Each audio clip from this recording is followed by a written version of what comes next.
don't know why it's suddenly having issues capturing the Cursed Lands game.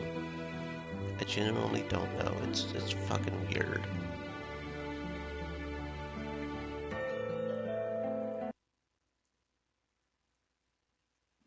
I gotta love it whenever stuff just starts breaking, right? Just feels good. Just feels real good. Sometimes it just, especially when there's no reason for it, when it was doing it just fine yesterday. It feels good. It feels real good.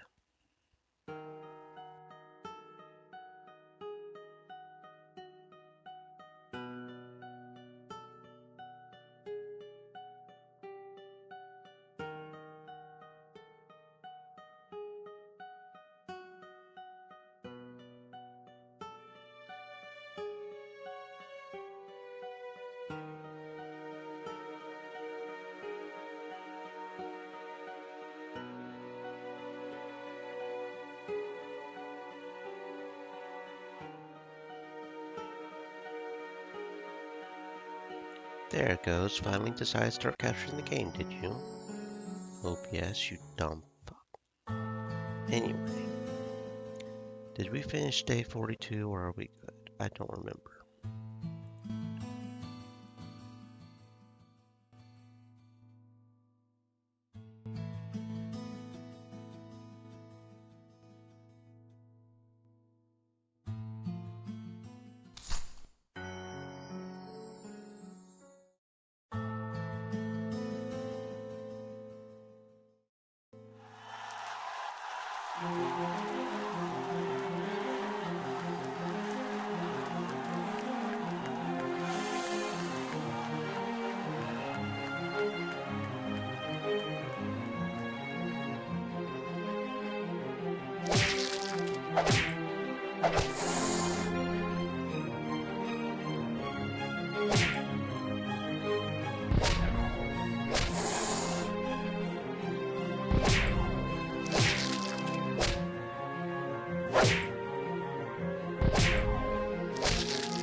I spot Cusho in the distance.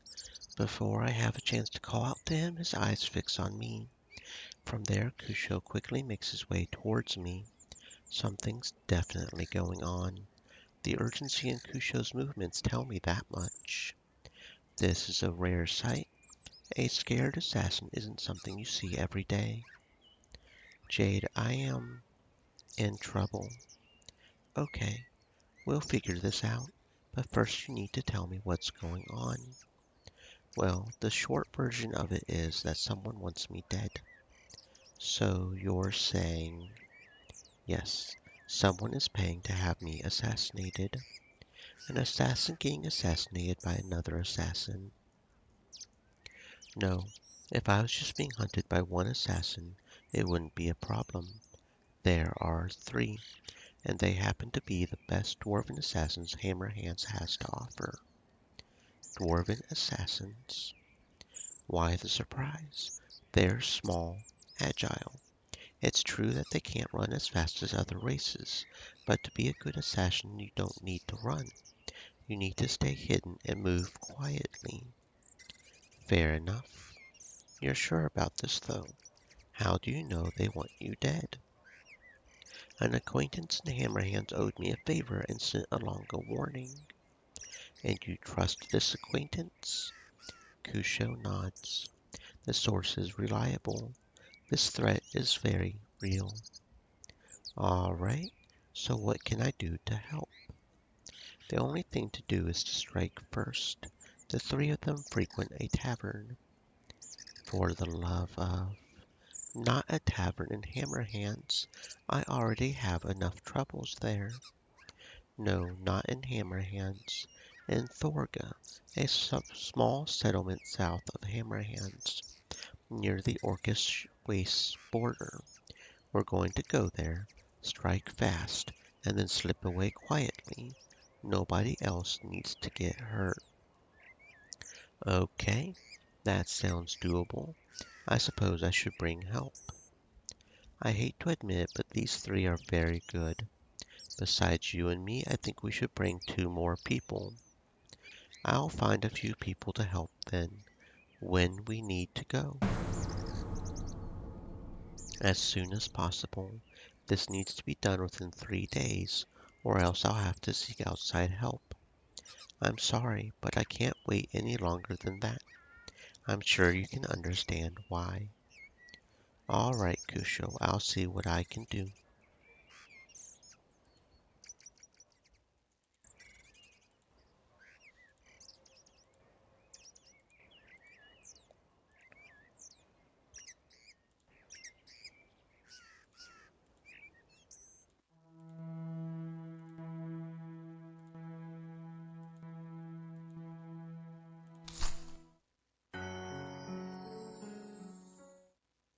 Hey, Galan.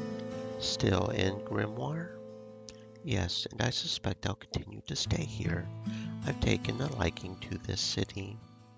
Really? What about Grimoire is it that you like so much?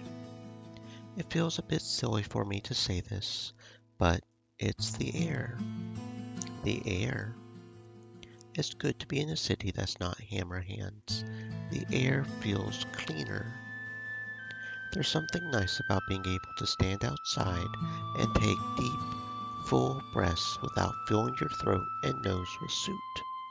It's easy to spend time in Hammerhands without realizing it, but over the months and years, the ashy dust and soot around the mountains takes its toll on your lungs.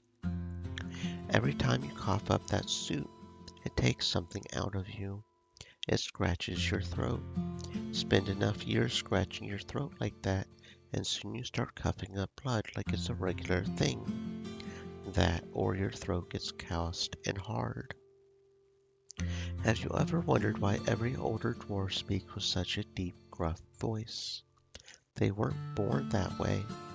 Dwarf children don't have deeper voices than human or elf children.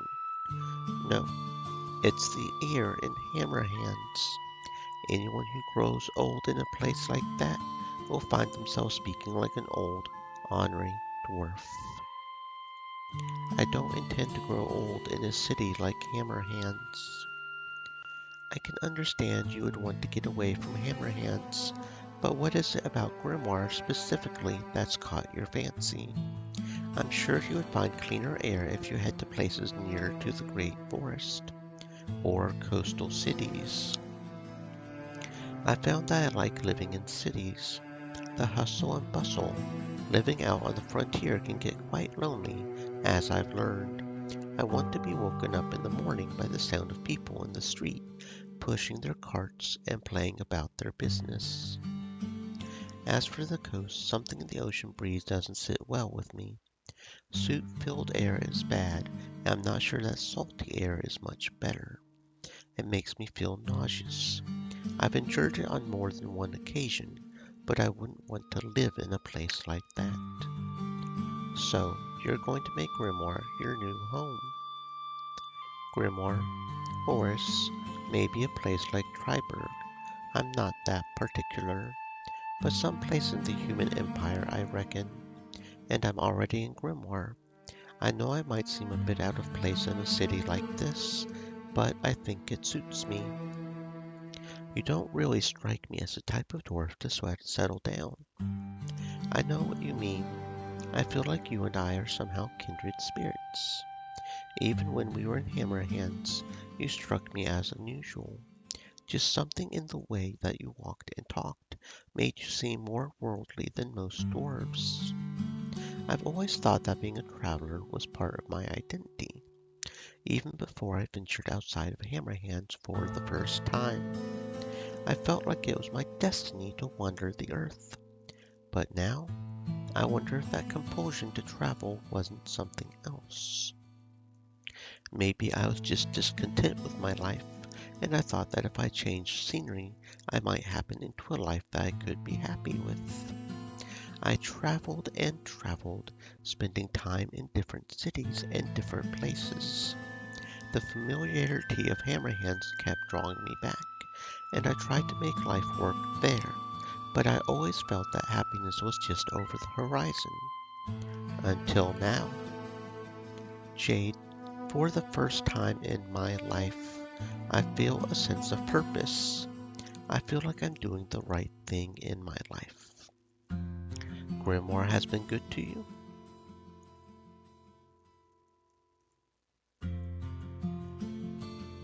That's what I'm unsure of. Maybe it's Grimoire, but maybe it's our mission, the business with Namar, I mean. I find myself wondering if I'll still have the same sense of purpose once we've accomplished our mission. Will I still find living in Grimoire just as fulfilling then as I do now? Anyway, I feel like I've rambled long enough. Thanks for hearing me out, Jade.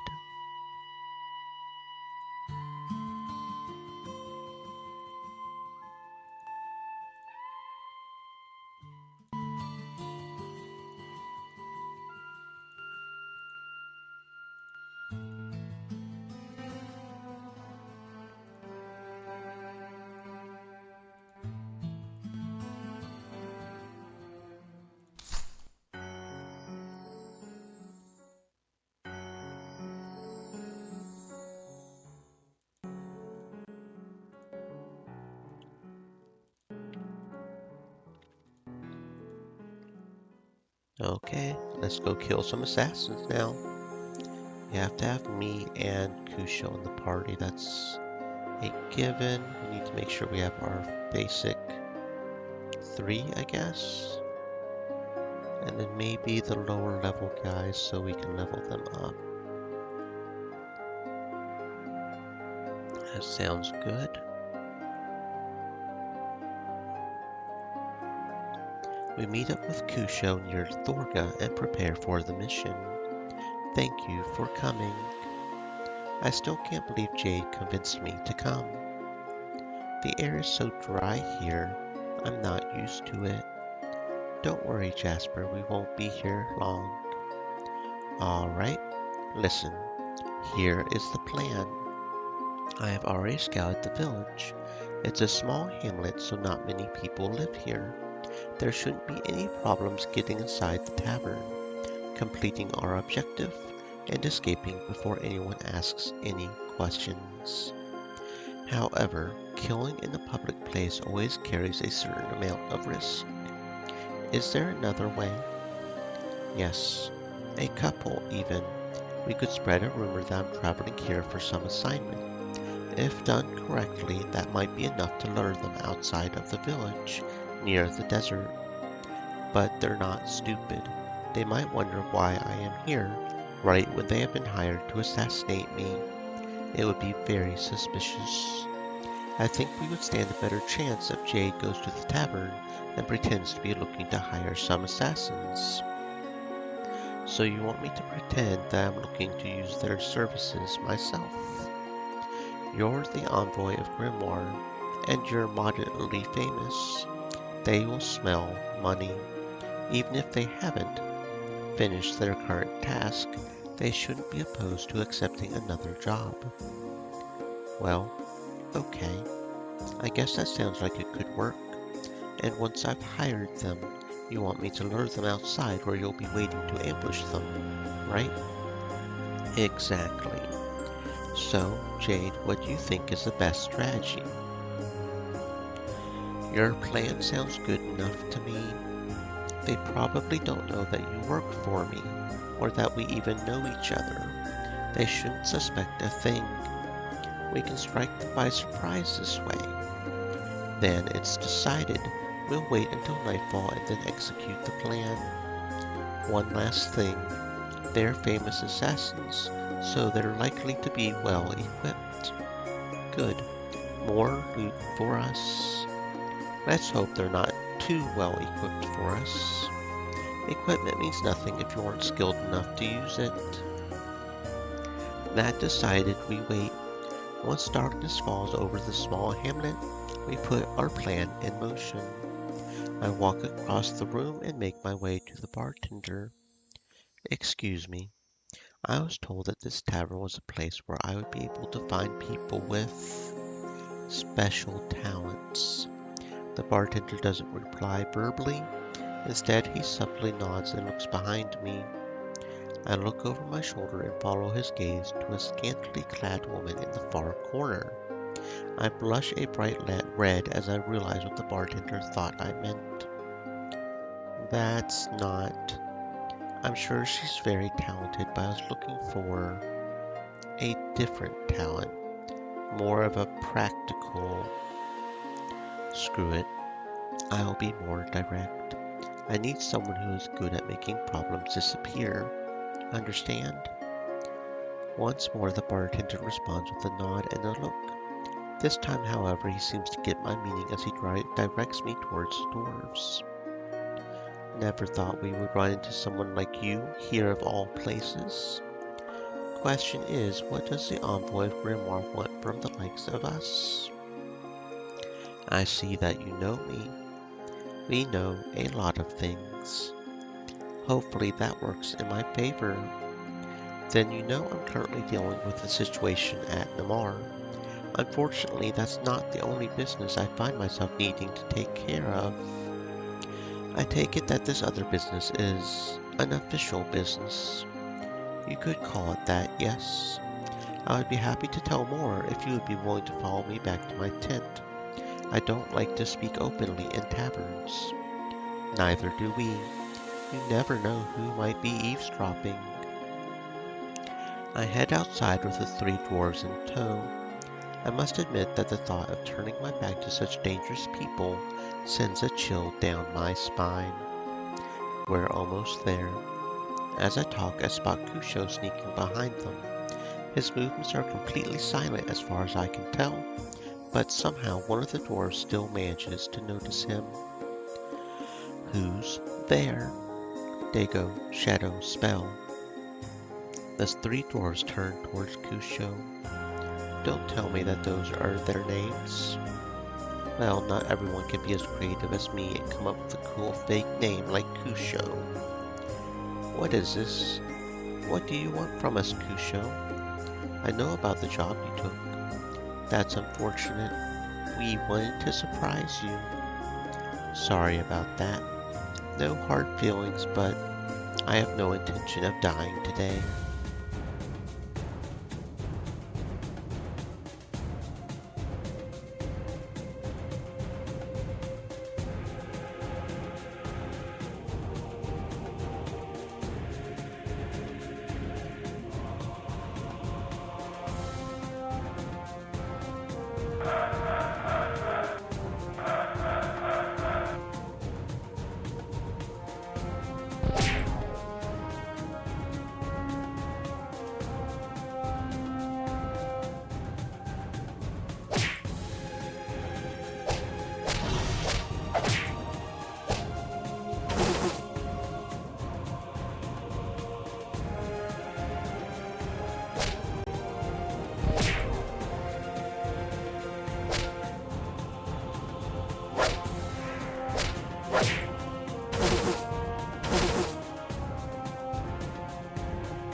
It's done.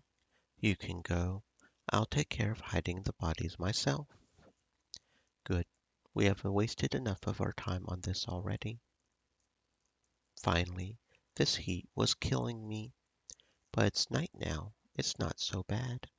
It's still too dry for my taste. I miss the salty sea air already. Dasira, are you okay? Yes, yes. It's just... What? I don't know. Killing someone in battle is one thing, but actually planning their death like this. We planned the attacks on Mar as well. Yes, but those are undead. These were dwarves. I'm sorry, Dasira. I understand how you feel, but really, you shouldn't feel pity for them. They may have seemed innocent enough, but they weren't. Trust me. I hope so, Kusho. I hope so. The others leave and I move to join them. However, Kusho takes a hold of my arm to stop me. It looks like he wants to tell me something. Jade, I won't forget what you did today.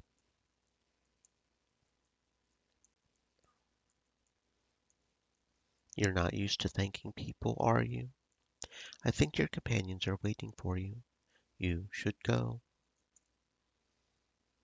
You're welcome, Kusho. I'll see you back in Grand Tree.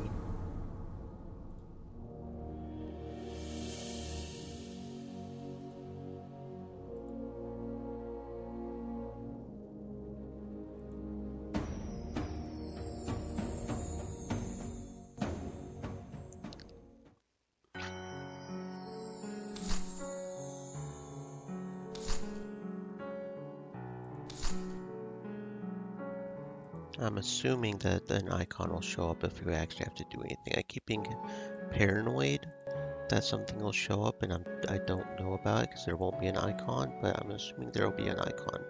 And I'm kind of done trying to train in the arena. I recently found out that that hard level gives you more experience, so I'm probably not going to get to level 40 because I think I'm on easy mode. So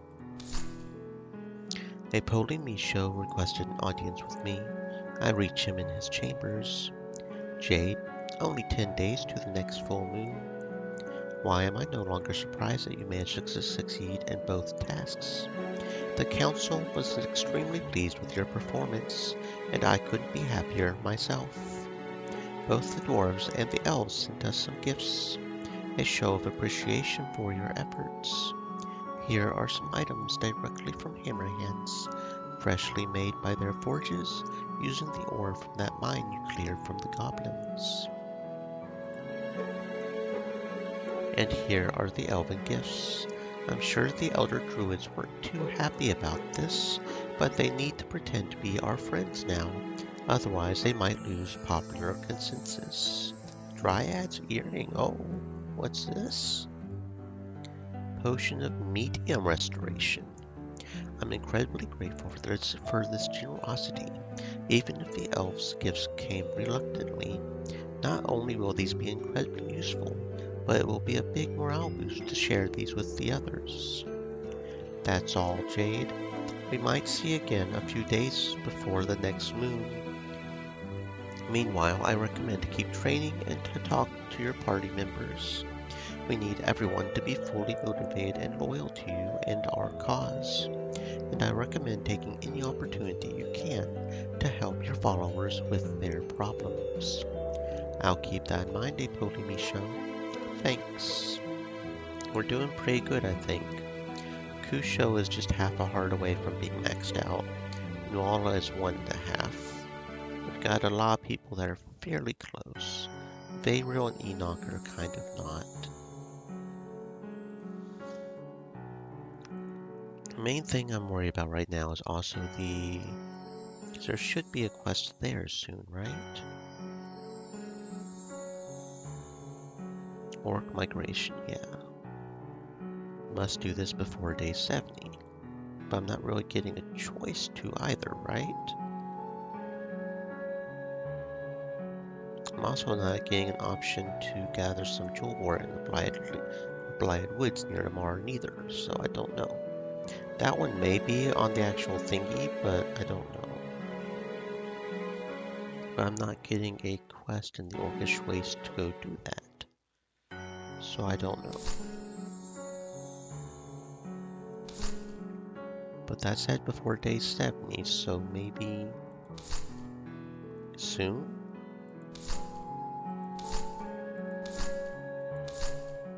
A Polymisho requested a meeting, so I reached him in his chambers.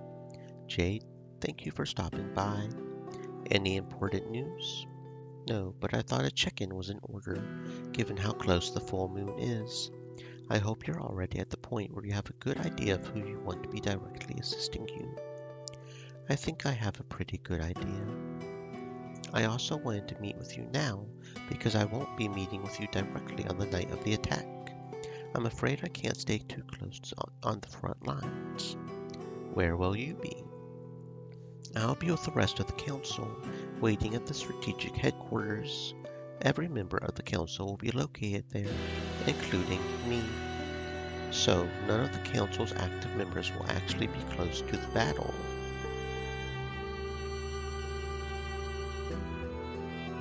That's correct. Honestly, were it up to me, I would be closer to the front lines, but they won't make an exception in my case. Rimar's council members are going to be located away from the actual defenses. That sounds strategic. That does make some sense. There's no reason for the city leadership to be located by the battle. The truth is, the council probably won't be directly involved in the city's defense at all on the night of the attack. Remember, the council represents Rimar's civilian leadership. Their job is to decide whether battles are fought. It's not their job to actually direct those battles. That task lies in the hands of military leadership. I don't think we'll get any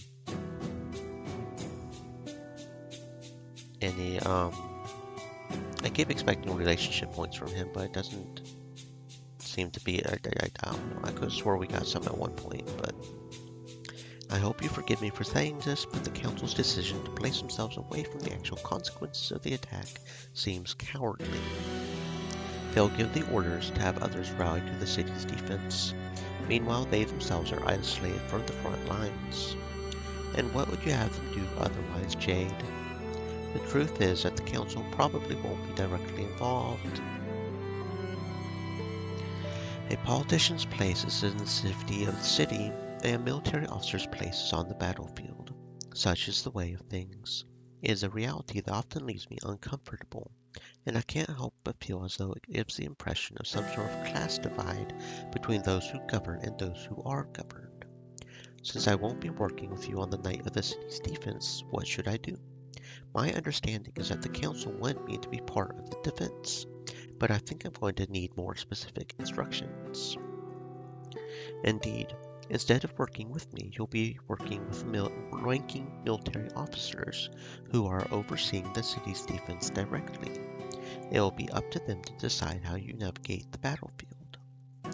Will I have any choice in the matter? You probably will not have full autonomy. You bear many responsibilities, Jade. Over the past 2 months, it feels as though you've borne the burden of not only executing your own tasks, but deciding what those tasks should be. I wouldn't call it a burden. I wouldn't exactly call that a burden. It feels more like freedom. I've spoken to several of the leading officers and they intend to include you in the decision-making process. However, when it comes to things like gathering intelligence, you'll defer to them. Let them determine which points around the battlefield are most ripe for exploitation. Then go in and strike decisively when they discover potential weaknesses. Or potential strong points in the enemy lines where they need to break through. I must confess I'm not a military man, so if you're expecting me to give you a perfect picture of what the battle will be like, I'm sorely unqualified. That's alright, Polymisho. I'll meet with the high-ranking officers and get my marching orders when the night comes. In the meantime, think carefully about how you'll spend your remaining time, especially if there are any tasks you've been putting off. And I've brought another cache of supplies. Hopefully this will help. More gifts from the elves and dwarves. A health regenerating ring. The dwarves are usually sent as usual are sending a more practical item, a very sturdy piece of armor. I'm sure you'll find it as useful as the ring. Thank you. I guess I might not see you again after the mission, but I'll be sure to report in when the night is over. Here's hoping we'll both still be around to make it happen, make it to the post-report battle.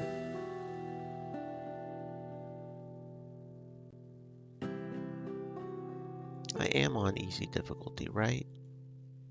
I wonder if there's a way to see what difficulty I'm on. Yeah, I'm on normal difficulty, so more than likely like Nightmare, if it's scaled up by experience, would be the best way to do that. So I'm not even going to worry about level 40. I might off stream, do a Nightmare run real quick and just do the arena purely to get up to level 40. I don't know, but I won't do it on stream because that's probably going to be very boring, and I'll probably be watching a movie while I do it or something. Just for that 100% achievement, because you know I'm crazy like that.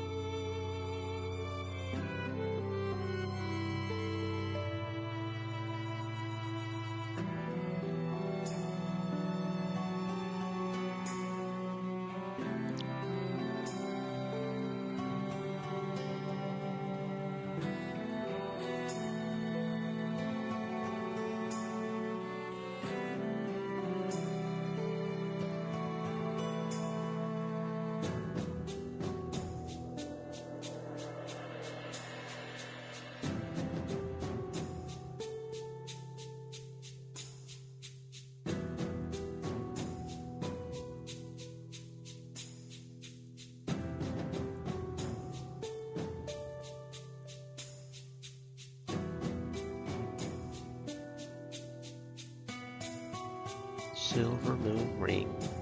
Got quite a bit of health to reach in. Okie dokie.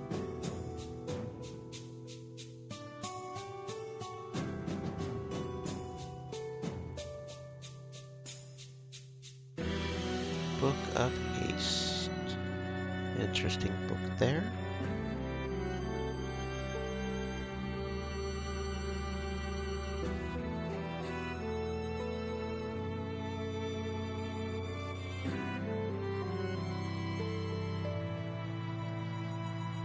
Okie dokie. Still can't do the Orcish Waste, it looks like, or the... That's probably, yeah.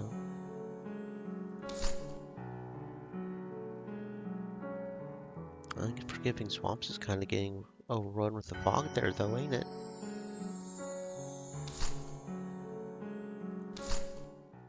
The night before the invasion, I tried to force myself to stay up late. If I want to be awake and alert on the night of the full moon, then staying up late tonight and forcing myself to get tomorrow's sleep during the morning or afternoon seems like the best course of action. Grimoire is quiet tonight. I suppose I shouldn't be surprised.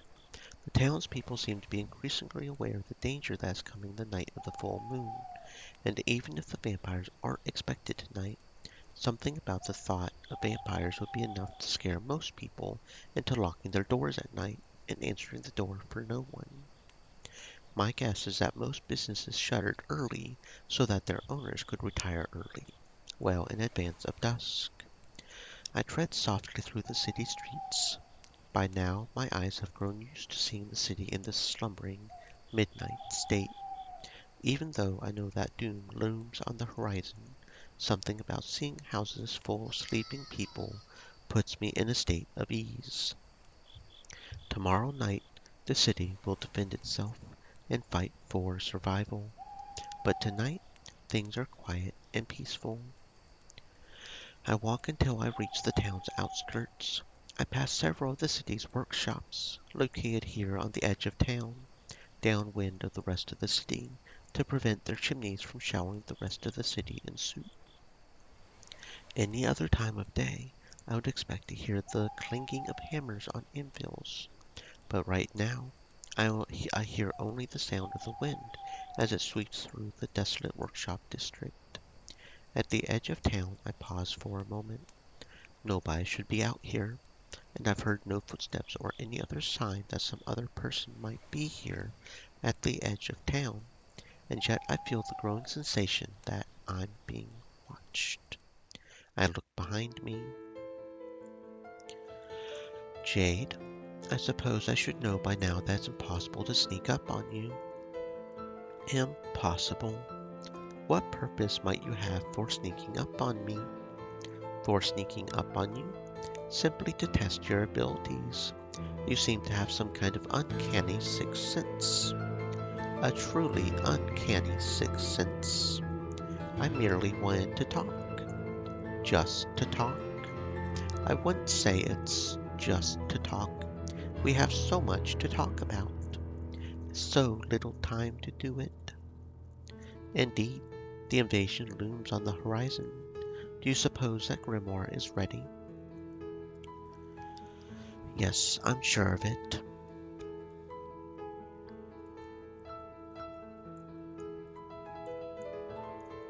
My, such confidence. I've always appraised you to be a person competent in their own abilities, but a city's ability to defend itself goes far beyond the capabilities of a single person. I must wonder how it is that you're able to be so confident about the abilities of others. I'm confident in myself, and I'm confident in my ability to correctly estimate the abilities of others. In fact, I consider those to be the one and the same. In order to know that you're the best, you need to appraise both yourself and others. I've appraised Grimoire, and I think that they're ready to defend against whatever invasion Namar can mount. But there lies the hidden unknown in all this. You know that you and your companions are capable combatants, and you consider the city of Grimoire to be strong. But can you really assess Grimoire's readiness in comparison to a threat that you yourself have not yet faced? The Mars invasion force will be like nothing you've ever seen. It seems odd to say you're ready for them when you don't entirely know what it is that you're ready for. I think I have a pretty good idea. Vampires and their undead cohorts.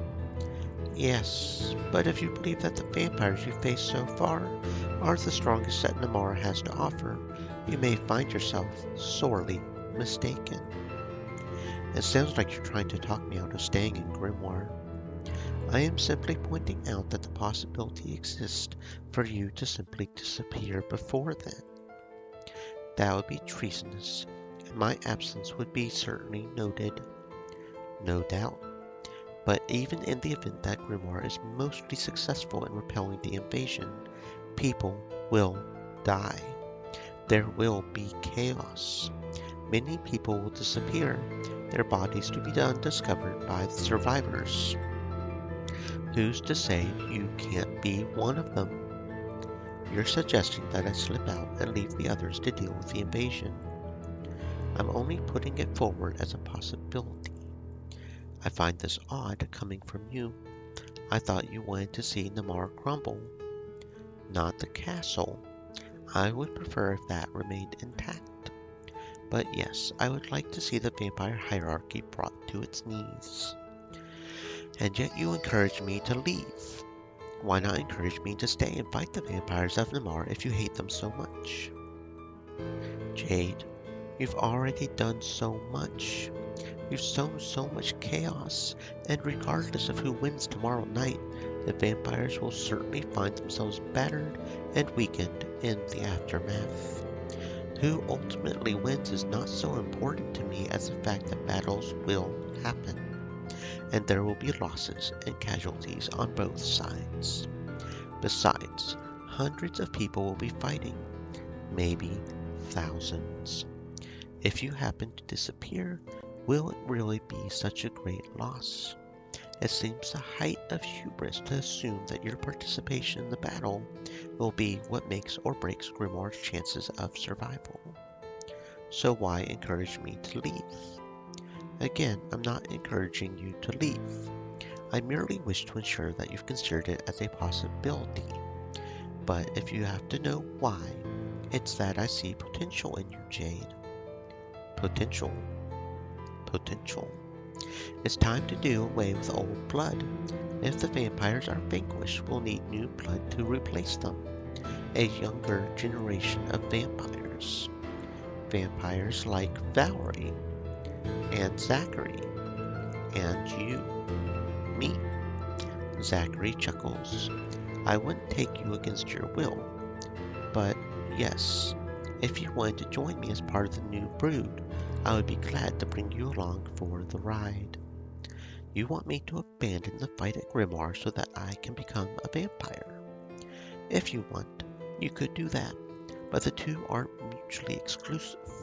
You could undergo initiation as a vampire and still stay with Grimoire for assault from the Mar. I don't think that my companions would take too kindly to being led into battle by a vampire. You might be surprised how loyal certain followers can be, Jade, but you needn't worry about them recognizing you as a vampire right away. The vampires that I initiate take nearly a full moon to mature. What do you mean by that? I mean that if you choose to become one of the children of the night, you won't fully turn until a month from now. I think I need a moment to process the fact that you seem to have just offered to make me a vampire. Well, think about it, but don't think too long. Valerie and I are quite busy, and we have things to attend to before tomorrow. What would it even mean for me to become a vampire? Well, for one thing, you would be leaving your old life completely behind. After you had turned, of course, which would be a month from now or thereabouts. It's not as if you could walk around a city like Grimoire and participate in normal society as a vampire. And you couldn't go much of anywhere during the day. I wouldn't say that, but it is more difficult to move during the day. You need to stick to places where the sun doesn't shine. Not that you would be instantly killed like those in those stupid folk tales. Simply, it's painful. One scream and people would notice you, and you don't want to be noticed. I see. Those seem like significant drawbacks. Why would I want to become a vampire? Perhaps Valerie can tell you. So many of the advantages of being a vampire are things I take for granted. Where do I even begin?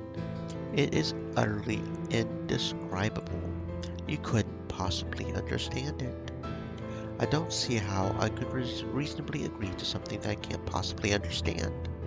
What if I turn and find every moment of existence to be a torment? You won't. When you're a vampire, when I turned, I felt limber, young. I could move and jump and dance all effortlessly, all without tiring. Yes, vampires do have an increased stamina. So much stamina, I could go for days or weeks without sleeping, simply enjoying all the pleasures of this world. And so pleasurable they are. Nothing you can do as a dwarf can compare to the pleasure of drinking fresh blood right from the artery. Drinking fresh blood doesn't sound too appealing to me, but it will become appealing once you turn. I'm not sure that I like the idea of coming to enjoy drinking blood. Oh, I had the same concern, but all my inhibitions surrounding it completely went away. Now I feel only the pure enjoyment of drinking fresh blood, with none of the concern that plagued me before. For that pleasure alone, the transformation would be worth it. You'll come to love it. I guess I'll have to take your word for it, but it would be a disconcerting thing to become a vampire and then suddenly not have a taste for blood. You'll change once you've turned. Everyone changes. The novelty seems like it might wear off after a while. It might be fun for a few weeks or years, but what about centuries? Some people think immortality is a curse. Well, for one thing, vampires are not immortal, strictly speaking. But tell me, do you know of anyone who wants to live a shorter life? Anyone who wants a shorter life for their children? Some people live lives of great pain and long to be put out of their misery. Well, I doubt you would encounter such an existence as a vampire. Ailments and disease are nothing to a vampire's constitution, and the benefits of old age are, well, somewhat indescribable, as Valerie put it, but so incredibly worth it. It is something truly special to be able to watch the rise and fall of world powers, to observe legacies as they spring up and vanish. You have not experienced the world as I have, Jade. I wish you could, and you can. What's most important to you, Jade? What is most important? Myself, of course. Nothing else matters if I'm not here to experience it.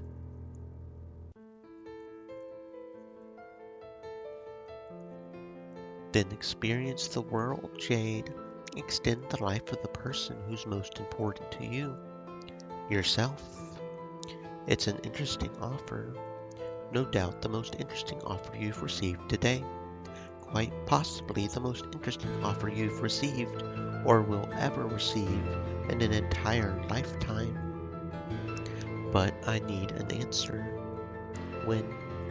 By tomorrow night, we can perform the ceremony exactly one day from now. This doesn't give me very much time to think about it. If you need more than a day to think about it, then you're not ready to be a vampire. So tell me, are you ready to be initiated? I feel obliged to ask if there's a particular reason that you're coming to me right now. Tomorrow night will be a full moon, and the ritual tends to work best under the conditions of a full moon. I'll be a bit busy tomorrow night, as you might imagine. I imagine that your business will be the least of your concerns when it comes to a topic this important. Come now, the ritual won't take but a few minutes. A few minutes aren't going to come between you and the most important decision of your life. You'll have plenty of time to return to Grimoire after the ritual is completed. You can even help your friends if you so desire. Yes, even if you initiate tomorrow, you'll have a full month before you turn. That should be more than enough time to complete whatever duties you have to attend to for Grimoire, shouldn't it? Besides, even before you fully turn, you'll start to experience little advantages. What do you mean by that? I wouldn't want to completely spoil the surprise. Let's just say that after the initiation, you'll get a small taste of what vampiric strength and resilience feels like. By the time the next full moon comes and you fully Stream turn, elements. you'll be more than Said, ready to face what's stay on the moist, other my side friends. of the Hydrate. transformation. You'll experience increased health and stamina regeneration while you fight. So only advantages, no bad side effects. Well, for example, I know for certain that healing potions harm undead. What if I use one while I'm in the process of getting transformed? Until you completely turn, you won't be harmed by them. However, the potion's healing effect will be greatly reduced, like even down to half. I see. I know what I want to do. In that case, I can give you an answer right now. Save your answer for tomorrow night. See that little grove? Out there at the edge of that knoll, right where the mist is rolling in. If you decide to take us up on the offer, meet us there.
With that, Zachary and Valerie recede into the mist, leaving me to contemplate the consequences of choosing to become a vampire.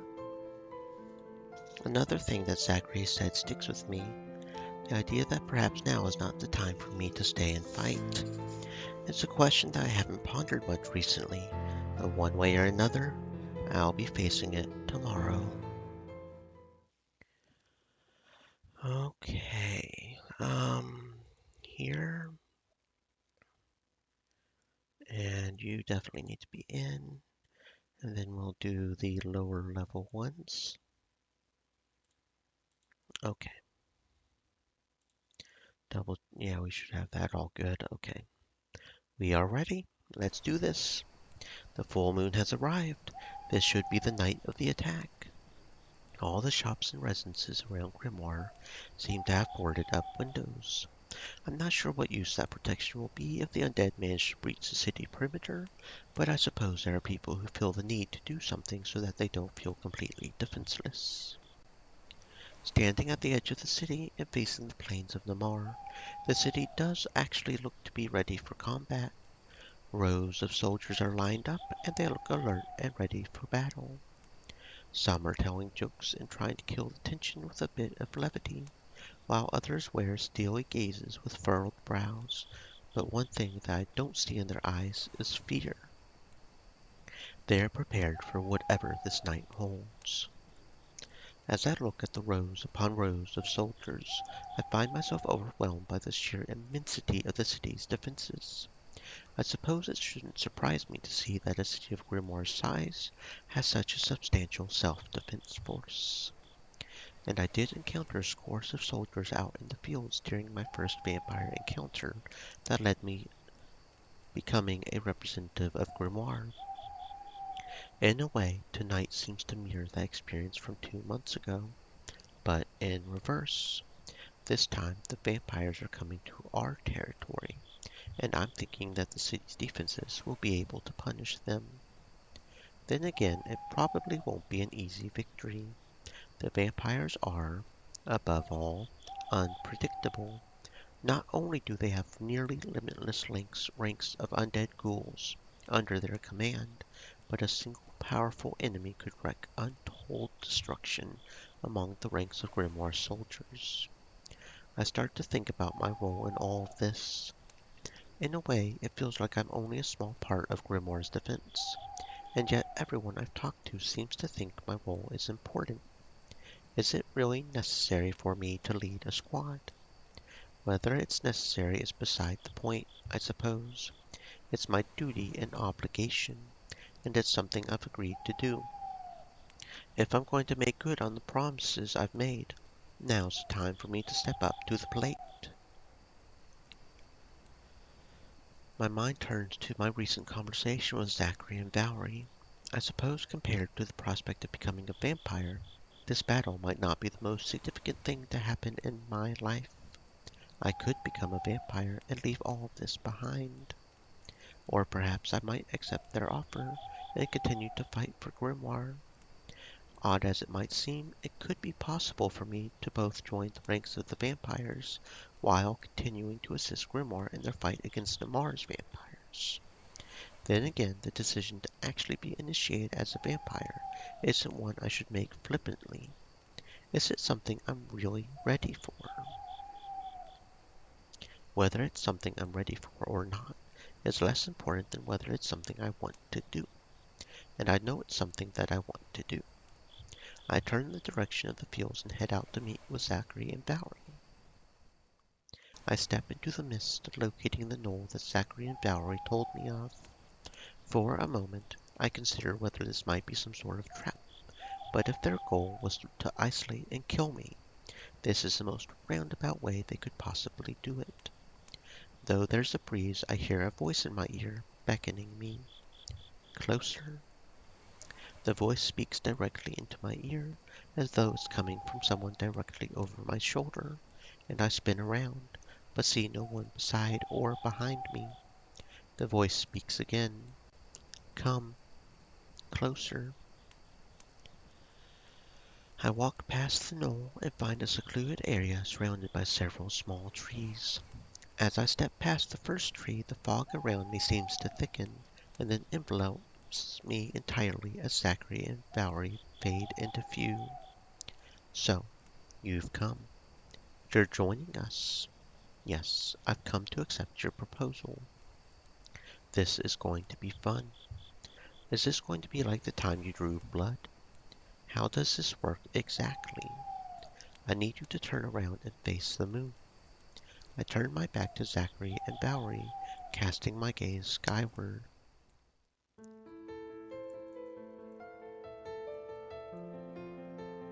I see the moon. Now what?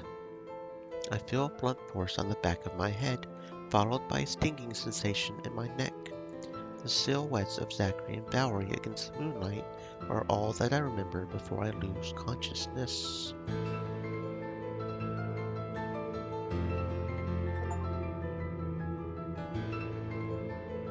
I feel pain. It's not a sharp pain that I can trace to any point in my body. It's more a throbbing pain that comes from inside, from within me. It's almost as if the pain itself is coursing through my limbs, through my chest, through my heart, and seeping into every part of my body. I hear voices above me faintly. Is she awake? For her sake, I hope not.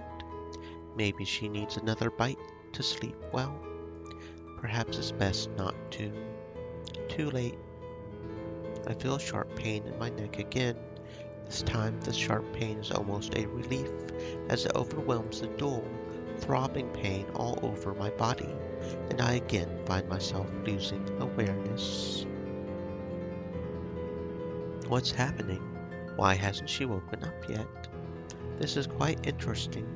Look, her body is fighting it. Is that a problem? No, it will still work, just with a great deal more pain involved. But to think the amount of power she has exhibited so far, I've never seen someone last this long. Perhaps she will become one to challenge even you. I wouldn't go that far, Valerie. Gaining a grasp of that kind of power will take decades of learning, and natural talent can only carry someone so far. Even so, it looks like she's starting to fade again. Good. Hopefully this will be the last one.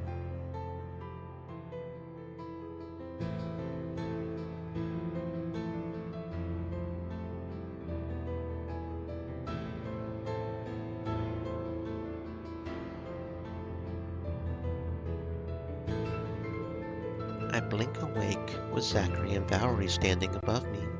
However, despite having a feeling of clearly just coming awake, I feel no grogginess. I immediately stand up, fully alert. You you took that surprisingly well. What did you do to me? The ritual, of course. That's what you came here for, isn't it? I wasn't expected to be beaten over the head and left unconscious for the ritual. It's easiest to knock someone out when they're not expecting it, and you certainly did not want to be awake for the ritual. It is an incredibly painful experience. What did you do to me? We drained away most of your blood. You drained me of my blood. I squeezed my fingers together, forming a fist, then released my fingers, testing my ability to form a grip.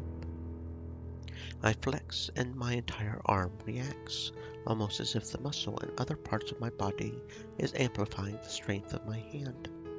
How do you feel? Powerful.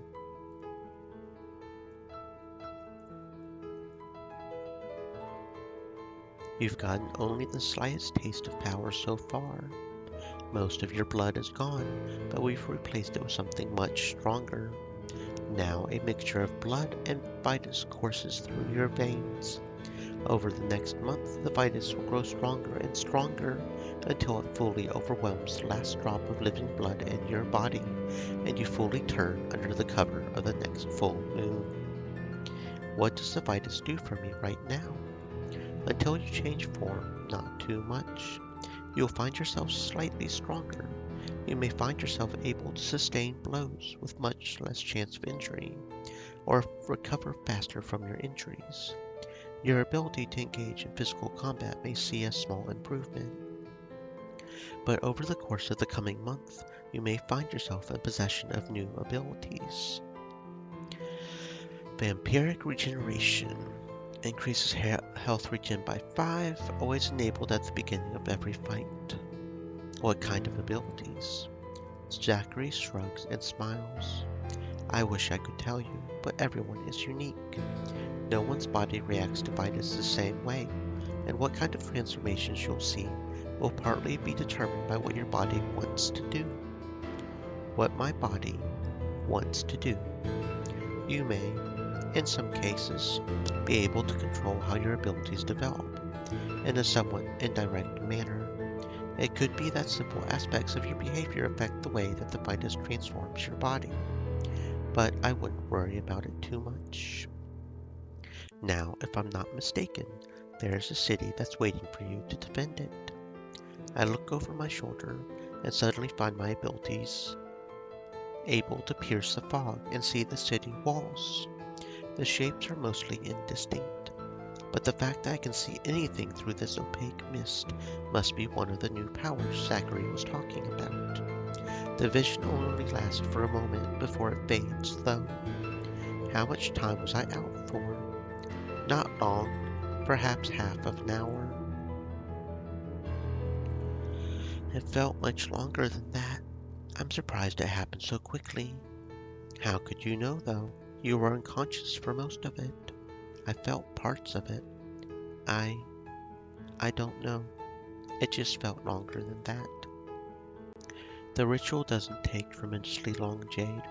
It takes very little time to completely drain a person's body of blood, and only slightly more time to replace it with Vitus. We should be going to... Wait. Yes? I would like to know more about Vitus. You said you replaced most of my blood with Vitus. Is that what runs through a vampire's veins? Vampires have no beating heart pumping anything, blood or Vitus, through our veins. Our bodies work in fundamentally different ways, despite looking similar. What can you tell me about Vitus, since it's apparently already in me? It's like I said, it will start to rebuild and transform your body. You'll find yourself growing stronger, and maybe gaining new abilities. The fact that the Vitus helps you recover from wounds more rapidly is just a side effect. It's time for us to part ways. Until we meet again, Jade. Until next time. Zachary and Valerie vanish into the night, and I head back into the city. At the city gates, I spot the ranking officer standing by the banner bearing the city's emblem. One of them seems to recognize me and trots over. Jade, I was told you would be joining us. It's good to see you again. It's been quite a while. It's good to see you too.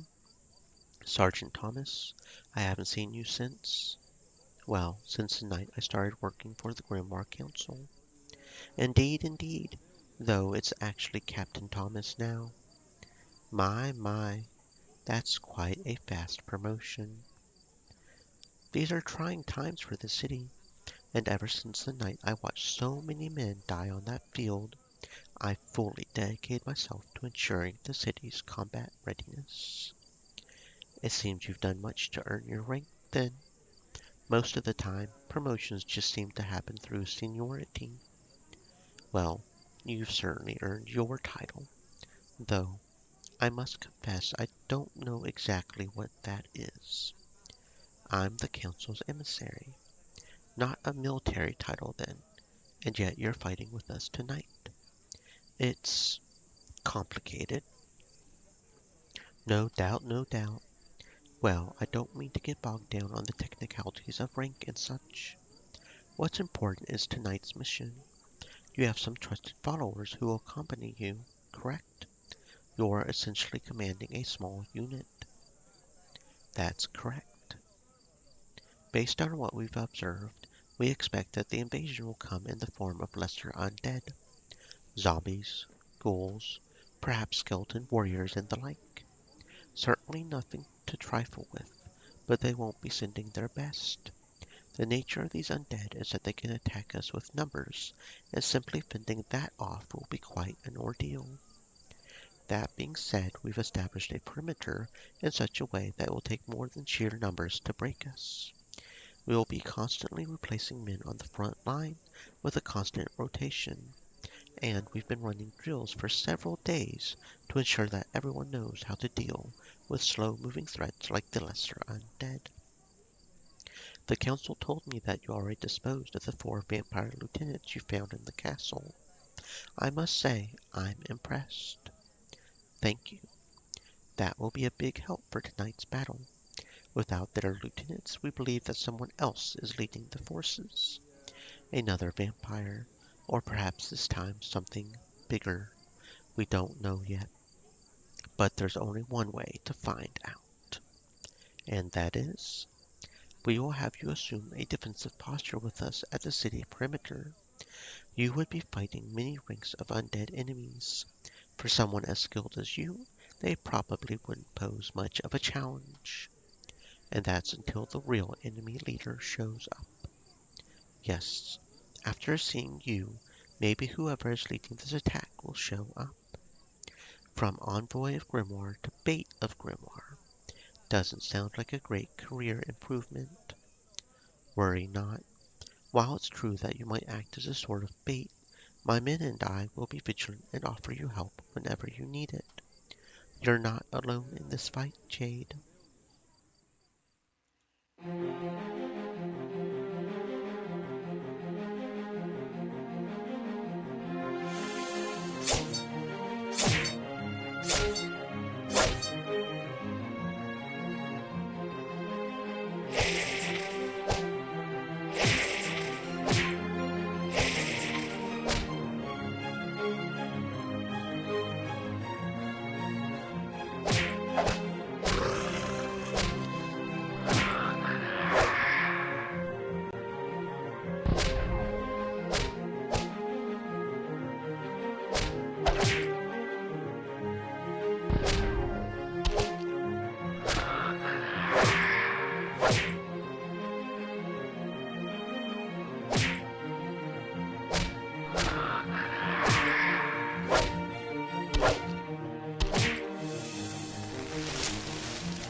Good work, Jade.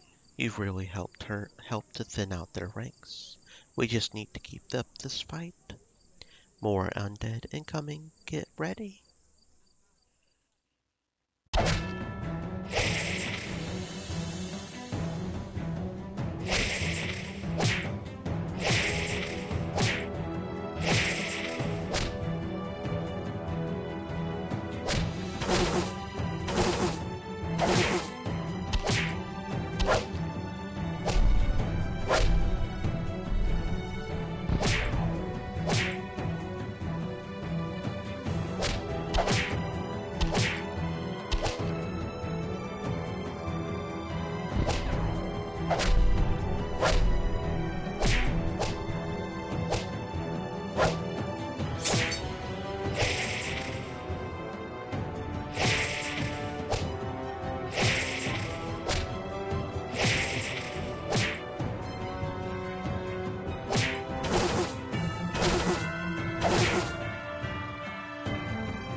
Thank you for the lurk, Hershey. Hope you're having a fantastic existence. Welcome to the stream.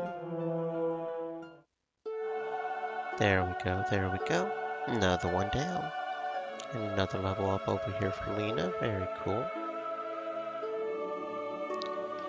Okie dokie. Excellent work, Jade. The undead are growing less and less numerous. Let's not celebrate too early. Of course, of course. We don't want to be punished for a moment of carelessness. Let's stay vigilant. It's not just that. If the undead are planning to break off their attack, don't you think they would have done it by now? It's obvious that our side is winning. They're not going to penetrate the city by continuing to fling lesser zombies at us. So why do they persist in their attack? It makes no sense for them to continue unless they think they have some way of punching a hole in our defenses. I see what you mean. Could it be that they're simply growing desperate? Desperation is not a term I'd expect most vampires to be familiar with.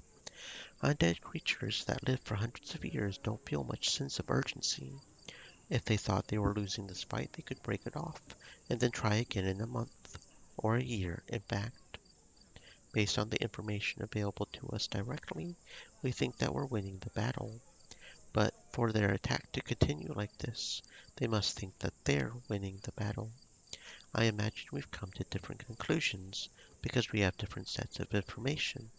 So the question is, what do they know that we don't? You think they have a trick up their sleeve? Yes, I'm all but certain of it. In that case, you and your party should stay close to the city in case they spring some kind of surprise on us. I think that surprise may already be arriving. I look at the horizon. For a moment, it appears that there's a break in the ranks of the undead, shambling across the plains to the city gates. But now, it becomes apparent that the undead are still coming. Only now, they're rising from the ground. Tighten the perimeter. I spot a figure brandishing a metal blade. There's no mistake. It's a vampire. Maybe even the same vampire that's dragging the waves of undead from the ground.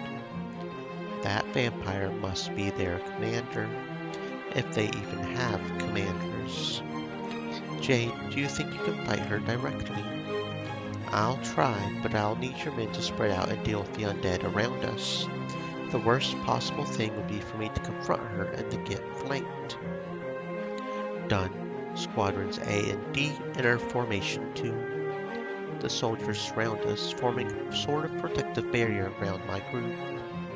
Captain Thomas, if this vampire commander is responsible for summoning these waves of undead, then their power must surely be finite. I'm not sure when it will run out, but this battle may simply prove to be a test of survival. Attrition. This could be a battle of attrition, or I might be able to find an opening and end it quickly. But be aware that you may have to have your men protecting me for quite a while. Don't worry, leave that to us. You concentrate on the vampire. I step forward to confront the vampire commander directly. It's you. Me. You're the one who was at the castle last moon. You've been quite a pain in my side. In fact, I think you're the one to blame for the disappearance of 4 of my lieutenants. I guess that would make you the captain then. Are we exchanging names? I was a bit curious to find out who it was exactly that was making my life difficult. And in case you're curious as to who it is that's about to end your pitiful life, I'm Captain Hercelia.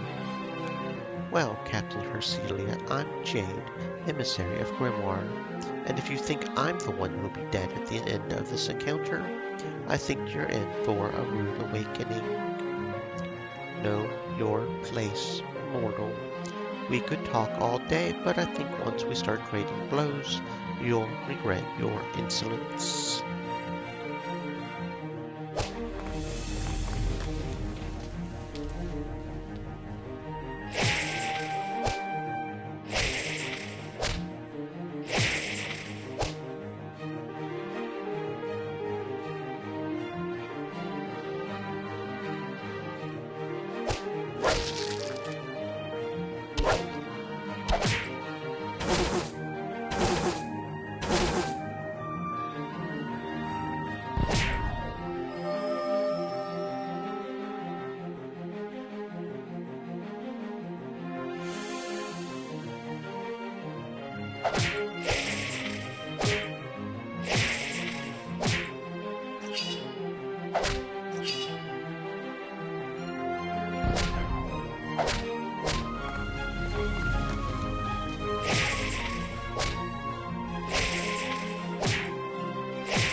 Not bad, Jade, not bad. I didn't expect you to last so long, but you can't go on forever. Hercelia laughs as more undead rise from the ground. She has much more power than I thought. However, I noticed that it takes a lot of effort for her to summon the undead. She looks weaker. The undead look weaker too. Maybe we can still win this fight. Suddenly, I remember about the Valerie's blood vial I have with me. According to Zachary and Valerie, it's very pure, and undead will be attracted to it like bees on honey. I grab the vial and throw it on the ground, away from Hercelia. Zachary was right. All the undead around her start running towards it, unable to resist the call of pure blood.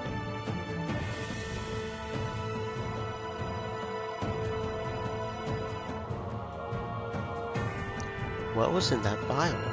How did you do it? I'm a woman full of surprises. Now, die.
Hercelia lets out a scream as her body starts to dissolve.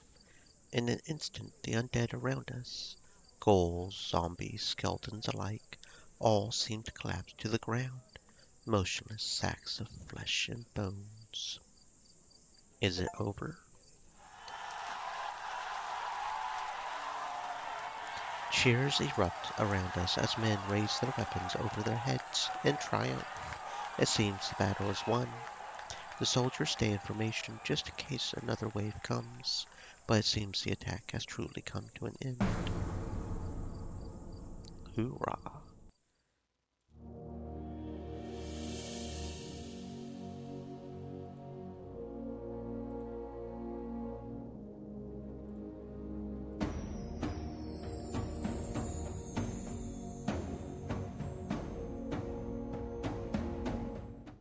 I walk over to Hercelia's remains.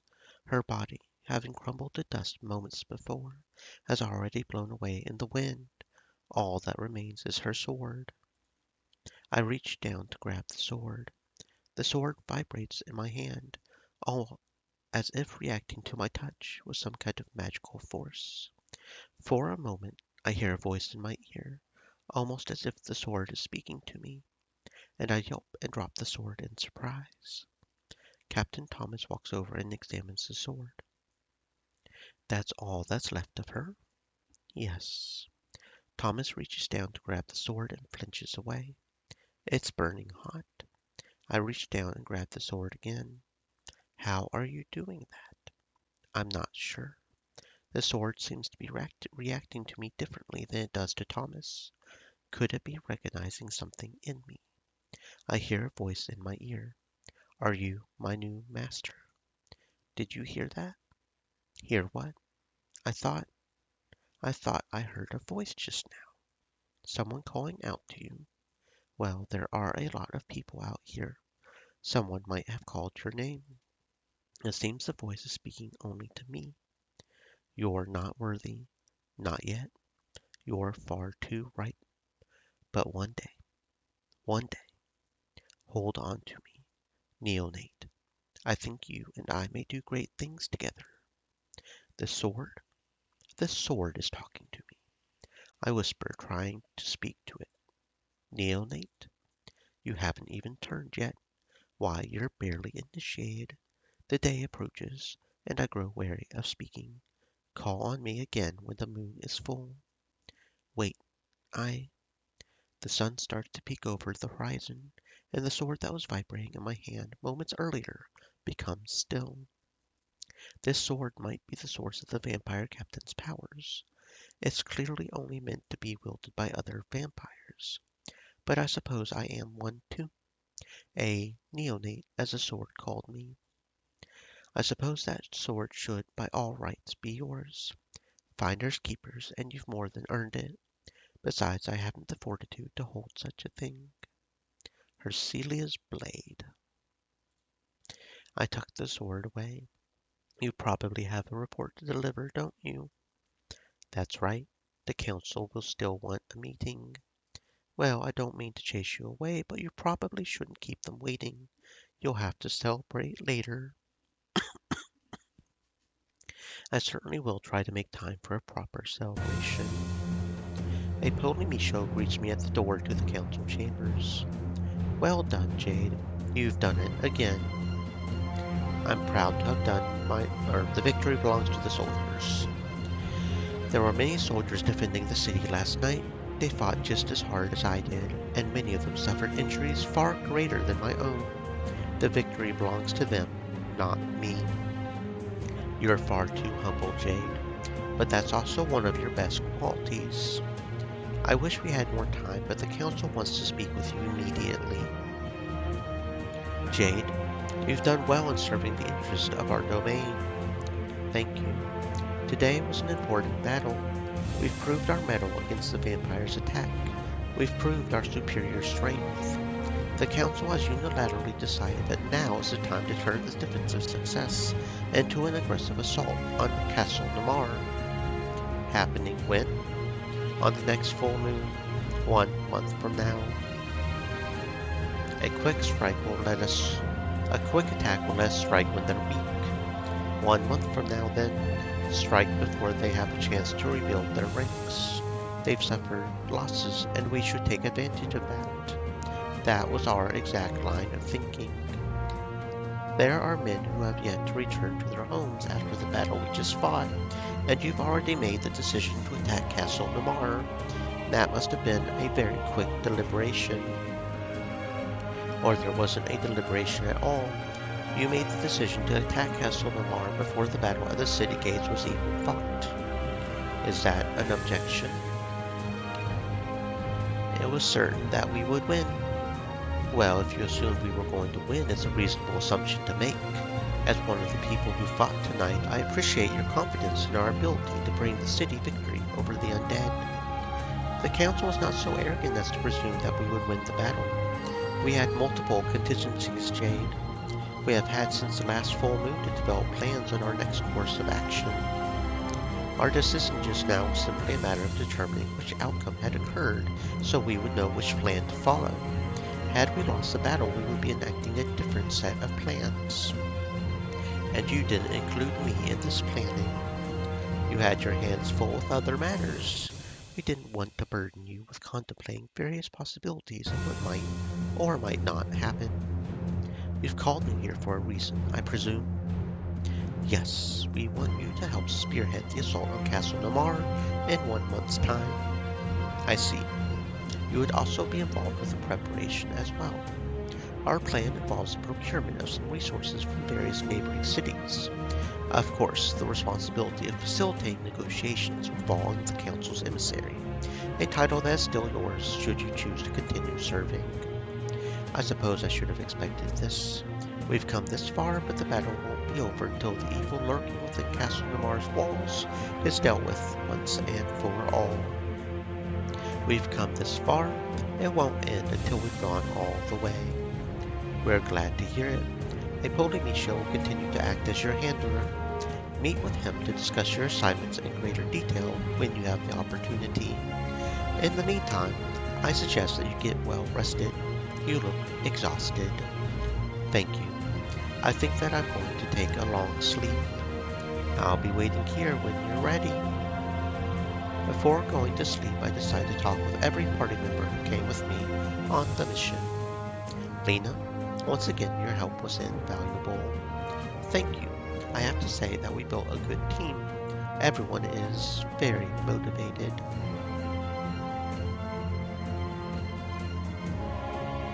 Yes, I think so too. And this is all your merit, Jade. Remember it. Thank you. I had better get going now. Anyway, be sure to come visit me at the Citadel sometime. Hey Jasper, you did a great job tonight. Why, you had any doubts about it?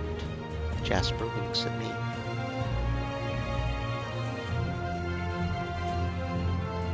You know, you need to work on your modesty. Jokes apart, thank you again. Jade, I'm going back in the desert, but wanted to thank you first. I should be the one to thank you, Nuala.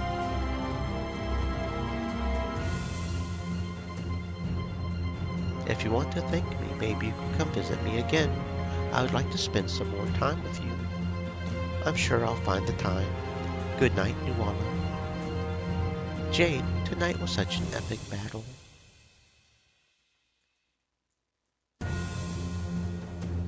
You enjoyed it, it seems. Yes, I hate to say it, but I really liked fighting tonight. The best thing was that we fought undead, so I don't feel guilty for all the destruction I did. You're welcome, Callan. Desir, you look worried. What's up? I was thinking what would happen if we lost tonight. All the people in Grimoire, all the kids. But we didn't lose.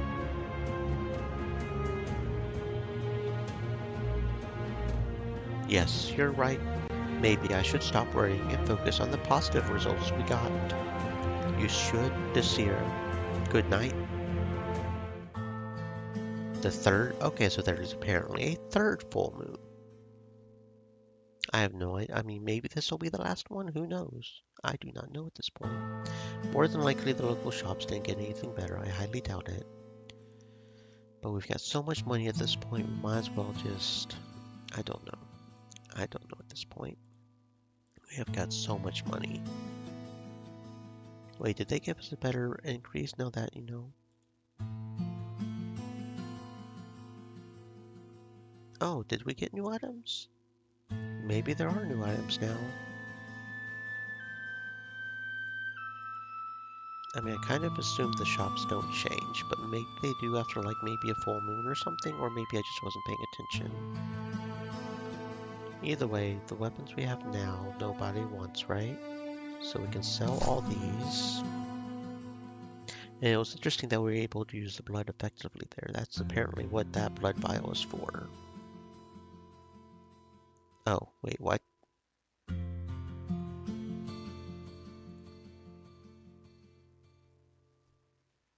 I did double check that that was... Didn't I? I don't know. Okay. Anyway, Hercules blade. I could have swore I double checked and didn't see a green there, but...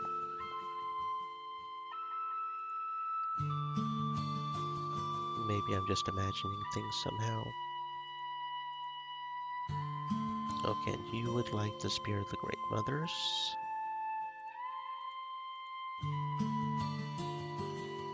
And you would like the Claymore Oathkeeper.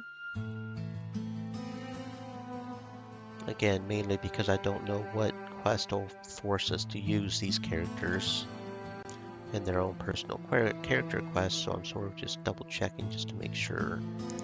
It's a good idea, and since I have the money, why not, right?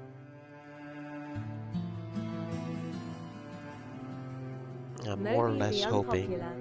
Said, "Hope you're having a good night, Turtle." I am. Thank you very much. Hope you're also having a fantastic existence, Moby. Welcome to the stream. We have just completed our second night. We're sort of equipping all our war loot right now.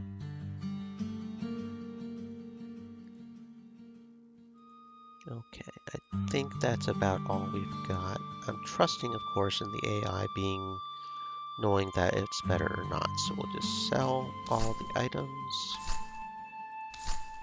and see if the store has anything better for anybody. I don't think they do. Moby the Unpopular said, "I definitely thought you'd have gotten into Persona 3 Reloaded by now." Is it on PC, first off? I'm not completely sure if that's even on PC, actually, but... Okay, now that we're using a one-handed sword, we can actually use a shield, can't we? Who else bought a shield? You did. Unequip. Make sure we use the best shield we can for our main character. But yeah, is that even on PC, first off? Because that feels like a Switch game in my head for some reason, but I'm not completely sure.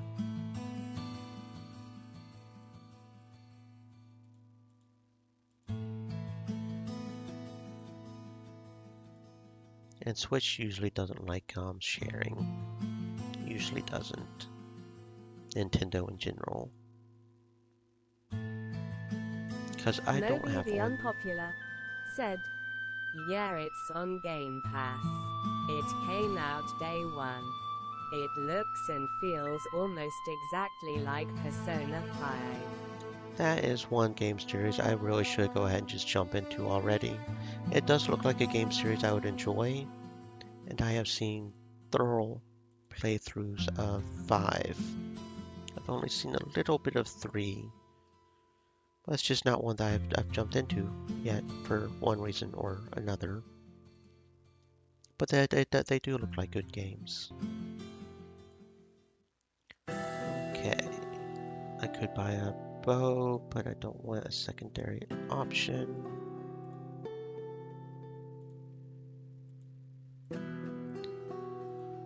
Although I've always been curious because I've heard about Persona 3 and Persona 5, but I've never heard about Persona 4. Like, what happened to Persona 4? Said, "Apparently, Persona 3 has the best story. Though Does no it? rush. Take your time enjoying the things you enjoy." Yeah, there's so many good games out there, isn't there? So many good games in so little time.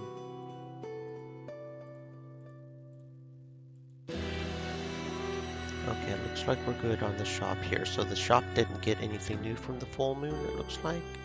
And I just missed the shield somehow for the one guy, I guess. So yeah, it doesn't look like the shop ever restocks. So once we're good, right? I guess. Okay, it looks like this shield might be better, the emerald shield. Now that we're using shields, apparently. Since I got the Hercilia blade from that full moon.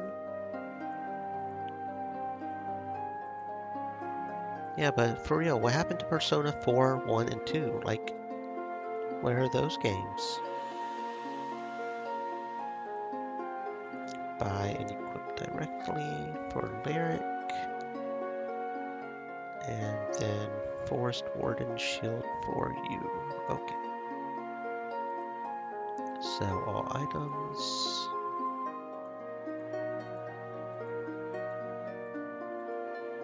Okay, so yeah, we're good. On Grand Tree.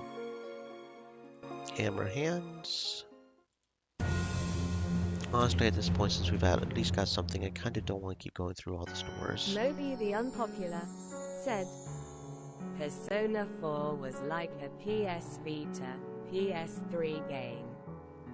I think the Persona 4 Golden is out on PC. I had friends that raved about Persona 4, but... Okay, so it is a thing, it's just people aren't raving about it as much, I see. Okay, so I can't see, I would assume the thingy, the icon would show over the swamp, so we'll end the day here. Ipoli Misho calls me the council chambers for an important meeting. Ipoli Misho isn't one to use such words lightly, so I make my way there with all due haste. You wish to see me? Yes, I'm sure you don't need me to tell you this, but the council has been quite impressed with your performance so far. Your task force has far exceeded anyone's expectations. However, the threat has exceeded our expectations as well. Their team is equipped to fight skirmishes, battles, but the council is in a position to consider the castle of Namar an existential threat to the entire human empire. I'm gonna lurk, said. Stay moist, my friends. Hydrate. Okay, thank you for the lurk. Stay safe, friend. Hope you have fun in VR. VR can be quite fun. If you have a Quest 2, I do recommend you get the Meta Plus. They have a fantastic looking game right now. 2 fantastic looking games. I Expect You to Die being a fantastic spy thriller, and it's some sort of game about time and murder. I haven't played that one yet, but that sounds exactly like the kind of language I would expect to hear on the eve of war. That's exactly how the council feels about it too. This is far beyond the capabilities of what your task force is capable of. This is war. Mighty though it may be, your group is small, and it is no way equipped for a full-scale war if it comes to that. Of course, this is what armies are for, but armies require resources. You mean money? Yes, that is one way to put it. Armies need to be supplied both with materials and willing men. This ought to be the council's specialty. However, I think that perhaps your delicate touch might be necessary. And besides, you are the council's emissary. I think it's time that we send you on some official business. What could I do that the council can't? The council has... well, let's just say there are conflicts of interest at play here.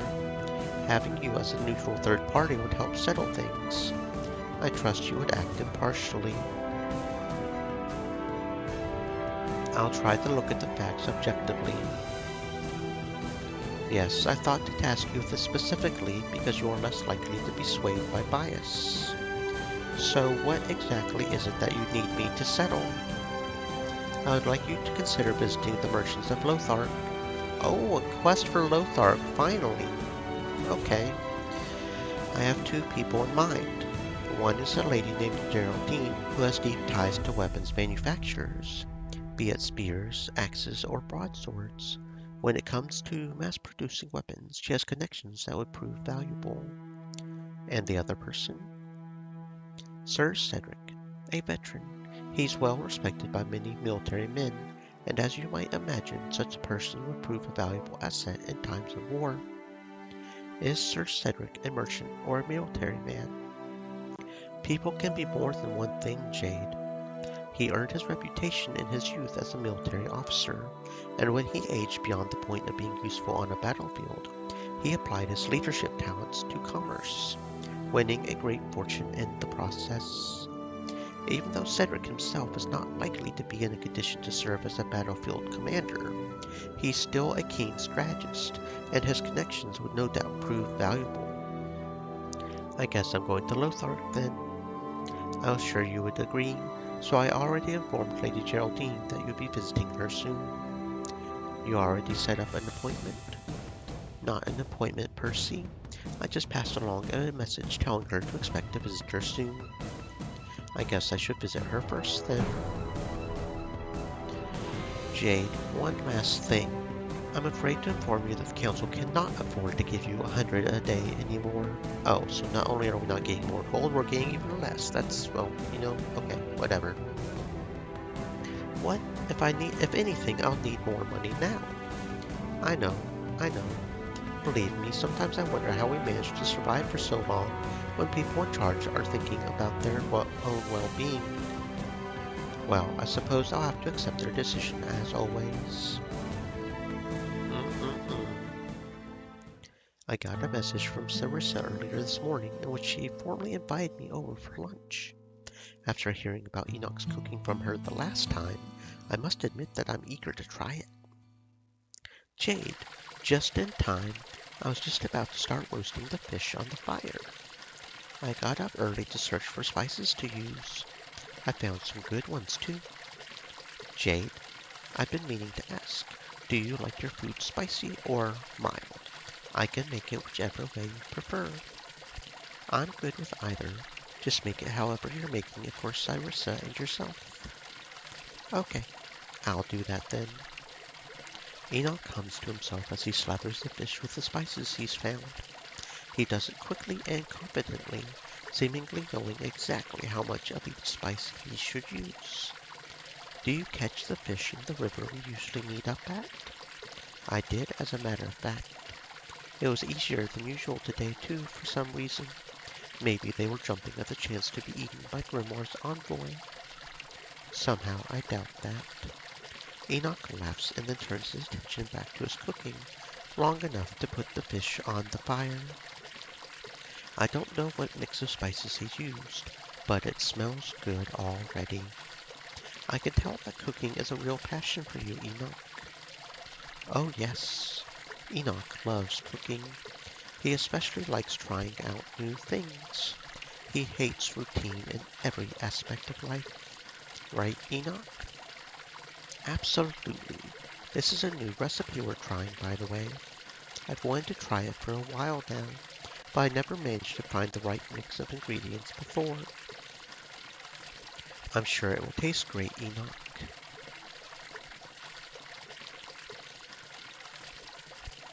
Thank you for your vote of confidence, Jade.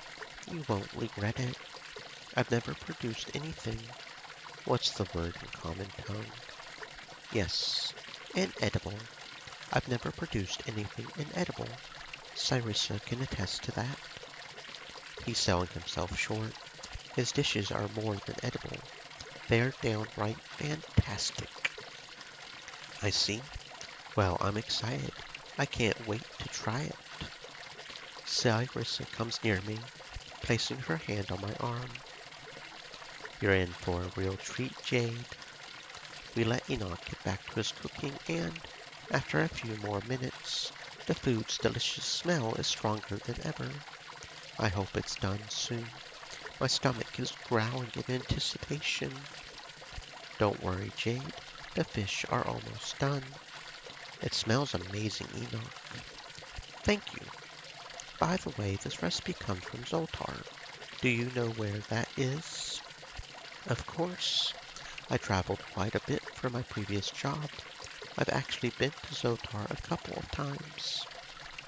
Wow, I'm surprised. Zoltar is really far away. I wonder how it is there. Some places are similar to Asanis. Others are more wild. There are more dangers there, I think. Races like minotaurs, centaurs, wildlings. Wieldlings? What are wieldlings? I know about minotaurs and centaurs, but that last one is unfamiliar to me. Let's see. How to explain. Wieldlings are a race of people that look like a mix between humans and animals.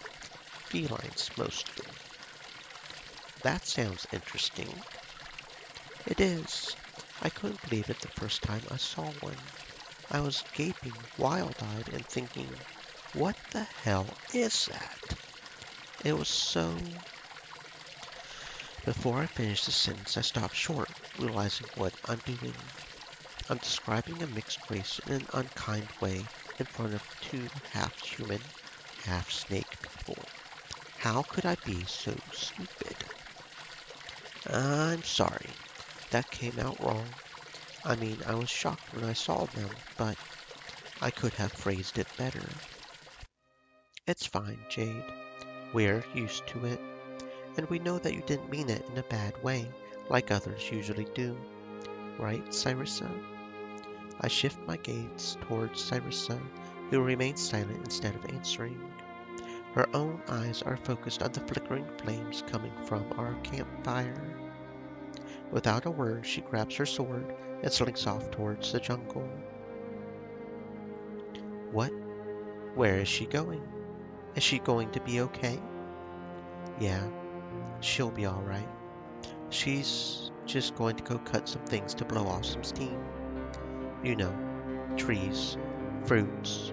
She'll come back once she's done. I made her really mad, didn't I? You didn't do it on purpose. She knows that deep down. It's just what you said.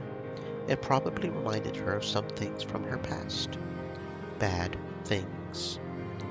What kind of bad things? That's not really my place to say. If you want to know, you should talk to her yourself. Enoch takes a second to look at the roasted fish before saying, it'll be about 10 or 12 minutes before the food is ready. Go talk to Cyrissa, okay? And then come back with her so we can all eat together like we planned. Right. I follow Enoch's advice and go after Cyrissa.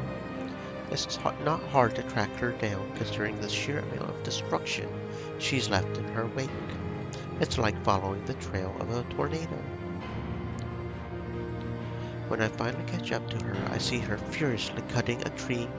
She gives it one final cut before it snaps and falls to the ground with a loud crash. She's really mad. I had better approach her carefully. Just go away, Jade. I don't want to see your stupid face right now. Cyrissa, stop this immediately. You don't get to give me orders. Not right now. This isn't part of our mission to save Namar. This is something personal. If I offended you somehow, I apologize.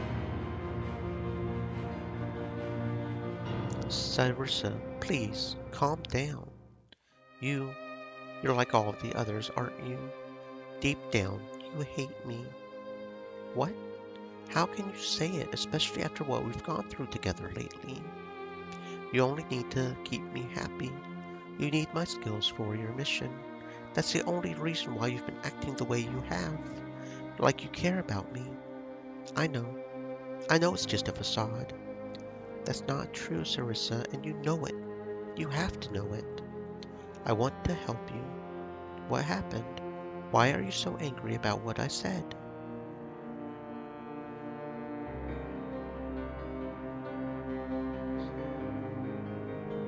Cyrissa's shoulders slump and she lets out a tired sigh. Alright, I'll tell you. Good, I'm listening. You can trust me, Cyrissa. Whatever it is. This all happened years ago. I was just a teenager. There were much more of us back then. One day, the Empire, along with some mages of Horus, decided that it was time to do something about the Naga menace. So they enlisted the help of a group that called themselves the Witch Hunters. The group's name was a bit misleading, of course. They didn't just hunt witches. Anyone the Empire told them to hunt was fair game. Unfortunately for me, that meant Nagas were fair game. I tried to fight back, but I was young and inexperienced at the time. They beat me into submission and captured me. There was nothing I could do to stop them. Sarissa holds herself, eyes wide as her fingertips dunk into her arms. I could still feel it even now. That paralyzing fear that overtook me when their leader, Raven, captured me. I thought they would kill me, but they didn't. I guess that would have been too merciful. They used me for experiments instead. Experiments? Sarissa nods, a grave expression on her face. After I was captured, I was brought to Horus. They held me prisoner in a room inside the Wizard Guild. There, one of the mages took a special interest in me. Gregorius. I don't know much besides his name and his face, but those details are seared into my memory. I really don't like where this is heading. I can understand why she was mad now. I'll spare you the details, Jade. You don't need to know how he cut my tail every week to see it regrow, how he hurt me, physically, psychologically. I grit my teeth, unable to decide which feeling is more dominant. Sadness for Sarissa, anger at the people who did that to her. Instead of giving power to either emotion, I get her to continue. What happened then? How did you escape? That's the weird part. I don't remember. I remember falling asleep one night and waking up the next day in the swamps. That's crazy. Sarissa's expression switches back to the fierce, determined gaze I'm used to. After that, I went back to my tribe. I wanted revenge, you know, for what they did to me. So I began training every day, harder and harder to become the best Naga fighter in my tribe, in the whole swamp, so that no one could make me feel helpless ever again. Mission accomplished, I would say. Thanks. But when the day came to take my revenge, I didn't do anything. Why not? Because I realized it was impossible. How could a Naga like me enter Horus unnoticed? The only reason I can enter a grimoire is because of you. Because people are becoming familiar with my face, with who I am. Normally, Enoch and I would be arrested on sight, if not worse. I think the Empire has become more tolerant of other races these days, even if what the Nagas are doing in the unforgiving swamps isn't exactly helping. I don't like what they're doing. I don't like what the Empire did to me either. I want your help, Jade. My help? For what? I want to go to Horus and find Gregorius. I want to get my revenge. Revenge? You mean... I want to ask him some questions. If his answers aren't good, I'm going to kill him. I can understand where Sarissa is coming from. I'm still not sure this is the right course of action. Apparently, I hesitate a little too long since Sarissa ends up going off on me. Don't tell me you're defending that man after I told you what he did to me. Maybe I should have gone into details. You would never be able to take his side if you knew. I'm not taking his side, Sarissa. I can't forgive what he did to you. Even so, are you going to help me or not? Sarissa, do you understand what you're asking? I know it's a lot. You're the only way I'm going to get into Horus undisturbed. You're the envoy of Grimoire, after all. I let out a long sigh. I don't know. This feels wrong. So does leaving Sarissa's tormentor unpunished. I'll think about it. That's all I can promise for now, Sarissa. I understand. I think we should get back now, assuming you are okay with that. I'm okay with that. That didn't give us a heart, though, so what if we do this? That's probably going to... Okay, so no, that doesn't do anything either. Interesting. I would think I would get a heart from accepting it, but maybe not. I do feel a bit better after talking with you, Jade.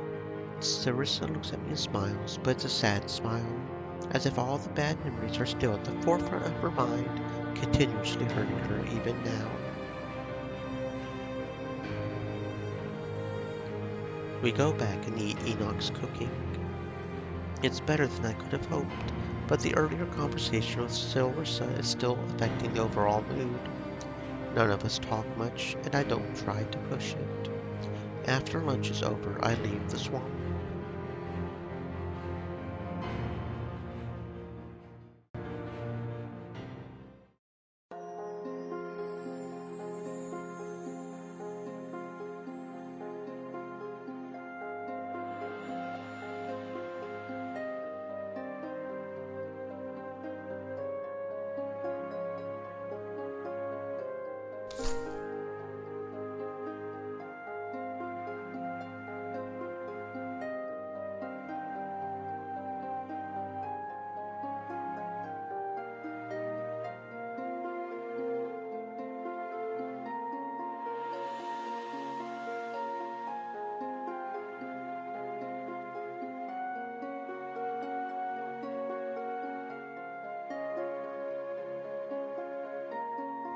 Kusho? Jade, how may I be of service? Do you happen to need anyone killed?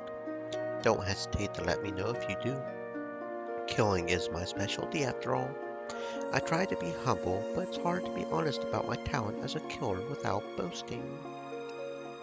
You may be an assassin, Kusho, but you're hardly the only fighter I know who's ever killed someone. I'm building a small army. You think a soldier doesn't know how to kill? In fact, a trained foot soldier probably has a lot more experience with killing than an assassin does. A soldier on the battlefield could face many foes. Most of what you do is hiding, stalking, and then killing a single target. In a manner of speaking, your reasoning is logical. It is also wrong. I suppose you imagine a soldier charging into battle, sword drawn, slaying dozens of enemies. Clearly, a soldier is better cut out for killing than someone like me, who may kill in the span of a year the same number of people that a soldier kills in a single day. After all, to an assassin, what matters is the quality of killing, not the quantity. In fact, one of the marks of a good assassin is that he doesn't cause unnecessary casualties.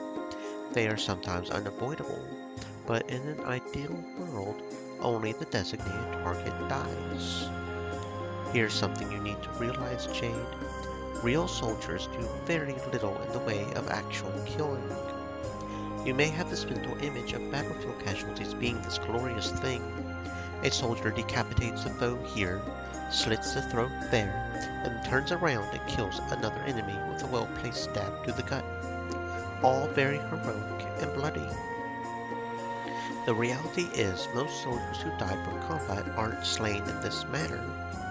Most of them suffer one cut too many and are left to bleed out over the course of many painful minutes or hours. By the time they finally take their last breath, the man who dealt them the last blow may be long gone. Many soldiers don't even die on the battlefield. They're carried off the battlefield by their comrades and then later succumb to their wounds. Sometimes it's something as simple and inglorious as an infection that takes their life. That's something that I find fascinating. That is for real right there. For a long time in most of the battles up until here recently, the modern era, the majority of deaths in war really were infections, especially like in the Civil War and shit. Yeah, in the Civil War and stuff like that, most people died from infections, not from actual combat. Which is just crazy to think about. Many soldiers, even competent soldiers who have taken many lives, don't have much experience in the way of killing the same way I have. It's one thing to stab a man, then ride off on your horse as he bleeds out. It's quite another to slice a man's throat with one hand while you cover his mouth with the other, holding his struggling body in your arms until finally he can struggle no more.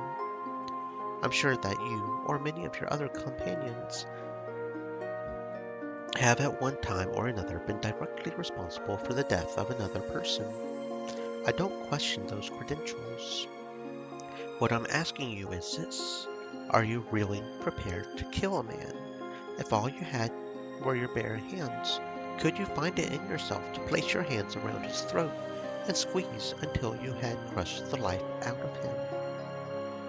If I had to, could I kill a man with my bare hands? I've already done it. The answer to your question is yes. And you know this how? Through experience, of course. And that's got Kusho maxed out. Look at that, we did it. Really, you killed a man with your bare hands. Now that's a story I would like to hear.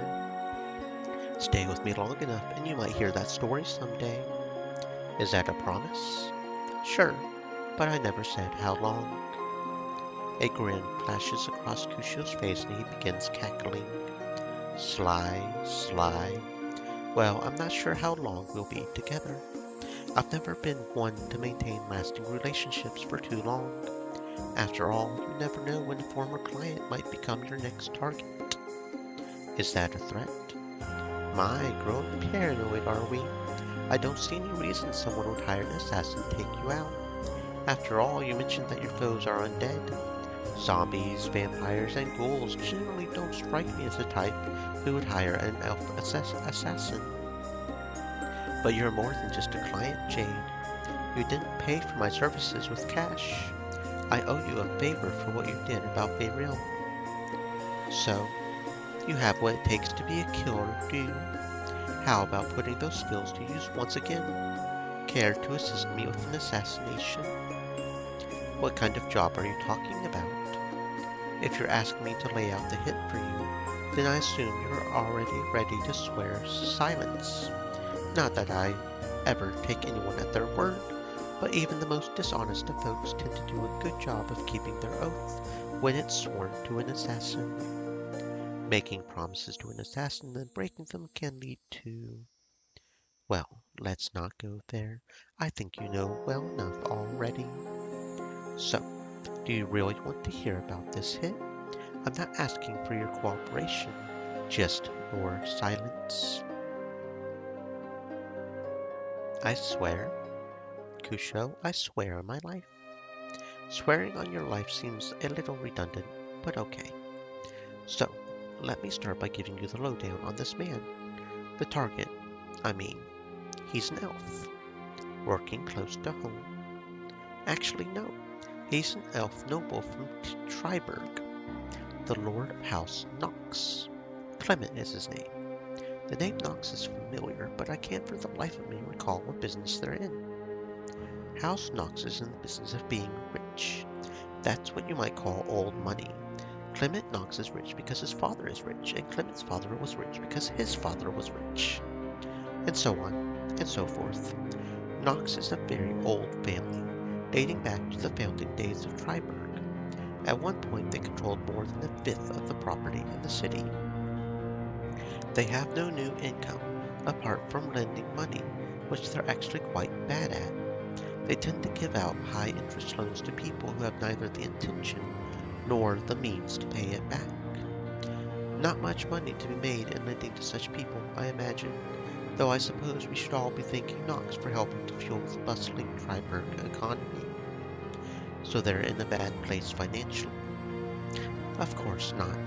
Jade, you must realize that when you have a large mountain, and stone cutters carve away at that mountain year after year, at the end of a century or two you still have a very large mountain.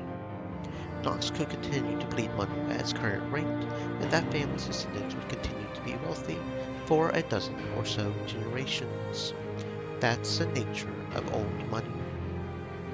In fact, many suspect that Clement makes bad loans deliberately. You see, the few defaulting debtors who are caught and bound by contract to work as indentured servants for House Knox. Clement is a cruel man, and servanthood under him is far from enviable. Making bad loans is a way for Clement to effectively obtain slaves that he can abuse as much as he likes. It's not rational from any point of view, but cruel men with old money often lack a taste for the rational. Killing Clement Knox is an opportunity for us to rescue those slaves from abuse, though of course my main interest is in helping myself to some of that old money. It's the kind of kill that hopefully won't weigh too heavily on your conscience, and it should pay out quite well. So, do you want a part of this job? Are you in or are you out? You know what? I'm in.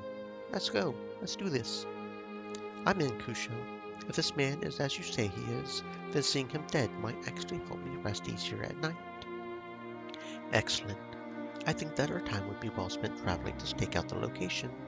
Planning and reconnaissance is a critical part of any mission, and while I've already spent plenty of time scouting the location myself, I think it's best that you get acquainted with the premises. Simply being comfortable and familiar with the territory is a huge part of what makes an operation go smoothly, and it could save your life if circumstances go awry.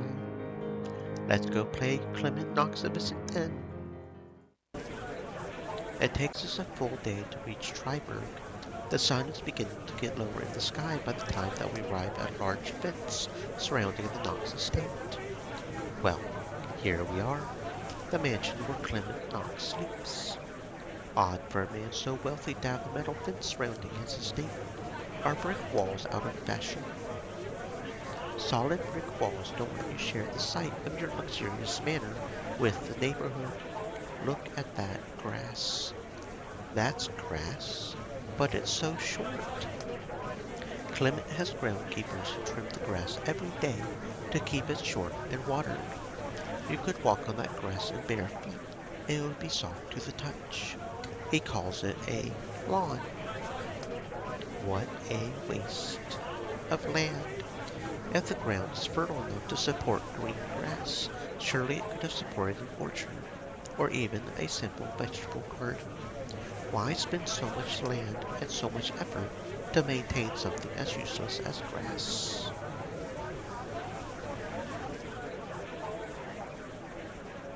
Kusho laughs. People like you and I have little hope of understanding what goes on inside the head of the extravagantly wealthy. It's almost as if they consider wastefulness a virtue.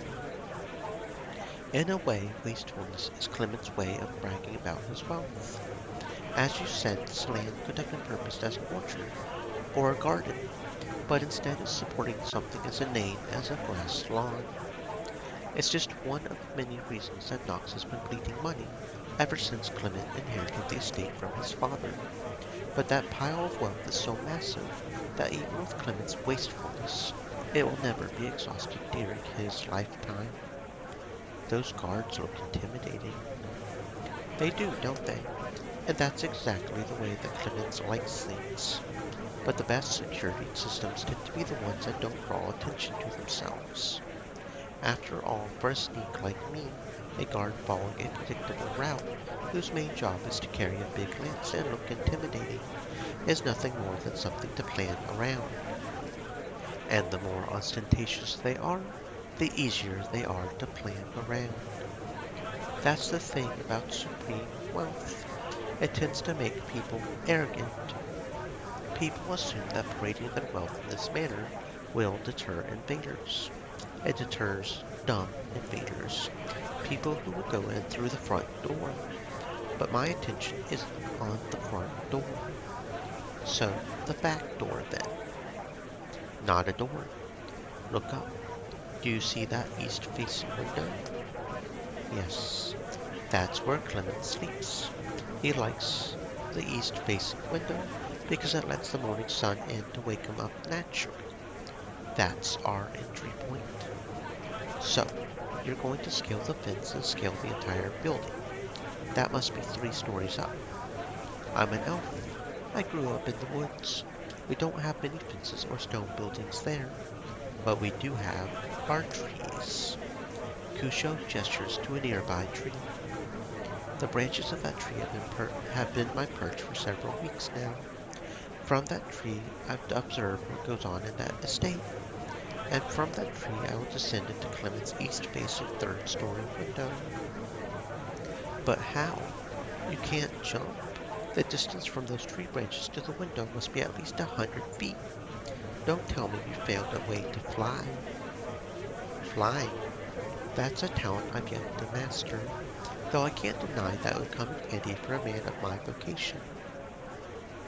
As for how I intend to travel through the air and enter that window, I think that's a question best answered by showing rather than telling. Today isn't the day to show it. It's going to be dark soon. I don't understand. Wouldn't that be the perfect time to strike? After sunset? You might think that. I expect Clement thinks that too. Paranoid people always fear an assassin sneaking into their room and killing them in their sleep. Nobody ever fears being assassinated in the safety of their home during daylight hours. I plan to give Clement a surprise, so this hit will have to wait for another day. We need to strike earlier in the day, when the sun is higher and shining. You pick the day, Jade. I've gathered all the information I need. Whenever you're ready to make this happen, just let me know.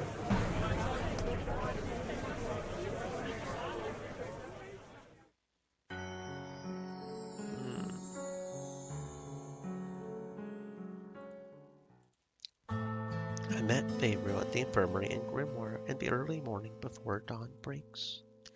Feyreal, you're up awful early. I always am. Sickness never sleeps. But do you? I sleep when I can. Sometimes at night, sometimes during daylight. I was thinking we might investigate the Blighted Woods today. Is now a good time for you? Good time or bad, it has to be done. We may as well do it now. Well, we should head out before the sun gets too high in the sky. Let's go then. We arrive at the edge of the Mars Plains just as the first rays of the sun have barely crested the horizon. By my estimation, we have around half an hour to get to the Blighted Woods before the sun gets high enough in the sky to blind us through the mist. And when the sun has risen, by that time we'll be out of the sunlight and into the woods. No risk of being blinded there. But we'll be stuck in the woods until nightfall if we can't cross these plains by daylight. Yes, I hope that's not a problem for you. It isn't now, but I'm not sure what we'll encounter in the woods. Only one way to find out, you know? Watch out! It's literally just me and Veyreal. This is why Veyreal has equipment. This is why I equipped Veyreal with equipment.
The plains of Namar, the more they surprise us, the more they feel the same.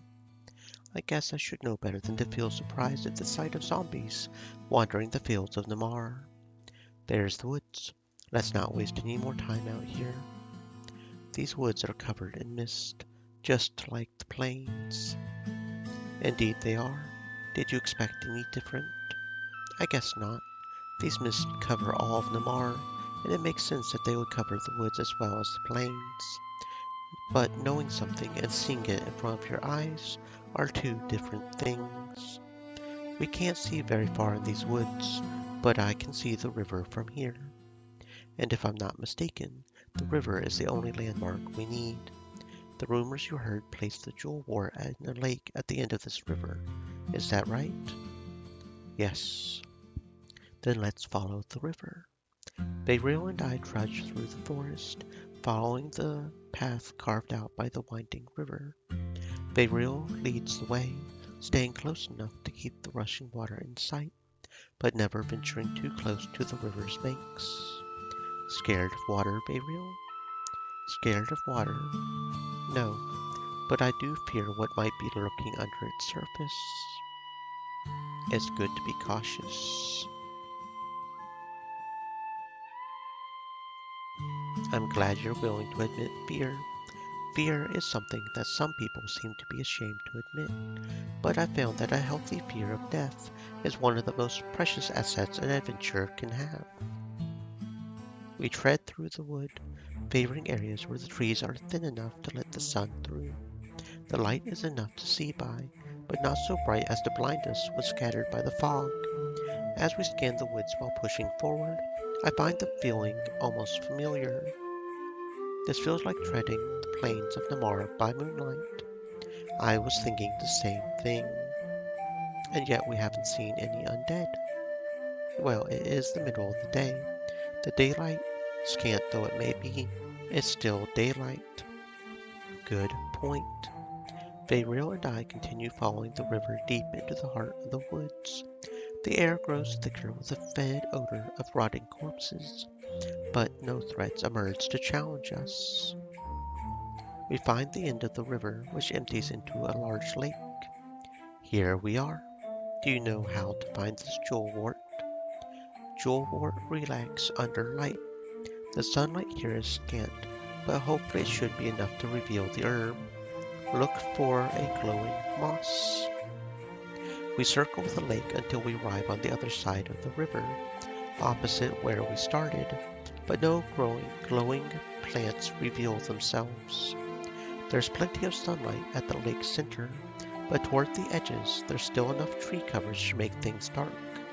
Do you think we need our own light? I suppose it can't hurt to try.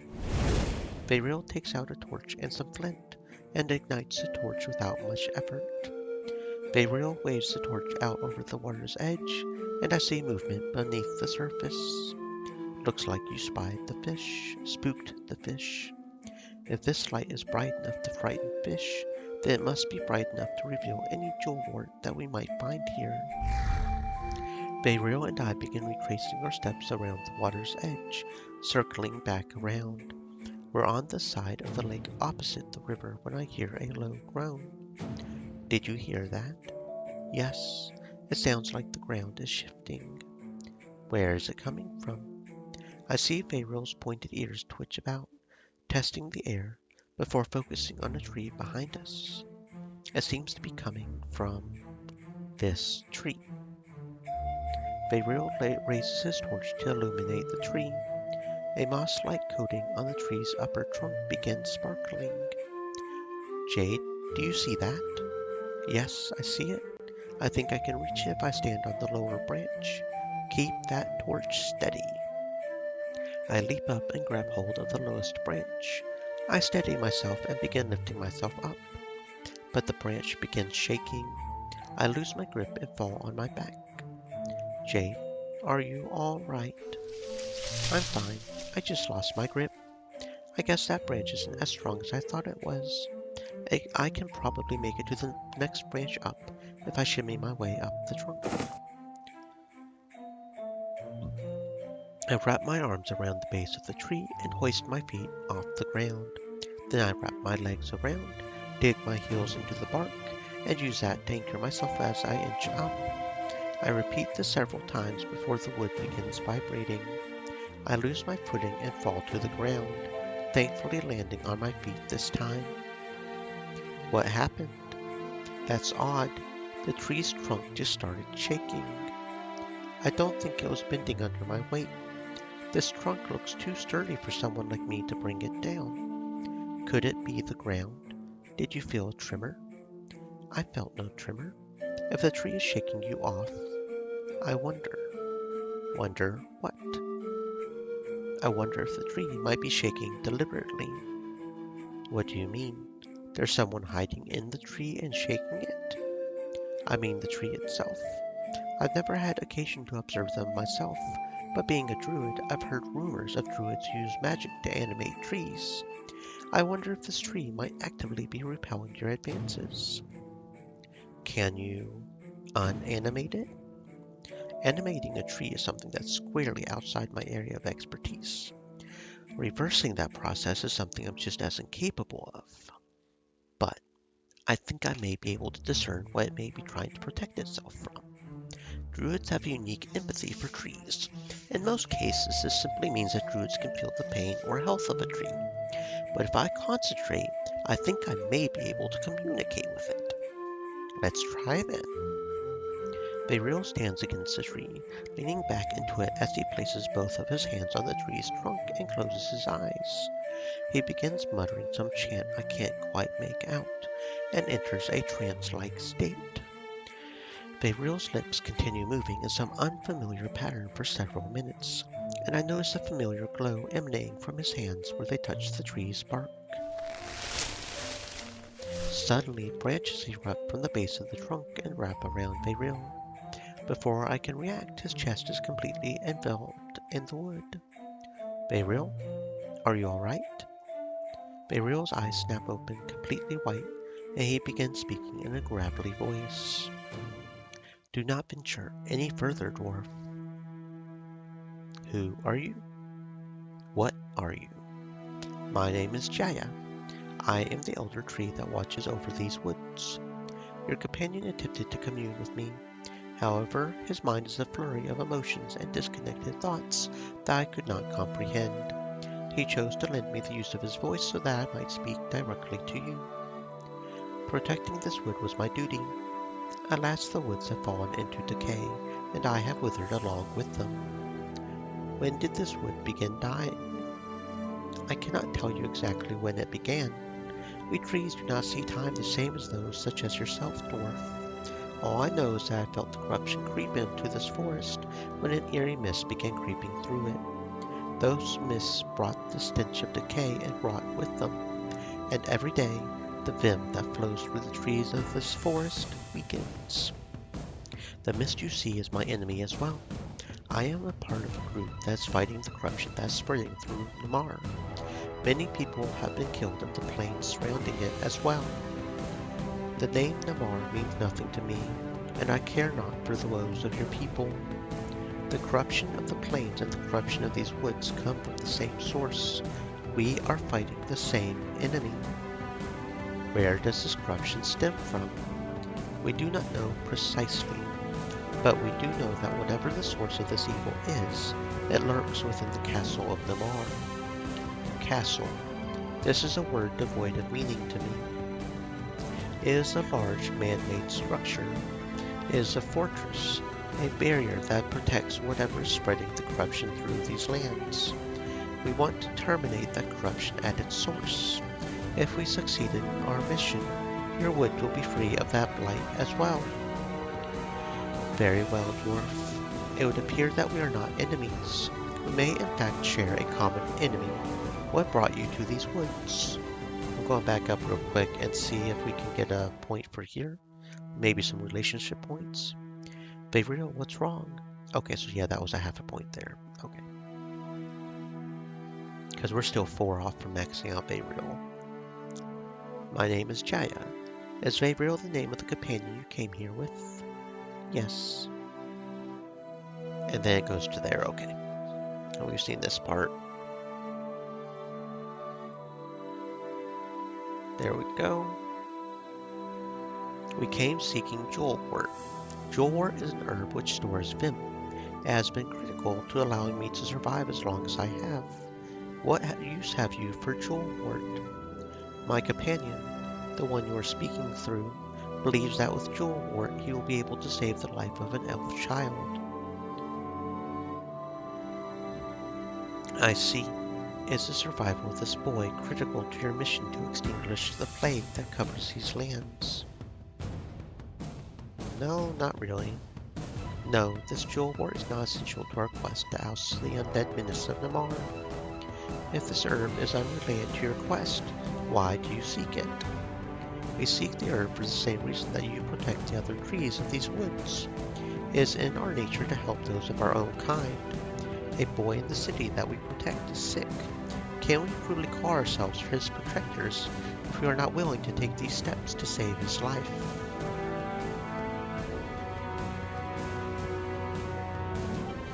Death is inevitable. It comes to us all at one point or another. 100 years from now, you and everyone you know will be dead. 1,000 years from now, every tree in this forest will have perished. What matters is not whether we live or die, but what we leave behind.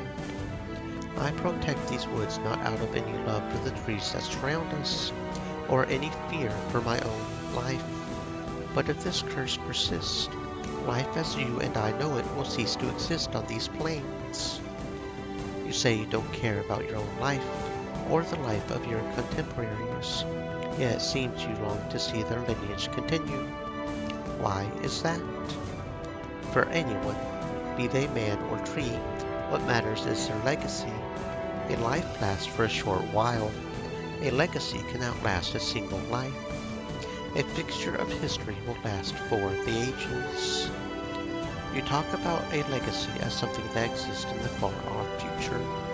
But I tell you this, if you are not remembered 10 years after your death, there is no way you will be remembered 100 years after your death.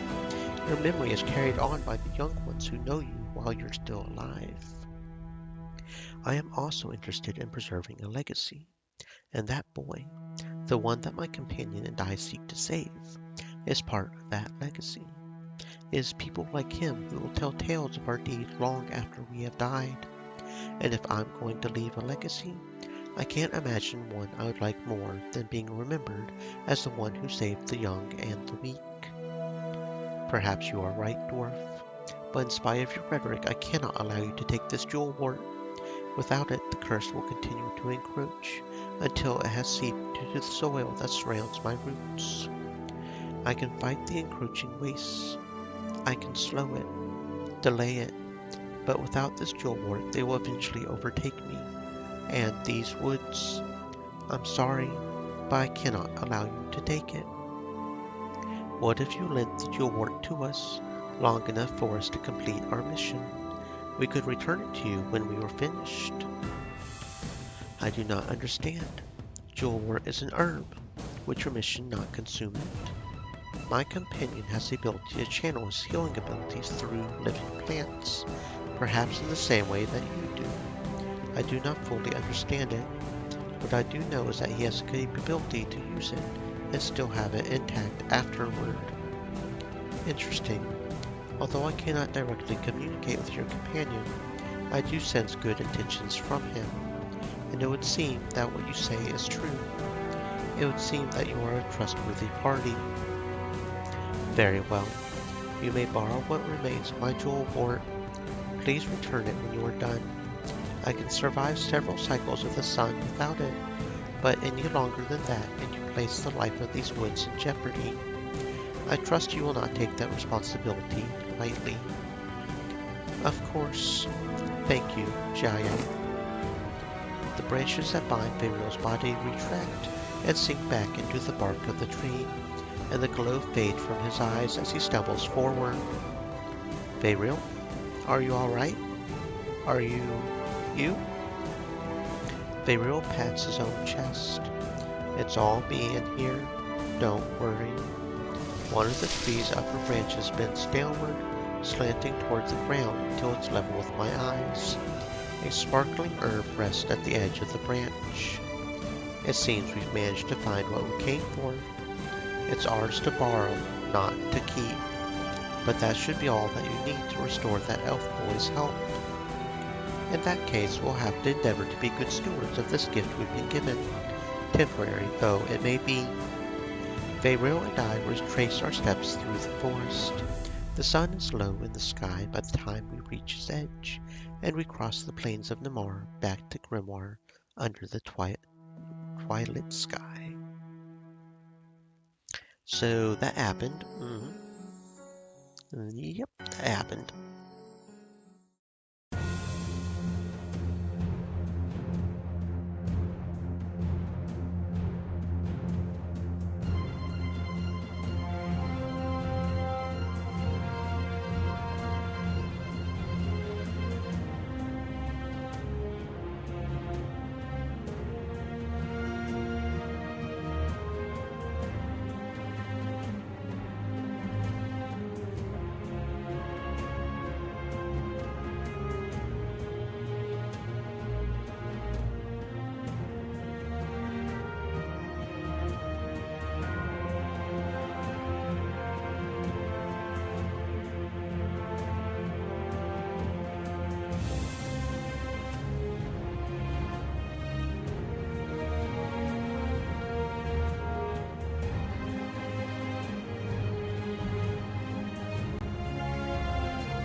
Okay, I feel like this sword was not here before.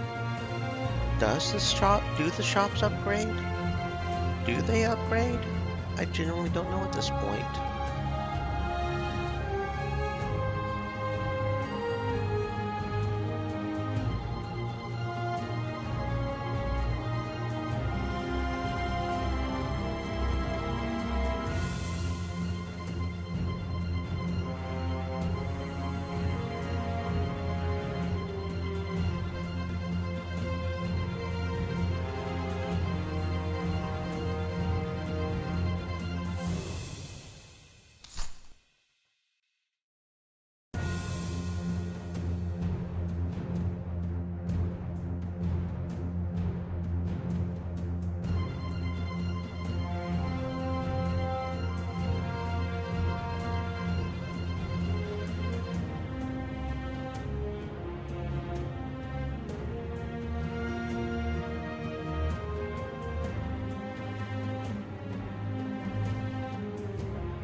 extreme elements. Said, stay moist my friends, hydrate.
Lady Geraldine meets with me at the gate with a faint but warm smile. Emissary of Grimoire, welcome. I apologize, you must be tiring of that title. What name should I address you by? My name is Jade. Geraldine clasped her hands together. Jade, wonderful. It's such a privilege to have the chance to talk with you about matters that are of such pressing importance. I trust you're here because of the business around the fields of Namar. Indeed, I am. Word I've heard is that you're in the process of assembling an army to take the castle by force. Is that right?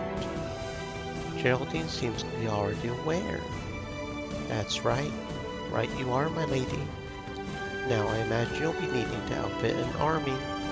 Weapons, good weapons, finely tempered and ready for battle. That I am prepared to provide. I came here with that expectation. I was hoping to discuss terms of payment. Grimoire is not exactly flush with capital at the moment. I understand that times of war can be financially trying, and I am prepared to offer you use of weapons on credit. If you fight at Namar and lose, then you pay nothing. And if we win, then you'll pay the normal rate for the weapons and supplies you use, plus 20%. That's a significant markup. Is it, though? Think of it this way. Paying for supplies now would break the bank for Grimoire's council, but if you successfully take Namar, to you will go the spoils of war. I don't know what riches lie within that castle, but they must be substantial. Paying the extra amount for the weapons will be trivial with whatever riches you find there, and you also lessen your risk of devastating loss, for if you fail in battle, I will shoulder the material loss of supplies. You benefit in either case, and this arrangement would also allow you to hold me accountable as well, because I would have a vested interest in ensuring Grimoire's success in battle. So you're saying that you want a stake in the outcome of our battle? That's exactly right. I want to invest in your war effort. Those are terms I'm sure the council will agree to. If we win, paying you an additional percentage should be no problem.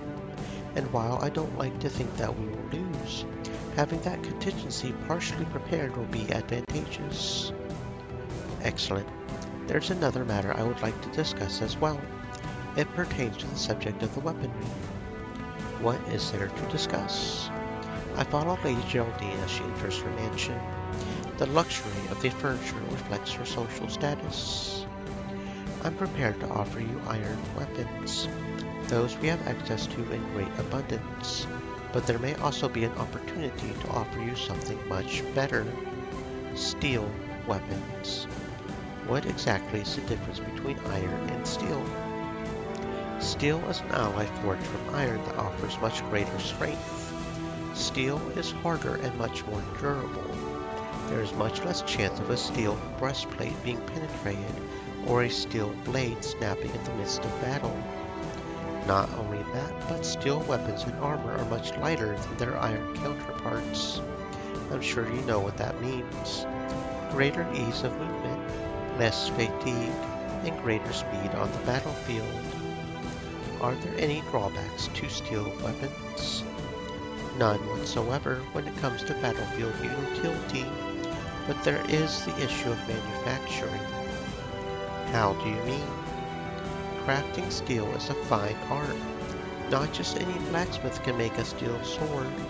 It takes a skilled metalworker to properly temper steel, and the Metalworkers Guild has gone on strike. Things have gotten political. Indeed they have. Things have gotten political with steelworkers' strike. Politics, not really my cup of tea. Well, if you detest politics, I think you're serving the wrong profession. After all, you do represent... I was just hired. I was just wandering around doing my own business, and they just decided I would be good for the job. I didn't agree that I was necessarily good for the job, but I was going to pass up on a job, so... I'm an instrument of the Council's will. They bend me to suit their purposes. I wish you wouldn't be so modest. It's plain to me that you're no simple messenger. You have a voice among those at Grimoire, and I suspect that you wield more influence than you may realize. I've heard of your exploits. You've been parleying with groups all across Aravorn. Most emissaries don't wield that kind of autonomy.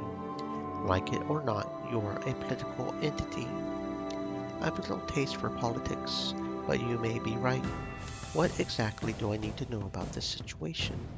You said something about metalworkers on strike. Geraldine smiles and offers a shrug. What is any strike about? They want higher pay and better working conditions. Workers always want better pay and conditions. What worker wouldn't? The question is what drove them to try and collectively bargain. Those aren't your typical workers. They represent the most skilled in their craft, and they're looking to collectively take ownership of their own output. So they're businessmen as well as craftsmen. That's their goal. They just need a faculty of their own, a faculty grand enough to support the best and brightest of the craft. How close are they to making that faculty? They have the capital and they're ready to build, but they haven't purchased the land yet, and that's where we've run into problems. There's a prime piece of real estate that's ideal for metalworking. It's located on the river, which makes it an advantageous location as part of a larger supply chain. And being on the river also allows for the use of water-powered tools. Furthermore, it's located on the crest of the hill, giving it an ideal air circulation as well. It makes for much more efficient cooling, and it also makes the working conditions a great deal more pleasant as well. That's just a small issue. That land happens to be the location of an old war monument. You mean the tribute on the hill? That's the one. The Tomb of the Unknown Soldier. That monument is a historic landmark. Indeed it is. You can't plow over a military monument without facing some resistance. Hence the political struggle. Some military veterans, most of them retired officers, don't take kindly to the notion of replacing a war memorial with a workshop. Do you want to know what I think? Tell me. The needs of the living outweigh the needs of the dead. Give the dead their respect, but don't let them occupy space that could be put to better use. The memorial can always be rebuilt elsewhere.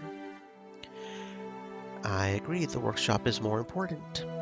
I'm afraid the military veterans won't see it the same way. Oh wait, Geraldine actually has a relationship thingy? Okay, wait up. I'm going to have to go back and double check here. I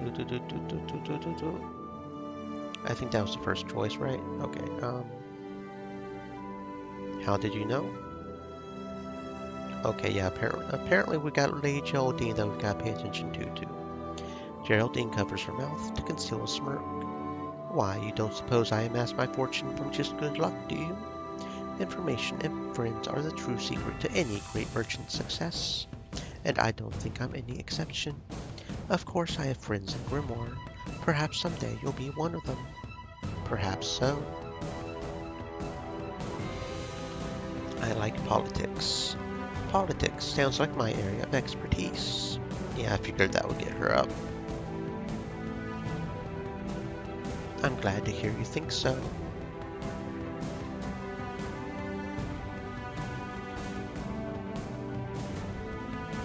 Okay. We're getting it done, we're getting the cougar happy. This troubles you. I'm preparing to fight a war. It behooves me to consider how veteran officers might feel about the matter. I'd rather have them as friends than allies. Jade, have you thought about how you're going to win this war? Of course I have. What are you getting at? Grimoire is not a city of fighters. You don't have a standing military that can stand up to the task of invading a castle. You're going to be relying on conscripts. This is a battle that will be won by commoners, armed with whatever weapons you can scramble together. That's not something to be afraid of. Jade, do you know what I love about technology? Tell me. Look at this axe on the wall. Geraldine points to a bronze axe with a long wooden handle hanging from 2 pegs on the wall. Would you like to try and heft it? I place both hands on the wooden handle and lift the axe from where it rests. I test the axe with both hands. Do you think a woman of my stature could ever hope to wield such a weapon? Yeah, sure.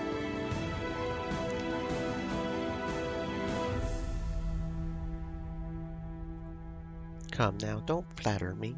With a bit of effort, I might have a chance at holding the weapon in my hands and giving a few swings without dropping it. But you know perfectly well that wielding such a brutish weapon in combat is far beyond my capability. I would be utterly useless armed with such a weapon. Training a woman of my age and stature in the use of a bronze axe would be futile. Do you think that strong warriors are born with giant rippling muscles? They work to achieve that physique. Training for that role is an arduous process, but it's not futile. I'm not trying to discount the importance of pig-headed determination. Of course, strong warriors work to achieve their level of combat readiness. But each one of us is born with certain attributes.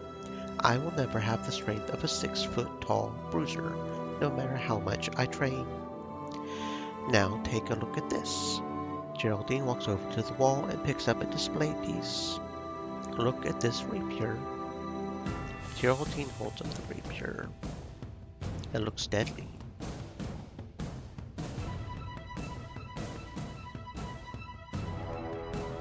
Geraldine smiles and nods. Deadly indeed, and in a lightweight package. This is a weapon built for combat. The beauty of the hilt's design belies the weapon's brutal efficiency as a tool for killing. In fact, the design of the hilt and handle serves the function of concentrating the weapon's weight in or around the hand of the person wielding it. The hilt also protects the bearer's hand, making it an ideal weapon for dueling. Stand back, will you? I back up and give Geraldine a wide berth. Geraldine grabs her rapier and levels it horizontally, then delivers 3 swift thrusts in rapid succession.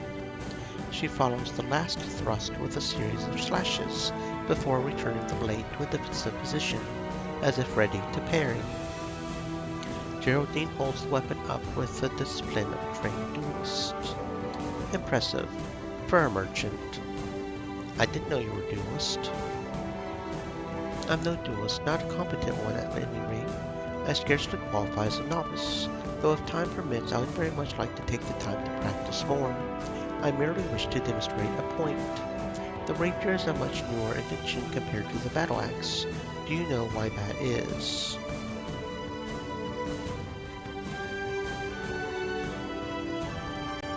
Okay, so neither one of those gives us a point. Okay.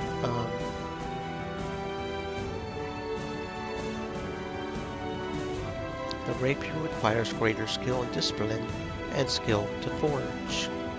This rapier is cut from a finer cloth, or to be more accurate, forged from a finer metal.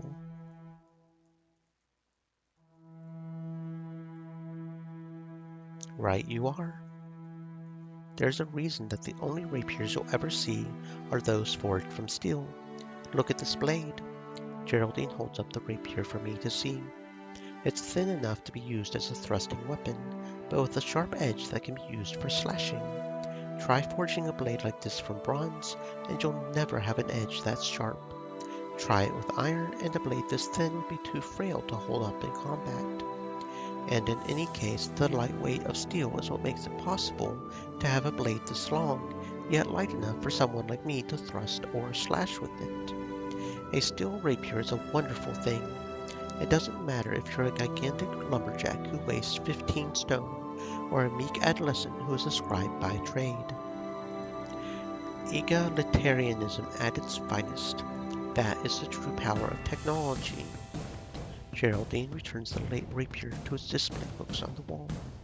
When you look at this blade, I hope that you see more than just a weapon. It's not merely a tool for fighting. It's a tool for social justice. That's admirable.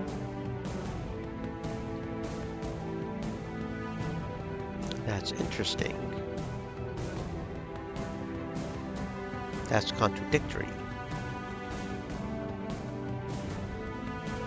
Okay, so admirable?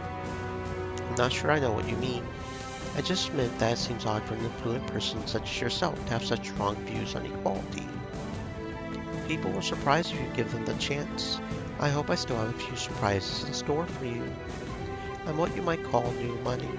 I made my fortune, and I owe that privilege largely to the meritocratic nature of my trade.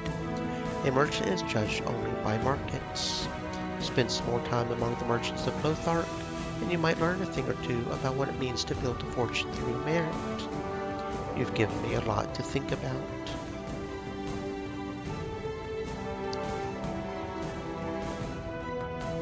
I just meant that seems odd for... Okay, so it's same either way on all three of those? That feels weird, but...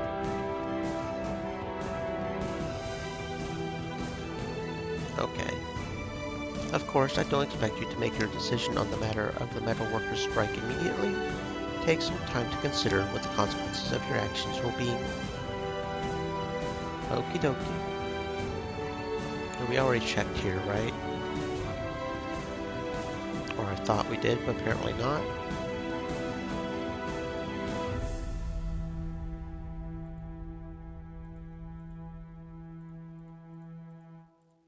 Just trying to equip him in case we end up with some... No, I think we did, but then maybe somehow when we went backwards it messed up, maybe. That's probably what it did. I was a little worried about that, but that's okay. I don't think there was much here anyways, honestly. But we're still trying to make sure our people are as equipped as possible. All things considered. Because you never know when,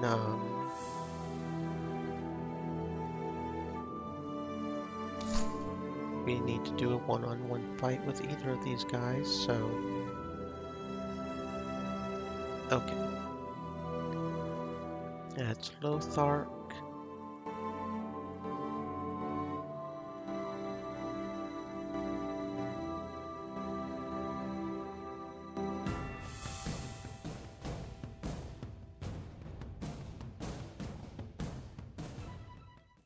Horus. So see, I don't think most of these have changed. The Hammerhands alone gets new weapons, because I don't remember some of those weapons in Hammerhands.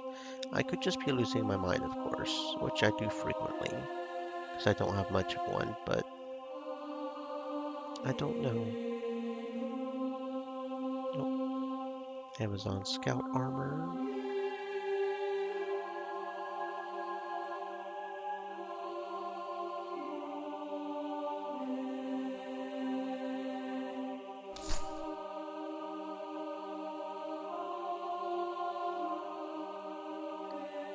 Okay, so some slightly better armor in Horus at any rate. Okay. Oh wow, lots of thingies here. Okay. Okay, and now I guess it's time to do the quest for the orcs. So we have to have you, and then we'll trade you out with you. That looks good. I arrive at the desert expecting to meet up with Nuala alone. However, to my surprise, I find that Lyric is there as well. Jade, Lyric would like to join us on this mission. I see. I thought you wanted to keep him out of this. No, I only said that he was unaware of our previous meeting. When you told me that you were coming, I decided to inform him. While I fear it may be inevitable, I do not crave a full-scale war with the orcs. Not right now. So if you have a better plan, I'm willing to try it. That's good. Nuala turns her attention to the other party members behind me. Thank you all for coming. I only came because Karen told me to verify the rumors behind those demon sightings. Thanks for being honest, I guess. Anything to help you, Nuala? You too, Lyric. Sorry. It's been a while since I fought orcs. They're talented warriors. I figured I could use the training. I'm mainly here to help you, of course. I gather everyone around me and start explaining the plan. Alright, people, listen. We're going to wait until nightfall. The orcs have spent all day traveling in the desert. With any luck, they'll be tired. We can use that to our advantage. This is going to be a stealth mission, so be cautious. Try to make as little noise as possible. Understood? Stealth. I suppose I can try to be quiet. That means no battle cries or yells, Galan. Alright. We wait until nightfall and then start moving towards the orc camp. Here we are. Any idea where the leaders might be? Our scouts said that they might meet in a big red tent. According to them, we won't be able to miss the smell of wine and roasted meat. They also mentioned that one of the orc leaders also likes to smoke. That's quite a bit of information they managed to gather. You have some good scouts, Lyric. Not to brag, but I trained some of them myself. There's the big red tent, and the smell. It's definitely that one. There are also 2 guards outside, as expected. I can make an opening at the back of the tent with my axe if we want to try catching them by surprise. Got it. I think we can do this one of 2 ways. One, we attack the guards and kill them quickly before they can sound the alarm. The orcs inside will probably hear us anyway, though, and rush outside to join the battle. Still, that should give us just enough time to kill the guards before we have to face off against the leaders. Our second option is to cut the back of the tent open, as Lyric suggested. We'll have the element of surprise in our favor, but the 2 guards outside will probably join the battle before we can kill the orc leaders, so we'll end up fighting them all at the same time. In both cases, after we're done killing the leaders, we'll need to escape quickly before the rest of the camp is on to us. Which plan? Well, surprise attack, we're trying to assassinate, right? I like Lyric's idea. Let's go to the back of the tent. We silently move behind the tent. Once we're ready, I give Lyric the signal. He rips the tent open with his axe, and we catch the 3 orc leaders by surprise. What the? Guards!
We did it! Now's not the time to celebrate. We have to get out of here before more orcs come. We hastily run away from the camp. Without torches or other light sources, the orcs quickly lose our tracks and we're able to reach the grassland safely. We're far enough away now. We should be safe here. Yes, I think so too. The mission was a success. Without their leader, the orc clans will be in total chaos. Each one will need to pick a new leader, and then they'll all have to agree on a plan again, which should take a considerable amount of time. Will it be enough, though? You have no idea how orcs choose a new leader, do you? I admit that my knowledge is a bit lacking when it comes to orc politics. All the candidates fight each other in duels until only one remains alive. Those fights can take days. At the very least, this should cut down on the number of tough orcs we'll need to fight if it does come down to a war. Well, it sounds like it'll all work out then. Okie dokie.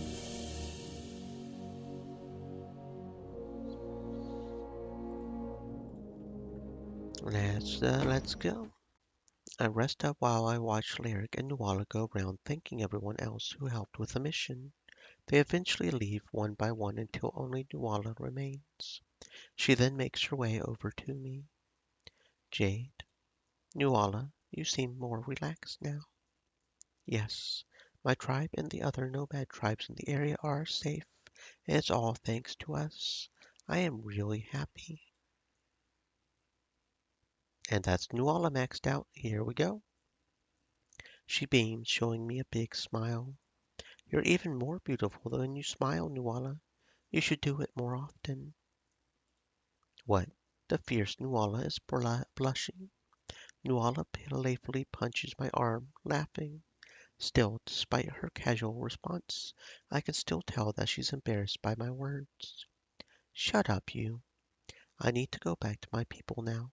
I'm sure you have other things to get to as well. I hope to see you again soon. You will, Nuala. You will. I'm on my way back to Grimoire after a short reconnaissance mission when I hear a commotion coming from the main gate nearby. I quicken my step and move closer to find Enoch being held by two guards. Stop. He's with me. This one? With you? Yes, what happened here? He was trying to infiltrate Grimoire and... Infiltrate? I was coming to meet with the Polymichel and Jade. I'm one of the people she recruited to fight at Namar. Don't you recognize me? I suppose that your face does look familiar after all. Our apologies. The situation here in the city is tense, and they told us to be extra careful, but we've clearly made a terrible mistake. It's all right. We understand that you were just trying to do your job. I'm sure that Enoch has already forgiven you both anyway. Right, Enoch? I suppose. I waved my hand, gesturing for Enoch to follow me into the city. Once we've left the guards a fair distance behind, I asked the question foremost on my mind. So what's this about meeting me in the Polymichel? This is the first I've heard about it. Really? I guess he forgot to tell you then. At that exact moment, I see a Polymichel crossing the main square towards my temporary home. I catch his attention and he changes course to approach us. Good. I see that you've already met with Enoch. I assume he told you about the meeting. Well, he told me of a meeting. I still have no idea what this is about. Come, let's go to my room inside the Wizards Guild. I will explain everything there. Upon hearing the words Wizards Guild, Enoch's face lights up. His eyes are positively beaming, and the less than subtle smile makes him look like a child that's just won a lifetime supply of Dingiran chocolate. Once we get inside, a Polymichel turns to us and clears his throat before speaking.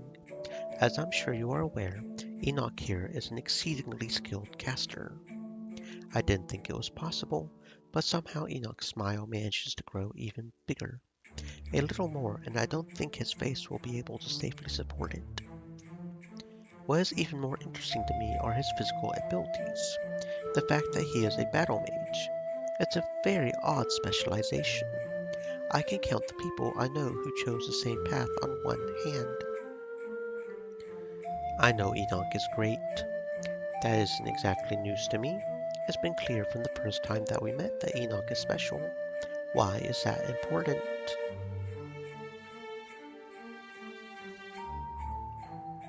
Jade, you're making me blush in front of a Polymichel. A Polymichel clears his throat and continues, not allowing us to get too far away from the point. I was curious, so I asked around for more information about Enoch, the battle mage specialization. I have a feeling that I'm not going to like where this is heading. My inquiries revealed that battle mages are well known for making use of dark magic whenever they get the chance. It was also brought to my attention that Enoch here is no exception. Tell me, Enoch, is this information correct? Do you use dark magic? Maybe, sometimes. It's harmless. A Polymichel's face becomes furious as he slams his palms on the table. Enoch instinctively backs up. I've never seen him afraid of anything before. He certainly seems terrified now. Not that I can blame him. Even though a Polymichel's anger isn't directed at me, I jumped a bit too. I lost countless men, good men, during the old war against the demons and Faust. Do either of you know who Faust was? Faust was a death knight. He used dark magic to summon all of those demons to crush our armies. So much was lost during that war. My Gwendolyn. Apollo Michaud has never told me much about his past. Frankly, I'm surprised he's bringing it up now, albeit due to a burst of anger. He doesn't elaborate as to who exactly Gwendolyn is, but I can tell that she must have been someone very dear to him. Perhaps his daughter, or wife. Dark magic is forbidden here, in all other magic schools across Erevorn. Did you not think that there was a clear reason for that? Dark magic is dangerous. It corrupts people's minds. Apollo Michaud, sir. With all due respect, I am a Naga. I don't react the same way to dark magic as humans do. Nagas have a much higher tolerance for dark magic than other races. Silence. I won't allow someone practicing dark magic to be a part of our battle against the undead. Have I made myself clear, Jade? If Enoch leaves, I'm going too. Fuck you, old man. Fuck you. What? You would turn your back on your mission and all the people who are counting on you to succeed for one individual? If the alternative is turning my back on a friend, then yes, without question or hesitation. Y'all are the ones that came to me wanting me to work for you. I cannot see Enoch from where I'm standing, but I imagine that he's at least relieved at my response. Wait, what if we found another solution? What kind of solution? What if I brought you incontrovertible proof that I am immune to the side effects of dark magic? Would that convince you to let me stay? What proof might that be? Have you heard of divine juice? I'm an alchemist, a rather skilled one at that. Of course I've heard of divine juice. It's what gamer girls give. What? Now what does that have to do with... I see. Well, being a bard, I can safely say I've never heard of divine juice before. What is it? Enoch opens his mouth to speak. Once he notices that Apollo Michaud has done the same, he stops, allows Apollo Michaud to do the explaining. Divine juice is a concentrated version of divine essence. It's the purest thing you can hope to find here in Erevorn. It's also a very rare, valuable alchemy ingredient. While it has several notable properties, the one that suits our purposes is that it reacts to demons and dark magic. So you're saying that could be used to test for dark magic?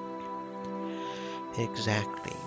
If something, an item, place, even your body is corrupted by dark magic, the juice will react to it. The stronger the corruption, the stronger the divine juice's reaction.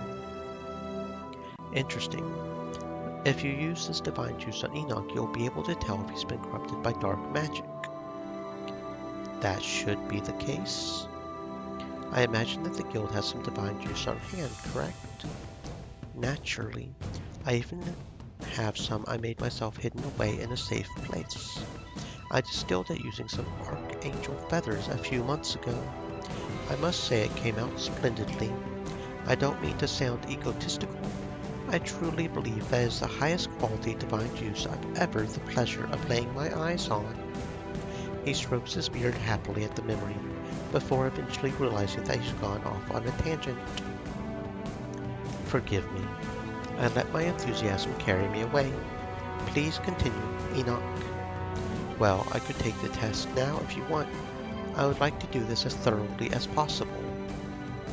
I'll go to the Everburn Mountains, kill some hellhounds, cook them, eat them, then come back to take the test. Enoch, I'm not sure that's such a good idea. It is an interesting proposition. If, after doing what you said, the divine juice still won't react to your presence, then I'll have no choice but to accept the fact that you're capable of absorbing dark magic in high quantities without any negative side effects. Hold on. Wait just a moment. Don't I get a say in this? Of course, Jade, what are your concerns? First of all, the Everburn Mountains aren't exactly close by. It would take up time we don't really have to get there. Second, kill some hellhounds, cook their meat, eat them. I'm sorry, but that's just insane. I'm going to be the only one who eats the hellhound meat, Jade. For you, it would probably be deadly. I wasn't talking about the eating part. The problem is killing them. Hellhounds are dangerous beasts, you know. You probably don't need to go all the way to Everburn. Hellhound sightings are fairly common in the area around Hammerhands. They're not as strong as the hellhounds you'll find in Everburn. They're still imbued with dark magic, so eating their meat would still work for the test. I gave up and let out a long sigh. Of course, the one thing that both Enoch and Napoleon Michaud ended up agreeing on would be something this stupid. I don't exactly feel like arguing with them, though. I guess we can do it, but only when I have the time, understand? Until then, nobody can say anything about Enoch being on my team. Understood? Hellhound pot roast. I bet it's a very spicy pot roast. Very well, I agree to your condition. Good. We'll contact you again when we're ready to do that test. Hold up, I want to double check that we won't get... probably not. I was going to say we're probably going to get some... But we did it, probably not, so...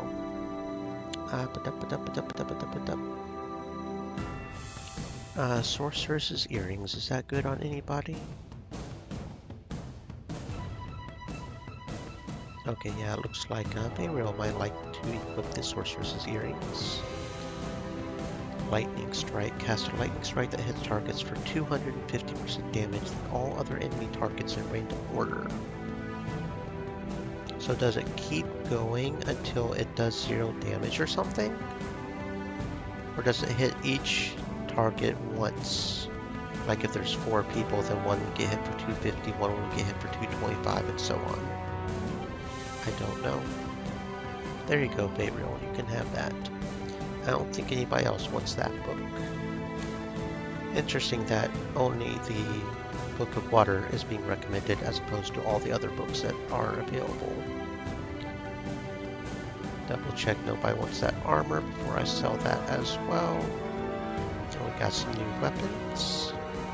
And it looks like Bayreal also would like the Blazing Dagger.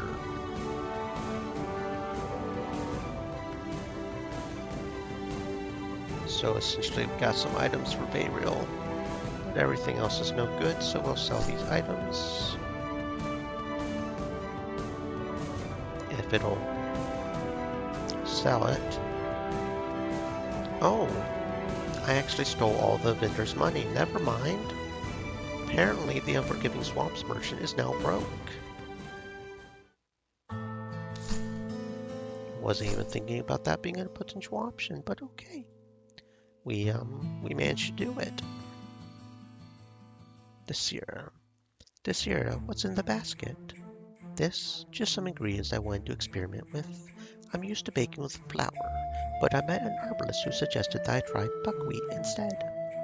What's the difference? Hell if I know. But she seemed to know what she was talking about, so I thought I would give it a try.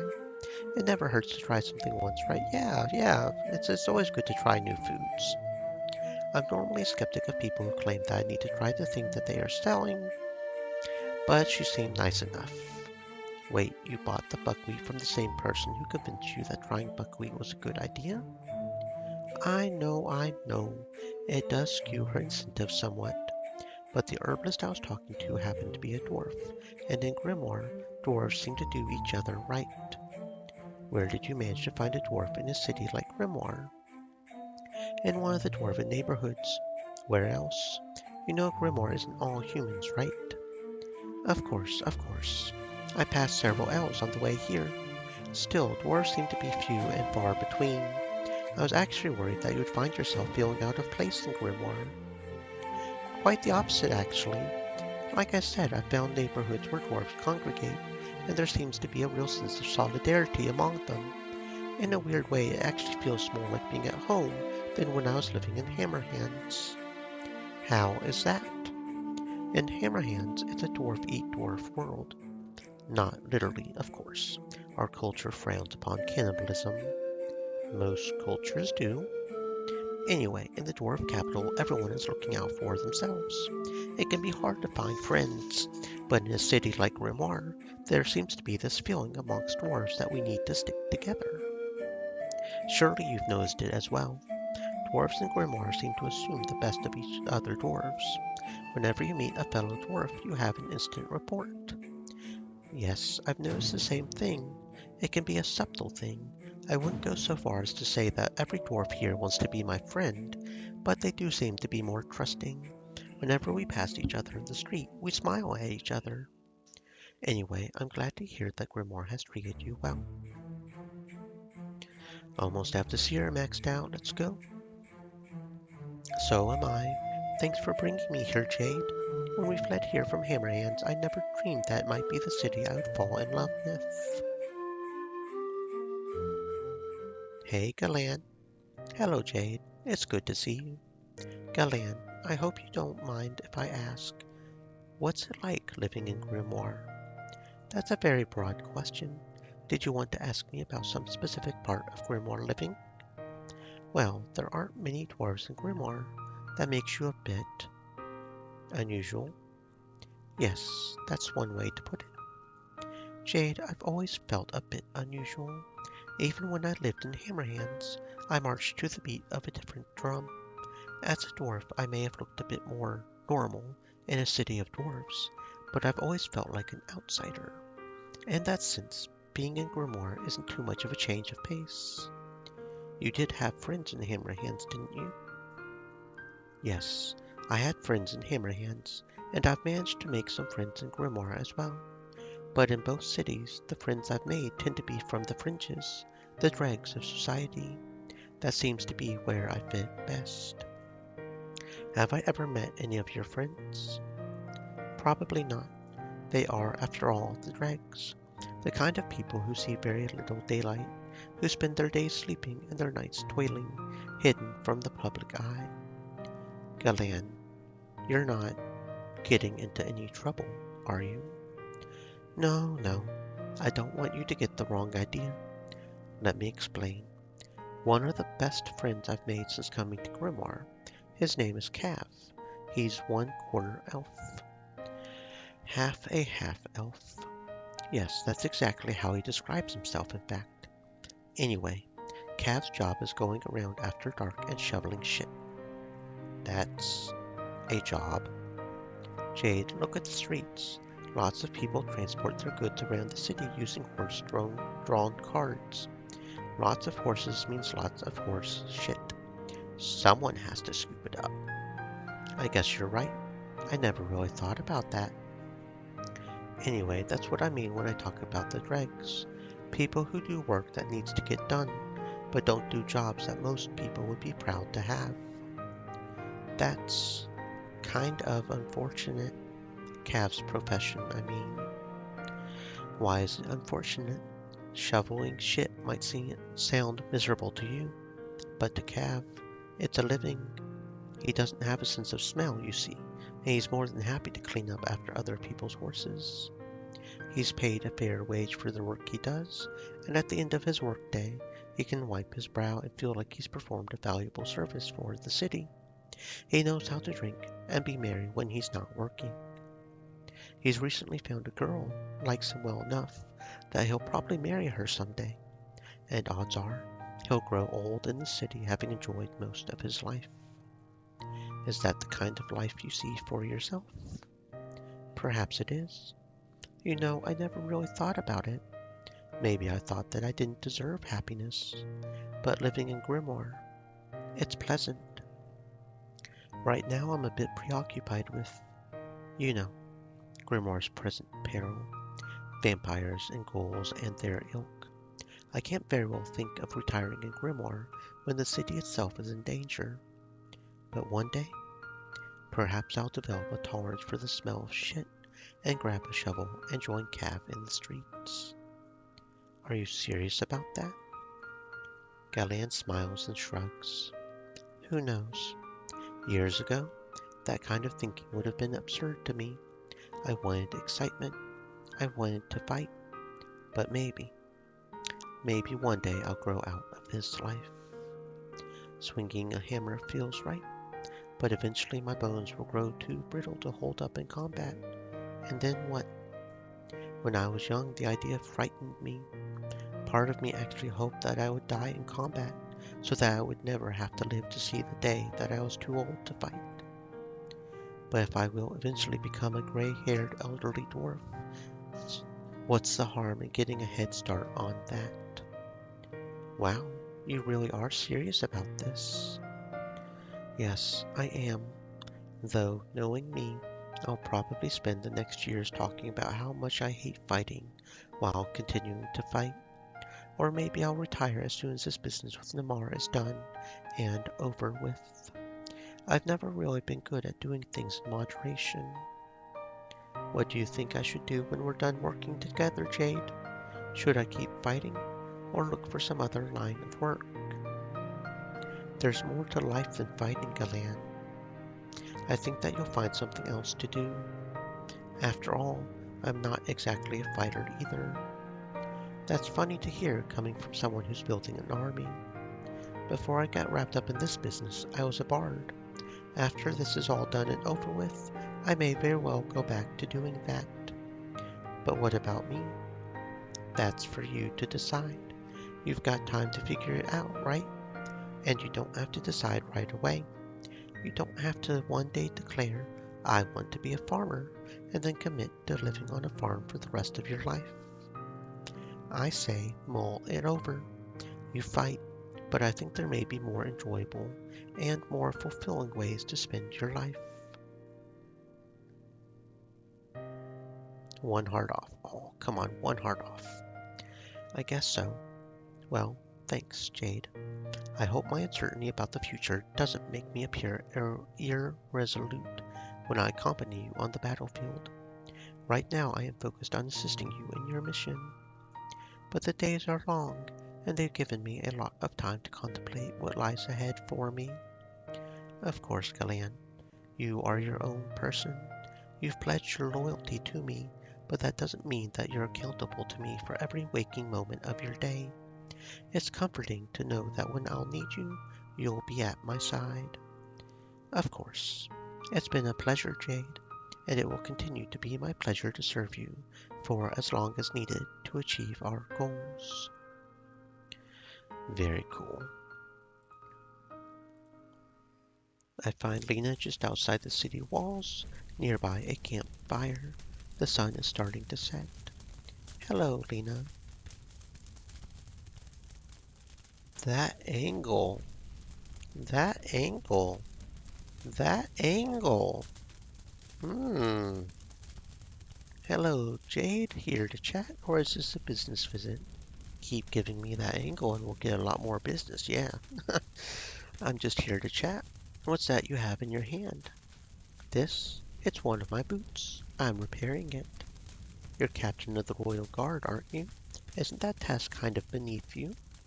I would have to be mighty arrogant to presume that any kind of work is below me. Well, I mean, don't you have people who take care of those kinds of trivial things for me? If I deemed this task trivial, I could assign it to one of my underlings. It's no trivial task. You're stitching a boot. I have a hard time believing that it's an important task. I'm not one to march into battle barefoot. Well, okay. Having work shoes is important to a warrior. But why do you have to waste your time with a task like this instead of delegating it? I'm practiced in the art of stitching my own boots. It requires finesse to stitch it in such a manner that the fibers of the laces do not rub against the exterior of the shoe when I move or flex my feet. I wouldn't trust anyone else with this task. So you're saying that in the Amazon Citadel, the most skilled shoemaker is also the captain of the Queen's Royal Guard. No one is better than you at making shoes. I'm no cobbler. I don't make shoes. The craftsmanship that went into making this sole isn't something I could hope to match. But I am very skilled when it comes to stitching. And perhaps more importantly, I am the Amazon's foremost expert when it comes to a very specific topic: my feet. No one else understands how the muscle of my foot contracts when I leap, or tightens when I land from a fall. No one else understands my stride quite like I do. I know all the places where my foot is going to exert the most force, and where friction will cause the most damage to the boot. So, in a manner of speaking, I am uniquely qualified for the task of putting the final touches on my combat boots. And when they break, no one else has the same intimate knowledge of how it is that they came apart. I know exactly what caused this break, and I know exactly how to prevent it from happening again. This boot broke through no fault of the original crafter. She did the very best that she could, and there's no way she could have anticipated the extent to which I would test its durability and strength. So now I'm taking upon myself to succeed where she fell short. It does seem pretty important. That does seem pretty important. Having a loose boot in the heat of battle could be deadly under the wrong circumstances. Imagine something as simple as losing your footing when facing down an opponent. Sometimes even the most smallest disadvantages can have the most dire of consequences. Indeed. Indeed. That moment when you just foretell the next line without even meaning to. When your life is on the line, margins for error are tiny to non-existent. I once saw a man killed in battle when his axe's head lodged in an enemy and became detached from the handle.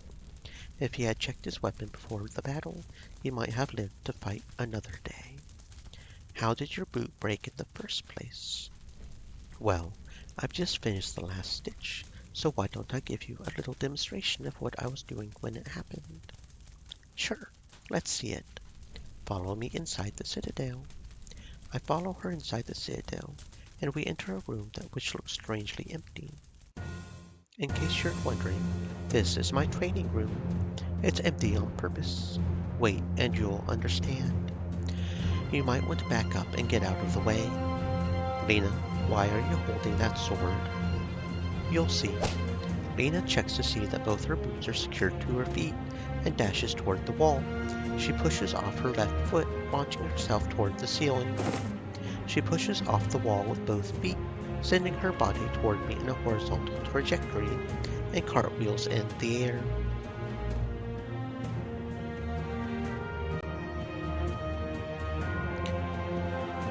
Lena turns her blade toward the floor and lands in front of me, planting her blade in the tile at my feet. Yikes, that was a little close for comfort. Hopefully close enough to get the point across. If you had been standing 2 steps ahead of where you were, that blade would have entered your chest and been driven straight down through your ribcage, hitting every vital along the way. So, what do you think of my new combat trick? Lena's is amazing. I'm not sure how effective that technique would be in actual combat, but you sure look cool doing it. Stream Elements said, "Stay moist, Scary. my legs. Hydrate." It seems pretty deadly. I mean, even more so than a thrust of a sword would normally be. There we go, we got Lena maxed out. There we go. Exceptionally deadly is exactly what I intended. I began working on this technique by thinking about the kinds of foes we'll be facing in the future. You mean vampires. Vampires, zombies, ghouls, the whole lot of them. They tend to be a good deal more tenacious than the sort of foes I'm used to fighting. So I devised a maneuver that would allow me to deliver a decisive blow with more force.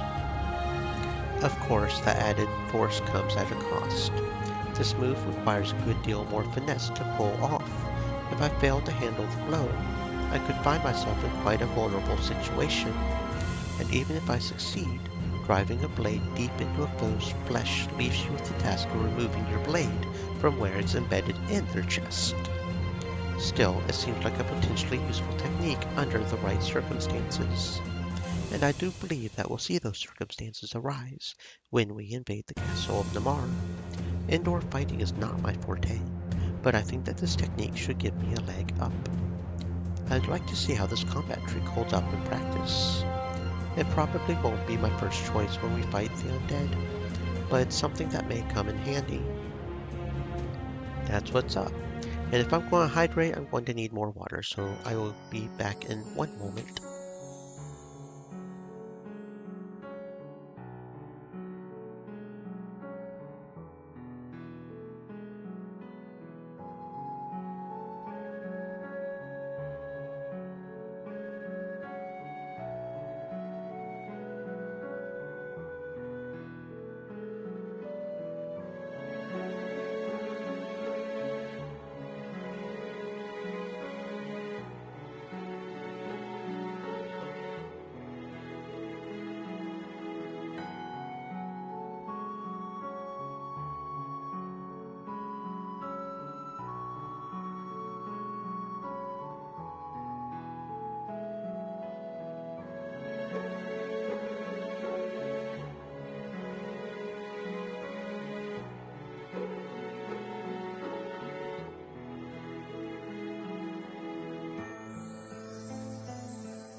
I find Jasper at the docks, leaning over some crates and speaking with a small group of other people. A few of them are dressed similarly to Jasper. I suspect these ones might be pirates like him. Some of the other members of the group are dressed differently, though. Their clothes are more elegant. Merchants or nobles, maybe. I wonder what they're talking about. I wait for a few moments, and eventually they all clear away, leaving Jasper by himself. With nobody left to block his vision, he catches sight of me and then waves me over. So, Jasper, who were those people? Is there something going on that I should know about? Actually, yes, Jade. Do you remember a while back when we discussed the usefulness of guns in battle, and how you mentioned the possibility of helping me retrieve a more powerful gun? Yes, I do seem to recall something like that. Why? Have you found a viable lead? That's exactly what I've found. The people I were talking to just now have lent me their ship, the Esmeralda, in exchange for any extra guns or gold I might find. Here, come look at this. Jasper pulls out a rough-looking map and flattens it on top of one of the crates. It looks old, and I'm not sure how reliable it is, but Jasper seems to trust it since he starts pointing to a couple of spots with his finger and naming locations. In practice, I know about two guns, the blunderbuss and the pepperbox. Which one would you like to know about? Rumor has it that old mercantile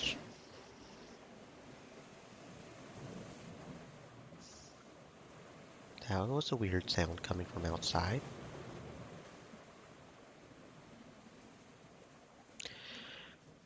Rumor has it that an old mercantile ship had a crate full of blunderbuss rifles. When fired, these rifles will shoot out several bolts covering a cone-shaped area in front of the barrel. Basically, with these guns, the damage is spread out, which means I can hit 3 enemies with 1 shot. That's impressive, Jasper. It is. Of course, this feature comes at a cost. The blunderbuss rifles do less damage and aren't nearly as accurate. Still, quickly being able to hit 3 targets at once is nothing to scoff at. Rumors also say that the ship wrecked on an island not far from the Grimoire dock. Couple hours of navigation tops. We can go there and search for the weapon. Unfortunately, it's likely we'll meet other pirates there. Unfriendly pirates. You mean pirates not affiliated with the Bastards of the Sea? Exactly. Supposedly they're after some other treasure in the area. If we encounter them, I'm afraid we might need to fight. What about the pepper box? I suppose you wouldn't happen to know the legend of Logan the Pirate, also known as Logan the Red due to his ruthless and bloodthirsty nature. No, sorry, that name isn't familiar to me. Well, long story short, he was one of the first people to use guns in battle, specifically a pepper box. This all happened several years ago. Logan is believed to be dead now, but some people swear that he just pretended to die to avoid his enemies. You are as smart as you look, Jade. That is exactly right, at least as far as the stories go. As Logan got older, he thought it would be better to fake his death so that his enemies would stop looking for him. It seems that strategy worked. Until now. The information I have is not very accurate. However, on an island close to the Lizardmen's territory, there's a small shack. I noticed it myself while circumnavigating the area when we first scouted the waters around Namar. I also noticed some smoke when I passed through there a few days ago, so someone is definitely living there. It might be Logan.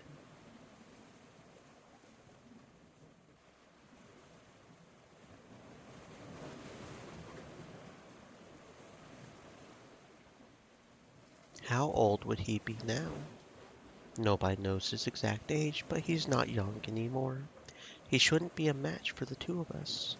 We should be able to overpower him if he isn't willing to part with his valuables peacefully. You're talking about the pepper box. Anything else that looks like it might be worth something? He's bound to have a bit of treasure hidden away somewhere. We'll need to take it in order to pay back my friends for lending me the ship. That was part of our deal. Well, okay. That all sounds a little too convenient, though. Let's go after the blunderbuss. An excellent choice. Let's get on the Esmeralda. As Jasper said we would, we reached the island within a few hours. Our own ship, the Esmeralda, is small enough to slip by unnoticed, which turns out to be quite lucky considering that we end up spotting 2 large pirate vessels on the other side of the island. Well, this isn't good. 2 large pirate ships. I expected 1, but not 2. That means there's going to be a lot of pirates wandering around, more than we'll be able to take in a fight. Do you know where on the island the guns are supposed to be? Would you like to take a guess? The way Jasper asks the question makes me think that the answer must be our worst case scenario. Midway between the 2 ships. That would be correct. Of course. I take a second to think over our options before vocalizing the 2 I think have the best chance of success. I have 2 ideas. 1, we run over there fast as we can and grab as much as we can before running some more, or 2, we approach one of the pirate groups and try to convince them the other pirates already have the treasure. Neither of those plans sound ideal. I never claimed they were. Still, if we're going to get our hands on the blunderbuss, we have to try something. You're right about that. Well, I don't have a preference. Go ahead and choose the plan you like the best. Okay, so it'll be a check. Melancholic or agility. I don't remember my own stats, but, melancholy and what? Agility. Well, I know I don't have crap in the agility stat, because that's not one that I've been leveling up. But we only have 2 melancholic. so...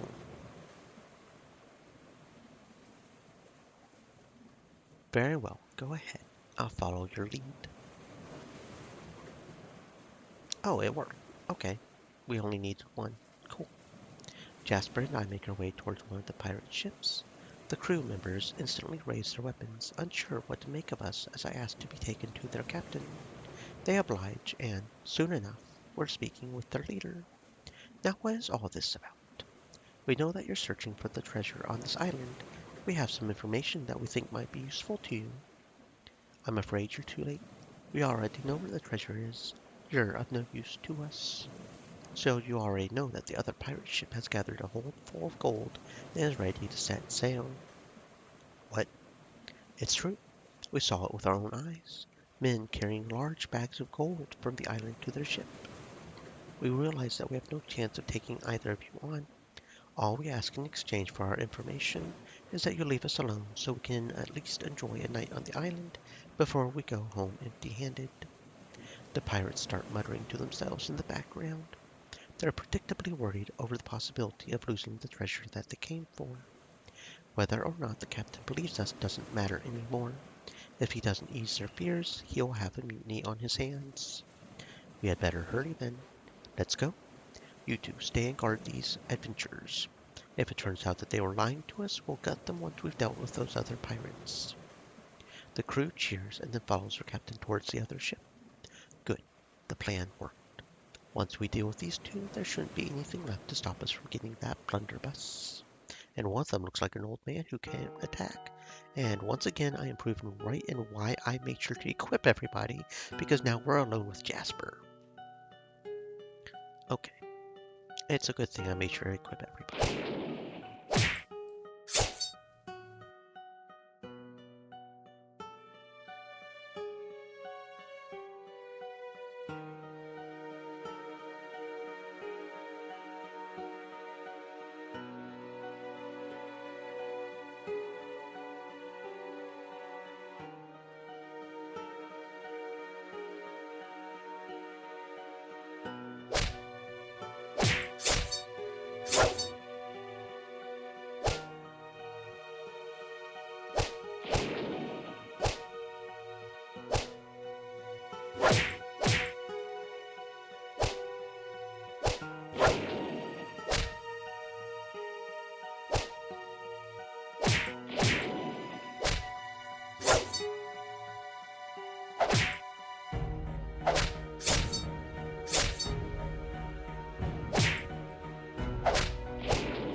Good. Now let's take a look at that shipwreck.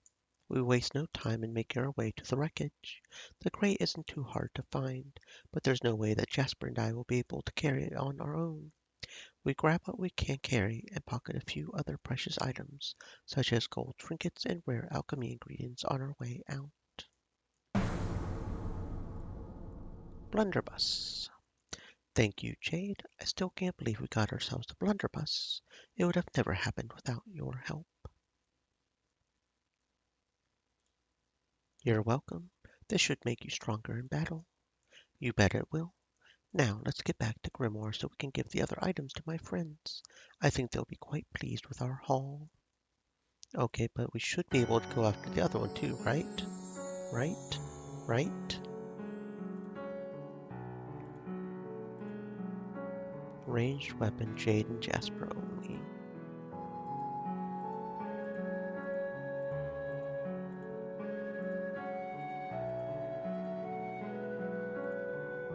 Honestly, not really. Because if we equip it, it'll go there and it'll be like an alternative thingy.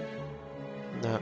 Well, unless it automatically does, like it said, and does 3 at once, in which case I could see. Maybe.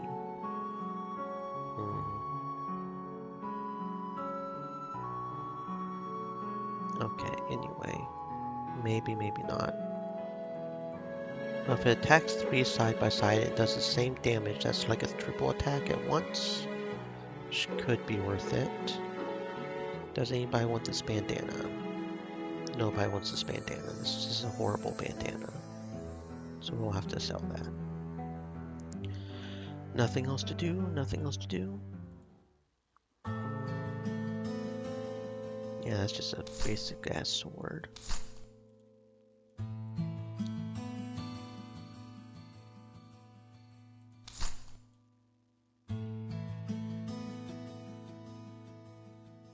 Feels weird having 12 of these. I want to have even numbers, please. So we'll sell 2, so we have 10.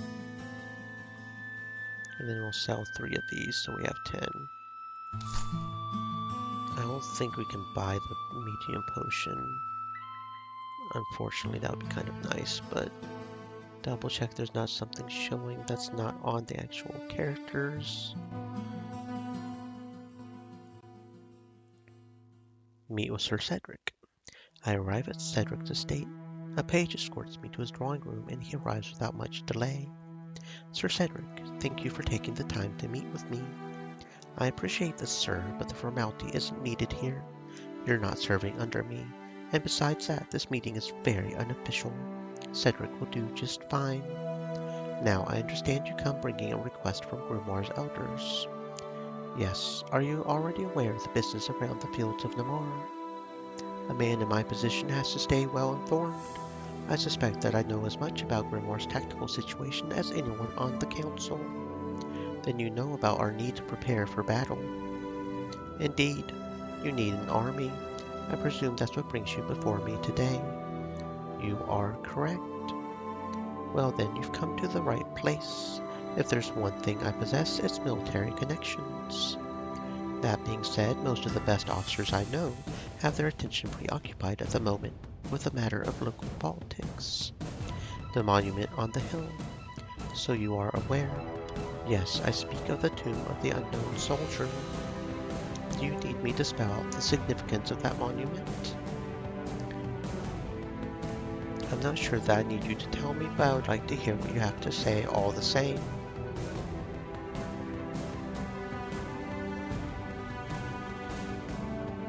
As you might conclude from the title, in that tomb rests a soldier. His name and family are unknown, but the fact that we can't know him by name doesn't diminish his service to his fellow countrymen. The tomb is much more than a burial chamber for a single man. It stands as a symbol in recognition of the many unidentified countless men who have fallen in battle. We can't carve out tombstones for men whose names we do not know. The tomb of the unknown soldier serves as a collective monument to the memories of all who deserve recognition for their sacrifice. So I'm sure you understand why military men such as myself would believe so strongly in the sanctity of that monument. My understanding is that a certain metalworks guild would like that space to operate as steel smithy. Indeed, did Lady Geraldine inform you of the specifics of what the workers want? For the most part, yes. I am guessing she made the argument that the metalworkers needed that space so that they could enjoy better working conditions. Is that the main argument she made? Yes, she said as much. Did she tell you that she's the one that encouraged them to collectively strike as well? That she did not tell me. Well, she did. The metalworkers are striking because Geraldine encouraged it, and gave them certain assurances that they would be guaranteed enough funding to live on for the duration of the strike. I suppose now you may be wondering why it is that Geraldine encouraged them to strike. The thought had crossed my mind. The truth is, Geraldine stands to gain from the metalworkers' strike if their demands are met. They intend to buy up that land and set up a new workshop with capital provided by Geraldine. She will own a large stake in the ensuing enterprise.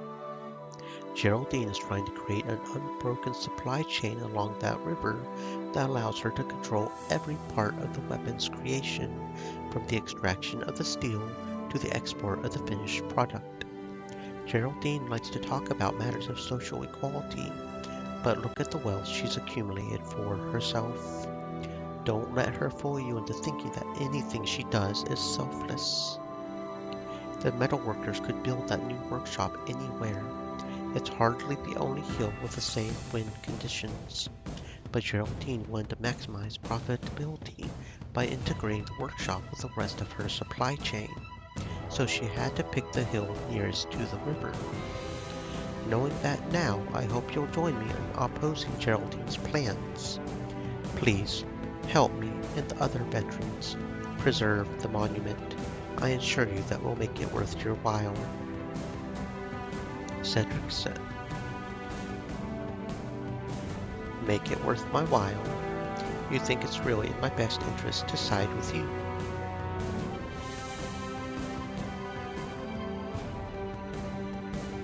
Of course, I'm not naive enough to think that I'm the only one making you an offer.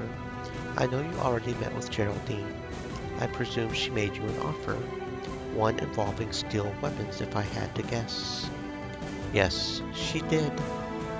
Did she give you her big spiel about how her steel weapons are the greatest military technology ever conceived and will be the deciding factor in any combat scenario?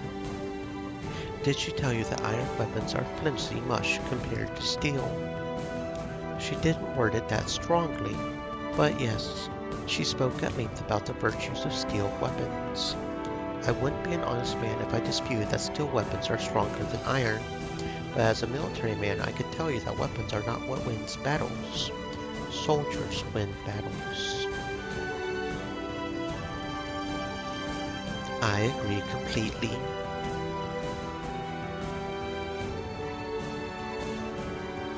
Of course you agree. Soldiers win battles. It's practically a truism. You wouldn't expect it to be a controversial view to take. But there are those who think that replacing a sword that weighs 5 pounds with a sword that weighs 3 pounds is the key to victory. Offer me a novice fighter with a steel blade or a trained fighter with an iron blade, and I'll take the poorly equipped veteran every time. If a man is skilled enough with his blade, even a bronze weapon or a pencil or a cup will be enough for him to kill. You don't need the best weapons. What you need are weapons that are good enough. Iron may not be as strong as steel, but it will suffice for your needs. What you cannot compromise is training and leadership. That being said, a veteran with a steel weapon could do considerably more than a veteran with an iron weapon. Grimoire is building an army. Tell me, who are your soldiers? Any man on the street who's willing to hold a weapon is being conscripted to defend his home. Cedric stabs at the air with his finger. Precisely. You are going into battle with farmers, bakers, bricklayers, and stone masons. What you need are trained fighters. I can provide the officers to train your men so that they know a pike from an entrenching tool. And those same officers will lead your men into battle, providing their tactical expertise in the moments when it matters most. I am a man of great influence, especially among those with military backgrounds. If I publicly voice my support of Grimoire in her hour of need, you'll have the veteran officers you need. What you pay them for their time will pale in comparison to the value that they have to offer. I presume the support doesn't come without condition. If Geraldine succeeds in desecrating the tomb of the unknown soldier, veterans will take it as a personal slight. And if it is known that she acted with your support, no military man will take your side, no matter what I tell them. I don't blame them.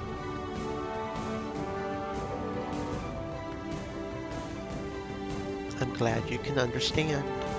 The truth is, a symbol like the tomb of the unknown soldier means more than a profit-minded woman like Geraldine could ever hope to understand. An officer realizes there are things more important than money.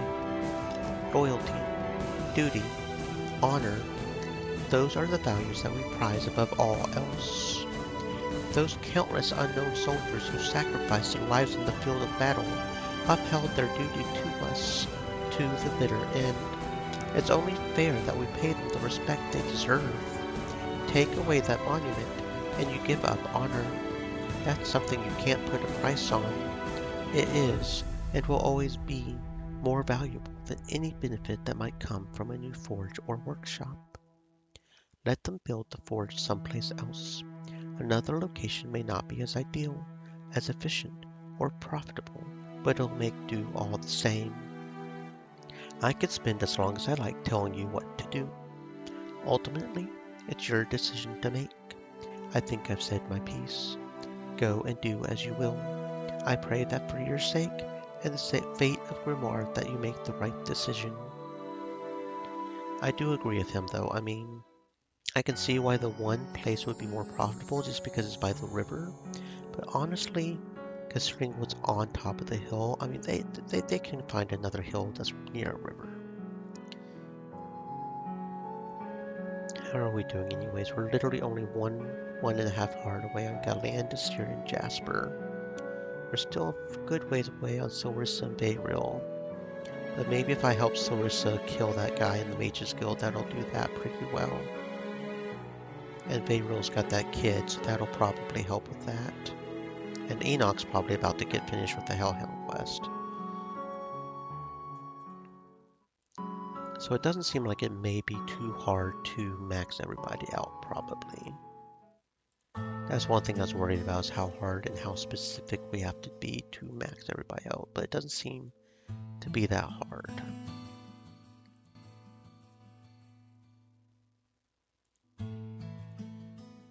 Thank you for taking the time to meet with me, Apoli Micho. Of course, you can always consider it flattery when you consult my wisdom on any matter. What is it that weighs on your mind, Jade?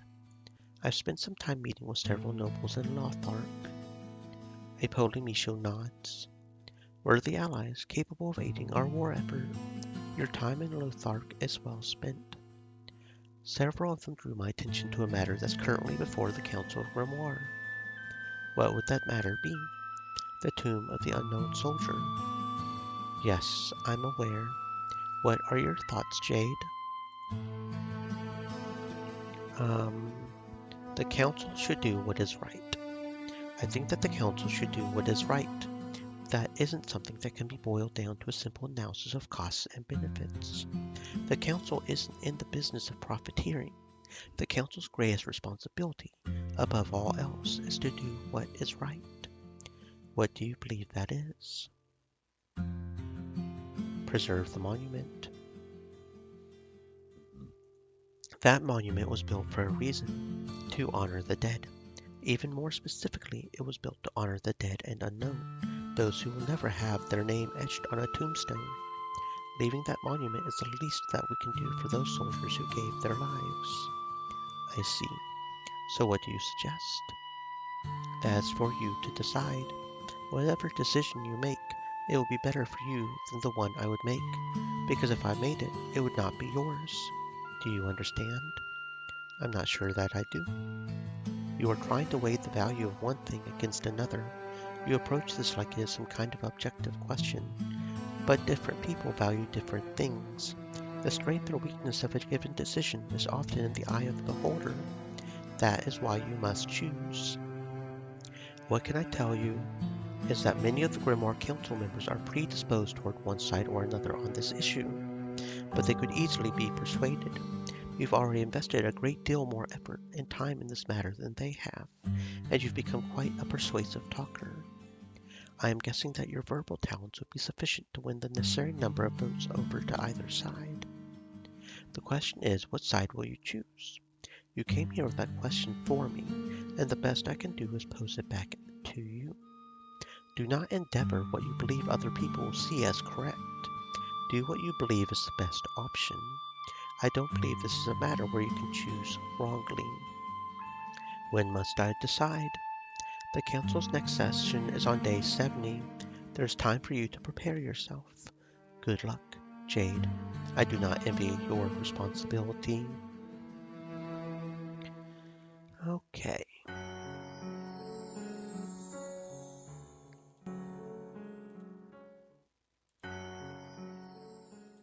Yeah, because not all of them are obvious on the map. It's only if they have like a character that we're supposed to talk to. which I kind of don't like.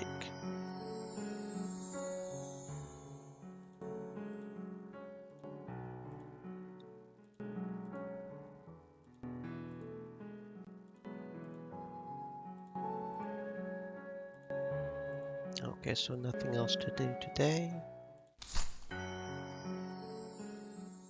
Veyriel. I meet Veyriel back in the infirmary at the edge of Grimoire. Jade, how fortuitous for you to arrive just now. Your arrival could not be more timely. What do you mean, Veyriel? I was about to heal the boy, or make my best attempt at it, at least. You mean you haven't healed him yet? No, you see, Jewelwort is similar to other herbs that I use in my healing, but it is more difficult to channel through. But with practice, I think I have the ability to use it effectively, without damaging the herb or the boy. Is there a big ceremony you have planned? Some healing ritual? No, nothing so grandiose as that. Healing him here is no different from healing someone in battle. I'm even using one of the same staves that are used in combat. Well, if you're going to heal him, I don't mean to hold you up. Let's end this boy's suffering. Veyriel nods and turns to the bed beside us. He holds one hand over the boy's chest while the other grips the staff, and a pulsing energy erupts from his hands. The energy dissipates as it touches the boy, and Veyriel collapses to the floor. Veyriel, are you alright? I just overextended myself a bit. I'm fine. The question is he?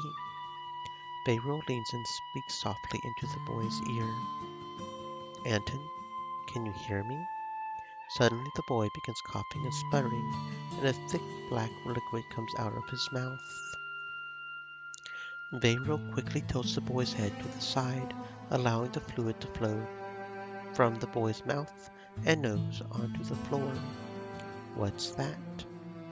If you're worrying if it's some disease, foulness, or plague, it's nothing of the sort.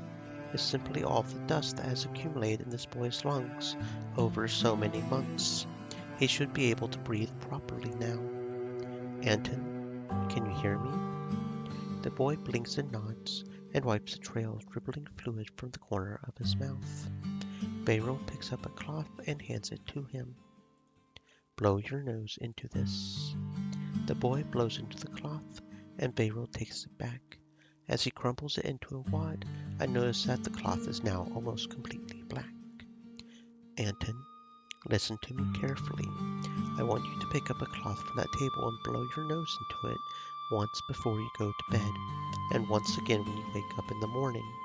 You'll do this every day until I tell you otherwise. Do you understand? The boy nods, then looks up at me and cocks his head. Who is she? This is Jade. She's the one who helped me find the thing that cured you. I don't feel cured. I feel sick. My head hurts. But you're talking now. Does your chest hurt when you talk? No, but my head still hurts. Everything in time, child. Everything in time. Now what? The boy's path to recovery will not be rapid or easy. I think we've passed the worst of it. Oh shit, that guy's 2.5 hearts just straight off right there. Okay. Thank you, Jade.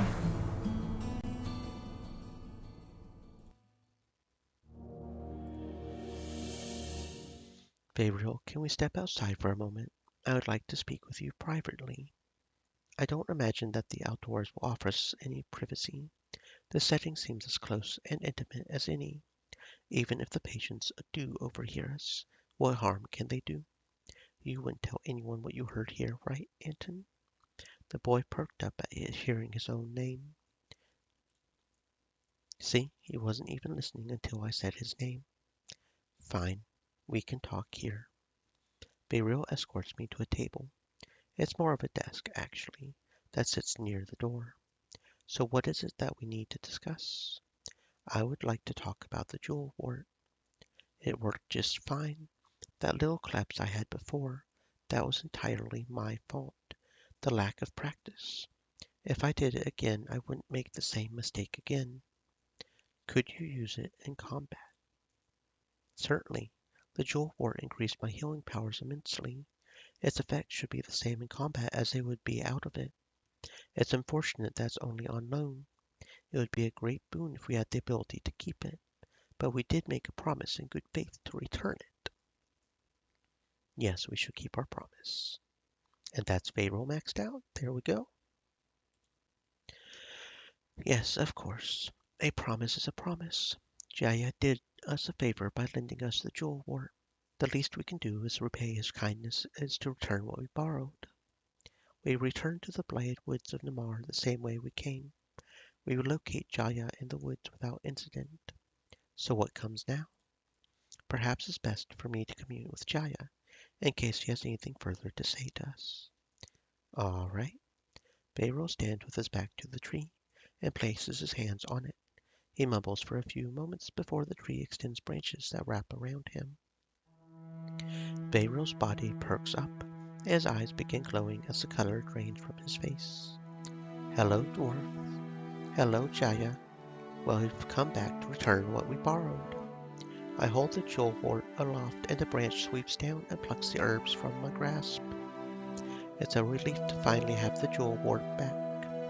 What exactly is it that the jewel wart allows you to do? What is so special about it? The jewel wart is what allows me to drink the life out of this pool. In return, I keep the forest alive. It is cyclical. Without the jewel wart, my ability to draw life force from the water is greatly weakened. In your absence, I have had time to ruminate on the dilemma you shared with me, the business related to what you have called a castle. I cannot give you custody of this jewel wart. It is far too precious to me, but I can offer you some of its fruits. Fruits? I drink them with the jewel wart. It's within my power to excrete some of it in a form that may be useful to you. Look at my trunk, next to your friend. It looks shiny.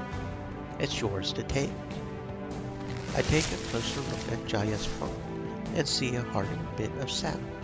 I grip it and the hardened sap snaps off. If one of your companions falls in battle, feed him this sap. They will enter battle with renewed vigor. Jaya's sap. Completely healed character restoring all HP, SP, and defense to maximum. And we got 8. Well, I would say that's pretty fucking worth it. Thank you, Jaya.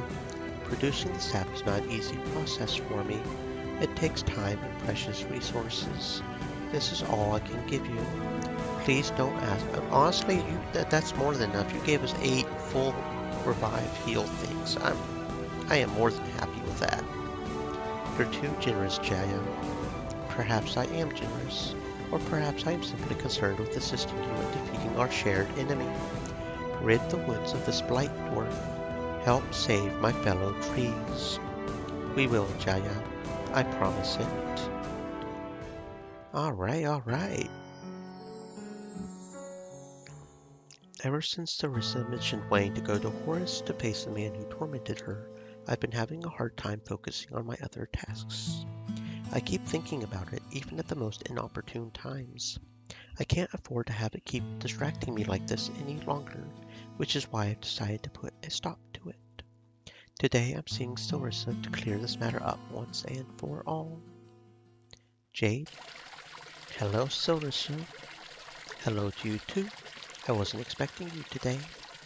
Where's Enoch? Fishing again? No, not this time. This time he's hunting something bigger. I'm not exactly sure what he was after, but I think I heard him mumbling something about needing basilisk meat for one of his recipes. Basilisk meat? Yes, I imagine he'll make a stunning dish with it. She looks at me eagerly, waiting for me to laugh. Did you get it? Basilisk. Stone gaze. Stunning. You do know what a basilisk is, right? Honestly, her over-explaining to me is funnier than the actual joke. I do end up letting an accidental laugh. There we go. Well, I'm glad to see that your sense of humor is back, Sarissa. I'm not exactly here to have fun this time, though. I wanted to talk to you about what you asked me to do the last time. My last sentence immediately catches Sarissa's attention. She clasps her hand to the front of her chest and looks at me expectantly. Yes, let's do it. But really? You'll help me? That's what I said. I still don't think this is a great idea, but if you really feel that you need to face this Gregorius guy, well, I'm in. Thank you, Jade. You don't know how much this means to me. I just hope I don't end up regretting this later. Anyway, are you ready now? Now? Yes, we should do this before I come to my senses and change my mind.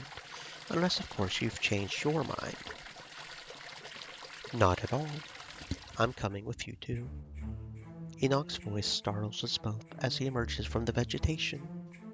How much of that did you just hear? Enough. I guess it's a good thing that my hunt didn't go as planned. It's going to be dangerous, Enoch, which is why you're going to need my help. Besides, you want answers, right? I have a spell that should be able to help with that. What kind of spell? A spell that can tell us if Gregorius is telling us the truth. How? By reading his mind or something? It's nothing as grand as that. The magic will just react if he's lying. That's all. I see. That's still pretty impressive, though. You can really cast something like that.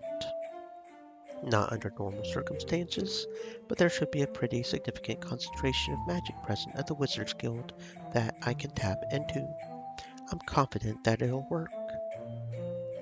That's great. A spell like that should make things much easier. Even if it doesn't end up working, it'll be good to have the backup. I'm sure 2 Nagas will create a more intimidating presence than 1 if we have to resort to threats. And an extra party member wouldn't go amiss if we end up having to make a hasty retreat. Though hopefully we don't get to the point where that's necessary. That would be for the best. Are you ready, Enoch? We're in a hurry. Just double checking something, but making sure this doesn't give us relationship points somehow. Even if I could, why would I do that? I already know what kind of thoughts you have about me, Jade. Okay, so yeah. There we go. Wait, was he just flirting with me? The mischievous grin on his face certainly seems to support that theory. It's only natural for you to think that I'm the most amazing male specimen you've ever seen. Exactly. I couldn't have said it better. Enoch laughed, seemingly pleased with my response. Anyway, let me grab my staff and I'll follow you to Horus. This place is more impressive than I remember. Of course, most of my time was spent in a dark basement. They called it an alchemist's workshop, but it was a dark basement. Silrissa? What? I'm just calling it like I saw it. Do you at least remember what Gregorius's face looks like? Cyrus's expression darkens at the mention of his name. Of course, I could never forget his face, his cold eyes watching me as he had my tail cut for his sick experiments. There it is, the Wizards Guild, one of the biggest ones in all of Erevorn. We need to be extra careful now. We reach the entrance where 2 enormous golems stand guard. What a bizarre place. Halt. State your business with the Wizards Guild. We need to see the mage Gregorius. Do you have an appointment? I am the envoy of Grimoire. I need to see him urgently. Envoy of Grimoire? Yes, I'm Jade. You've probably heard of me. Yes, your identity is well known even here. You have permission to enter. The 2 golems move aside and let us enter the building. See? Told you only need to say the magic words in your hand. Easy. Let's just hope that the rest of the mission goes as smoothly as this. We walk the long corridors for several minutes, and I can't help but wonder if the building for the Wizards Guild is actually as big as a whole town. Suddenly, Silrissa stops short, a troubled-looking expression on her face. It's here. I recognize this corridor, the room where he experimented on me. It's on the right, downstairs. They didn't even bother to blindfold you while carrying you here. There wasn't much point in doing that. I wasn't supposed to get out of here alive in the first place. Yet you did, Cyrissa. What are you implying? I already told you several times. Nobody could have rescued you from the outside. It had to have been someone on the inside who allowed you to escape. And considering the state you were in, I feel like it had to be on purpose. I doubt it. Have you ever seen this place? You would need an army to think about infiltrating it. The only reason we've gotten this far is because of Jade's reputation. Enoch seems pretty intent on disagreeing with Cyrissa, despite the gentle and calm manner he's using to do so. I can tell that he really does believe that Cyrissa was let go on purpose. Interesting. This situation might not be as straightforward as Cyrissa believes. What do we do now? We know where the experiment chamber is now, but we don't know if Gregorius is actually down there. I think I can solve that problem. Excuse me, my good man. Enoch slides over to a young man I assume is an apprentice and starts talking with him. I'm not sure if it's magic or his natural charm, but the apprentice's cheeks turn a bright shade of red as Enoch speaks with him. A couple of minutes later, Enoch returns to us with the information we were looking for. Gregorius is in the workshop downstairs right now. Perfect. What if he is not alone? We're taking the risk. Without waiting for a response from either of us, Cyrissa bolts downstairs. I look at Enoch, who sighs. We have no choice but to follow her now. As soon as we get to the workshop, I make a point of locating Cyrissa. There's a stiffness in her posture and a dangerous aura emanating from her. She's like a wild animal. I've seen her angry plenty of times, but never quite like this. Is someone there? Gregorius's eyes widen in shock as Cyrissa slides into the light and reveals herself. I quickly look around the room to confirm that Gregorius is the only one in the room besides us. Luckily, he seems to be alone. You? Surprised to see me? Did you really think I would just roll over and die before I made you pay for what you've done? I don't. What's going on? Gregorius takes a step back. At first I think it's out of fear, but too late I realize what his actual goal is. Before we can respond, he hits a button on the wall. Two hidden panels on the wall open up, releasing two golems that immediately charge toward us. Fuck, golems! With their stunning ability. And again, why we have Cyrissa and Enoch with the best at weapons we can, even if they aren't part of the main party.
Your petty tricks won't save you. What are you doing here? What do you want? Well, wait a moment. You're Jade, the envoy of Grimoire. We've met before. I was on the council. Epolamisho is a good friend of mine. Please tell this monster to stop. That was a poor choice of words. You're the monster. Cyrissa, stop. Just as Cyrissa lunges at Gregorius, Enoch casts a freezing spell to stop her. She tries to fight it, but the icy crystals forming around her body hold her in place. Damn you, Enoch. I can't. We came here for answers, remember? Don't you want to know why this happened to you? Cyrissa grits her teeth but says nothing. That's as much of a yes as we're going to get from her right now. We have some questions for you, Gregorius, and you had better answer them honestly, because I'm going to cast Eye of the Gorgon spell on you. What? How is that possible? That spell is dark magic. It's forbidden. It's cursed. What can I say? I'm kind of a rebel. Anyway, I'm sure I don't need to tell an educated man such as yourself what the spell does. Wait a minute, Enoch, what do you mean? The spell only forces him to tell the truth, right? That's what Enoch told me, but the terror on Gregorius' face tells me there's a more sinister aspect to this spell. I'm sorry, Jade, I wasn't completely honest with you. There are two versions of the spell I'm using. Yes, one will force the target to tell the truth. The other, which is said to have been crafted by Morax herself, will make the target's head explode if he tells it. Okay, so it pretty much includes consequences. So just tell the truth, dude. Just tell the truth and you'll be okay. I don't want. Then tell the truth. Then you should probably tell the truth. The spell Enoch cast on Cyrissa fades, and while she is still looking grumpy, she has calmed down a bit. She at least seems interested in what Gregorius has to say. I'm not good at asking questions. Go ahead, Jade. I'll decide what to do after I hear his answers. Be careful, Jade. This spell requires a lot of magic to work. I believe that the other mages here will eventually sense it. We should limit it to 3 questions. Any more than that, and we'll probably be found out and arrested. Right. 3 questions. I had better make them count.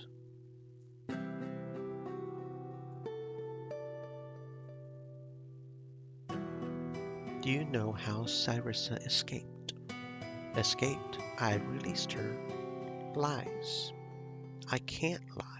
I wouldn't risk it after that mage. Battle Mage Extraordinaire might be the title you're looking for. Yes, whatever. After what he did to me, it's the truth. So all of your test subjects were eventually released. No, not all. Sadly, some didn't make it through all the experiments. You monster. Cyrissa, we're not done yet. What did you hope to accomplish with those experiments? My only goal was to help others. Really. Help others. Yes, I was studying the extraordinary regenerative properties of your tails. I was hoping to synthesize a potion to cure other races using the same principles. For example, soldiers who had lost their limbs in battles. Did you succeed? Partially, yes. The potion we created, it doesn't always succeed. We haven't ascertained the reason why, but some subjects recover completely, while others experience no changes whatsoever. So you didn't accomplish anything reliable. How dare you? Reliable or not, you have no idea how many lives my research managed to save. My own niece among them. She lost her leg when she was captured by Naga bandits. If it hadn't been for the studies we conducted on you and the others. The potion worked, and she regained her leg. Thank Tavian. She can walk and run like the other children now. Cyrissa lowers her gaze, as if thinking over what she just heard.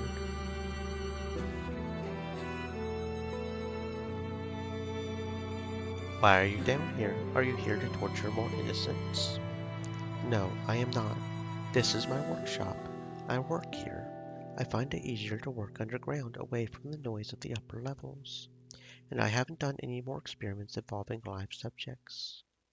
So you've moved on to torturing dead Nagas now. Live Nagas aren't enjoyable enough for you anymore.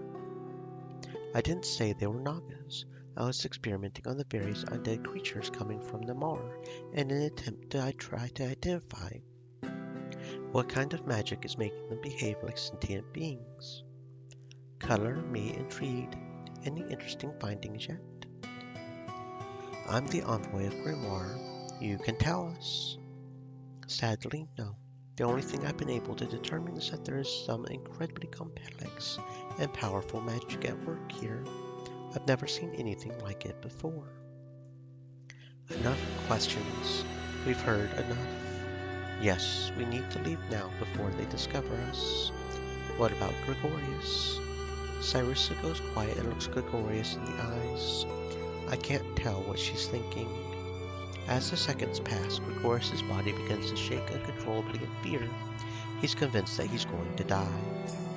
Please, Cyrissa, don't you remember?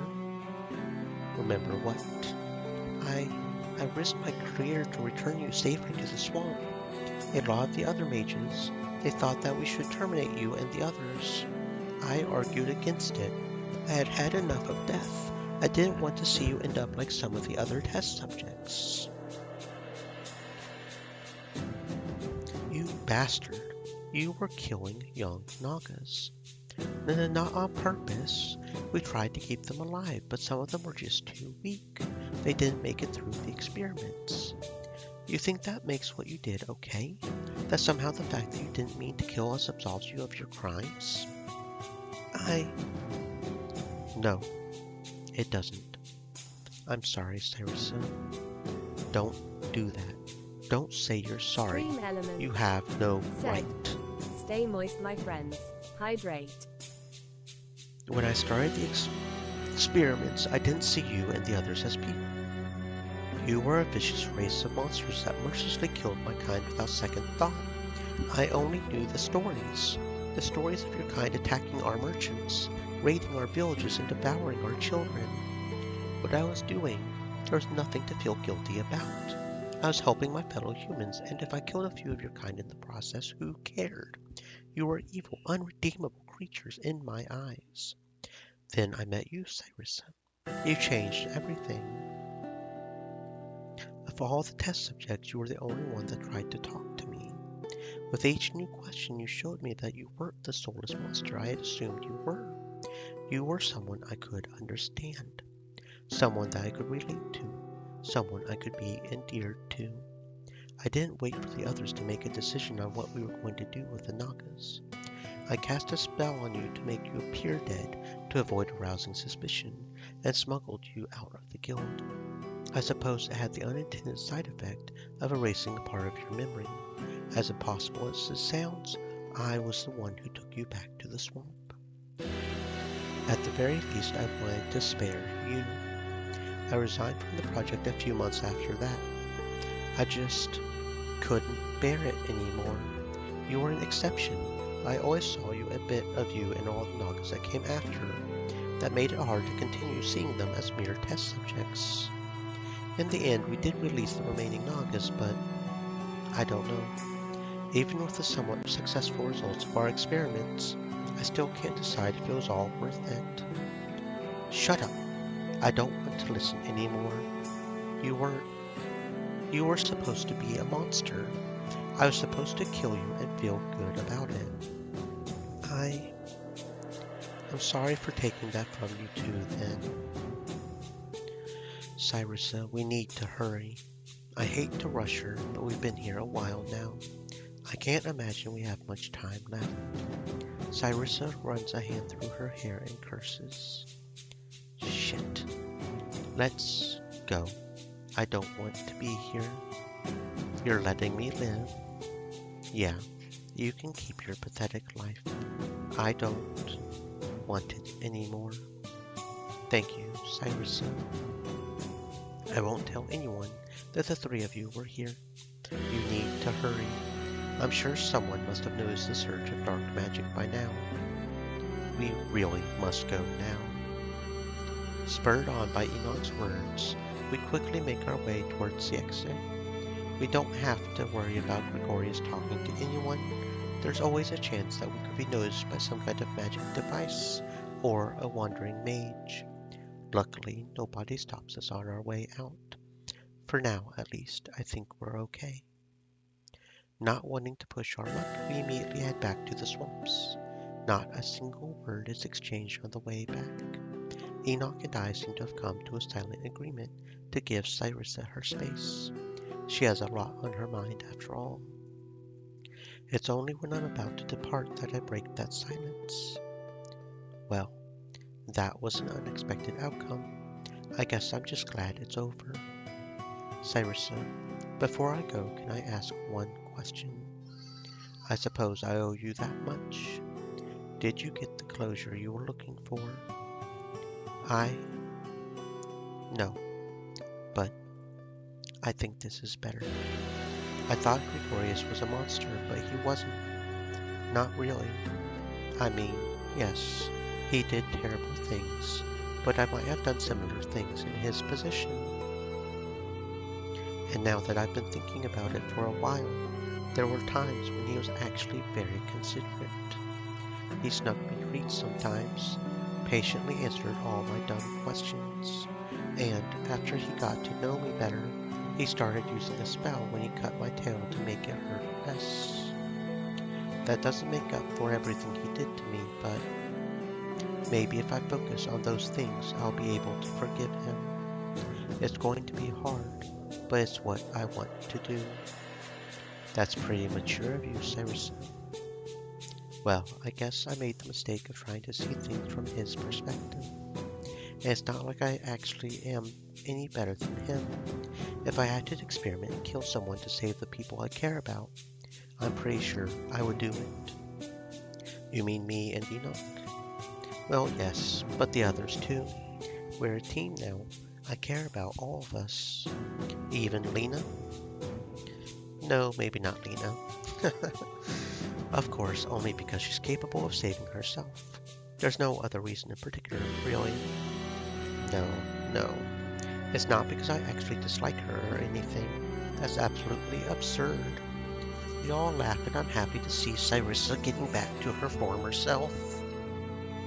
I'm sure everyone will think twice before threatening any of us with a protector like you looking after us. Not quite maxed out, not quite. Thank you, Jade, for helping me. I really owe you for this one. Okay, so my question is, if we do a different combination of questions, would we get more hearts or less hearts, or how would that affect it? We got what, 2 hearts there? We got 2 hearts there, so I'm going to go back and I'm going to ask different questions and see if that affects it any.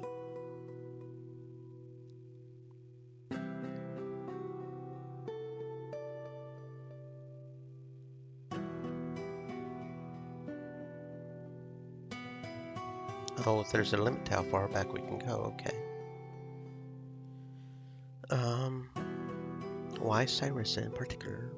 What, she was just one test subject they brought us? You mean that you didn't pick her in particular because she was a young defenseless Naga? Well, exploding head, remember? Yes, of course. We did tell the witch hunters to bring us young subjects for our tests.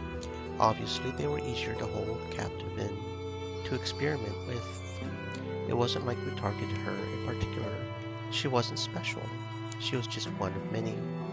I glanced Cyrissa's way. There's no mistaking the disgust on her face as she keeps her eyes focused on Gregorius.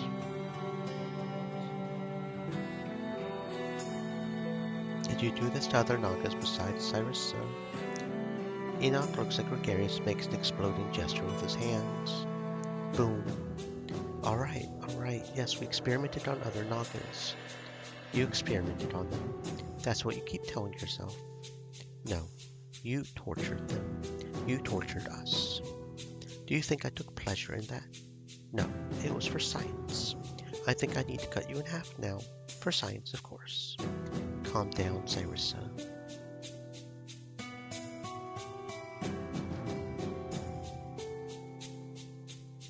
questions. We've heard enough.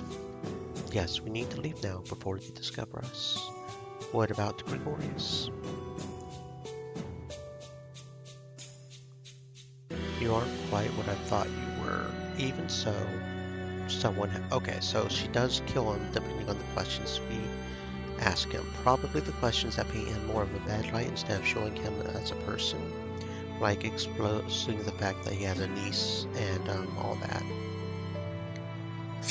With her usual ungodly speed, Cyrissa lunges toward Gregorius. I don't even see the cut happen, I just see the aftermath. Blood spurts from a thin red line on Gregorius' neck. He lifts his hands instinctively to cover the wound, but they never quite make it. His dead body slumps to the floor in a matter of seconds. There was no way Enoch and I could have stopped her. I'm not sure Enoch would have even wanted to. We really must go now. Okay, so the question is that's probably the two outcomes, is either she kills him or she doesn't. So the question is do we get more relationship points if she does or if she doesn't?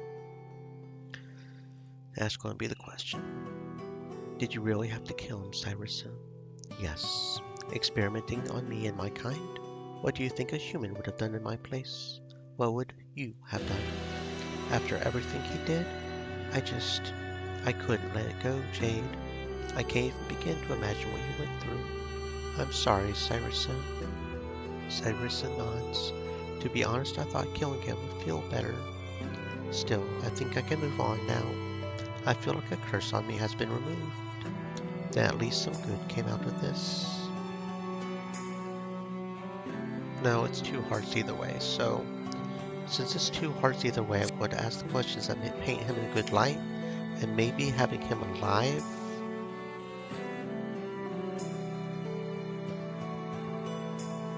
will give us something later on or something.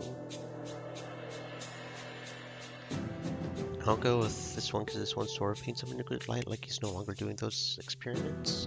And what did you hope to accomplish is saving his niece, so. Thank you, Jade, for helping me. I really owe you for this one. Okay, cool. I'm happy to be of help. You're a strong person, Cyrissa. Cyrissa smiles and some small tears form in the sides of her beautiful eyes. She slides closer to me and then takes me into a hug. Give me the full heart, give me the full... Fuck you. Thanks again, Jade. She holds me for several seconds before pulling away and wiping the tears from her eyes. She smiles at me, then looks back to Enoch, who smiles back at her in return. I'm glad that, after everything she's been through in the past, she can still find happiness now.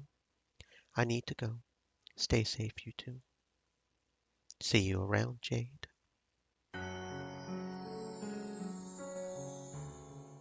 Lyric? Jade, it's good to see you.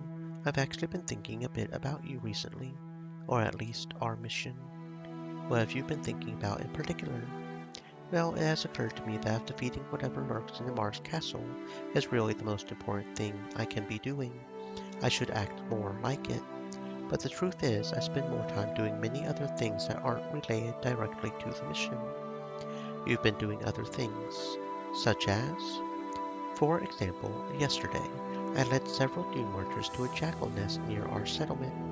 The jackals have been menacing our centuries, you see, so I decided the best thing to do was act preemptively and break up the pack before they grew in numbers and strength. Was that really necessary?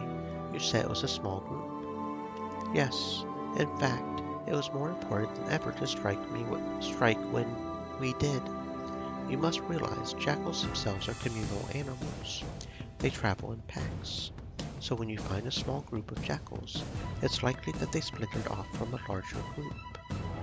The larger groups send small groups off to do their dirty work. No, quite the opposite. When a smaller group of jackals fractures from the main pack, it is often because they have ostracized by the larger group. And like people, jackals understand the need for community. So the jackals that are ostracized often tend to be the ones that are the most aggressive and the most likely to kill indiscriminately. Think about it. If a jackal is part of a large pack, It doesn't make sense for them to target a group of people. There's too much risk of retaliation, and we have the means to defend ourselves. They're much better off hunting smaller prey. Jackals can even eat venomous snakes. Trying to make a meal out of a venomous snake seems dangerous. The snake's venom is all in their fangs, so it's not eating itself that is a danger. Yes, I'm aware of that, but the risk of being bitten seems... well, it's certainly something I would consider. A venomous snake's bite is intended to incapacitate smaller prey. It won't be enough to kill a jackal. The jackal might get sick, but it won't die. A person with a spear, however, is very likely to pose a mortal threat to a jackal. That is why, when jackals begin menacing our settlement, that we feel the need to be so aggressive about defending ourselves. That's all very interesting, Lyric. Yes, it's taken up most of my attention lately, but the more I think about it, the more I wonder if I really should have gone myself. Why would you feel guilty about that? This is something my people have done before. I could have let other members of the tribe handle the task, but I felt the need to go out myself to deliver the punishment to the jackals with my own axe. Why? I could have left the jackals to my followers while I focused on much bigger problems like Namar. Lyric, you going out to kill those jackals was doing your duty for Namar. I don't understand. If you want to be an effective tool of destruction against the undead, you need to keep your warrior's instincts sharp. I can't think of a better way to do that than by slaying jackals. But I could have been off in Namar, fighting shambling undead. I don't think so, Lyric. I think that Namar is your proving ground. I think it's where your mettle will be tested. But I think this desert has much to teach you about being a warrior, and I think that it will continue to be a place where you can learn new lessons.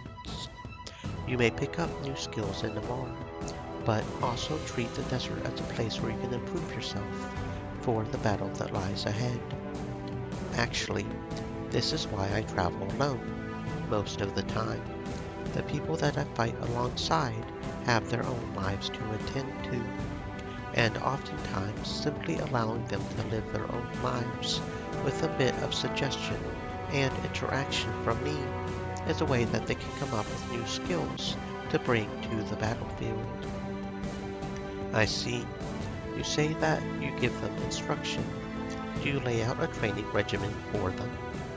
No, nothing quite so rigid as that. I let them decide what to do, albeit with a small amount of suggestion and guidance from time to time. Followers, even simple foot soldiers, can be creative people. There are times when I've had followers who have come up to me, completely unprompted, to tell me that they had studied or developed some kind of new technique that they thought would help in battle. Interesting. How did you get people to come up with these creative ideas? I didn't get them to come up with creative ideas. It's something they did on their own. But I think that, in some cases, just being there for them as a companion helped give them the confidence to take initiative and come to me with new ideas. If they have questions, I answer them, but I don't come to them to tell them the best way to prepare for battle all of the time. Well then, I have a question for you, Jade. I'm happy to answer it. It's about my own role in the battlefield. You see, when I take my Dune Marcher warriors into battle, I fill the role of leader. I enable my tribesmen to fight to the best of their ability. Sometimes that means leading them by example. If they see me rushing into battle yelling with my axe drawn overhead, it inspires them to follow me into battle with the same fervor. When it's time to charge, I don't want my tribesmen to make any risk that I myself wouldn't be willing to make. However, there are times when the best thing I can do to unlock my companion's potential is to play a supportive role. Sometimes swinging my own axe is less important than making sure that everyone around me is swinging theirs. It occurs to me that when I go into battle with you, I won't be the leader of the group. So I'm curious to hear what you think I ought to do with myself. What role would you rather have me in, Jade?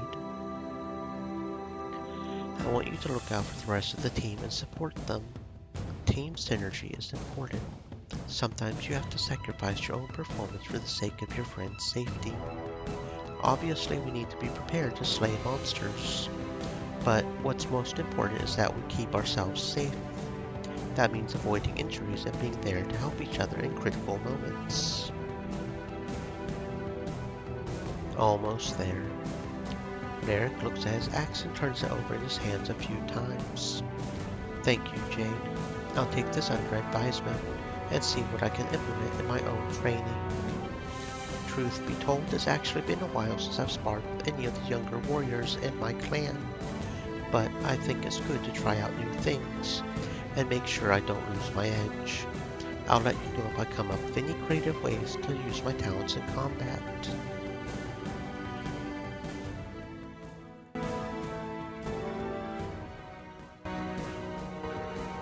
Hammer Hands was the one that I think we need to watch for the most. I'm assuming that Enoch's icon would show up if we're ready to kill the Hellhounds, but... Visit Geraldine and Cedric and Lothark.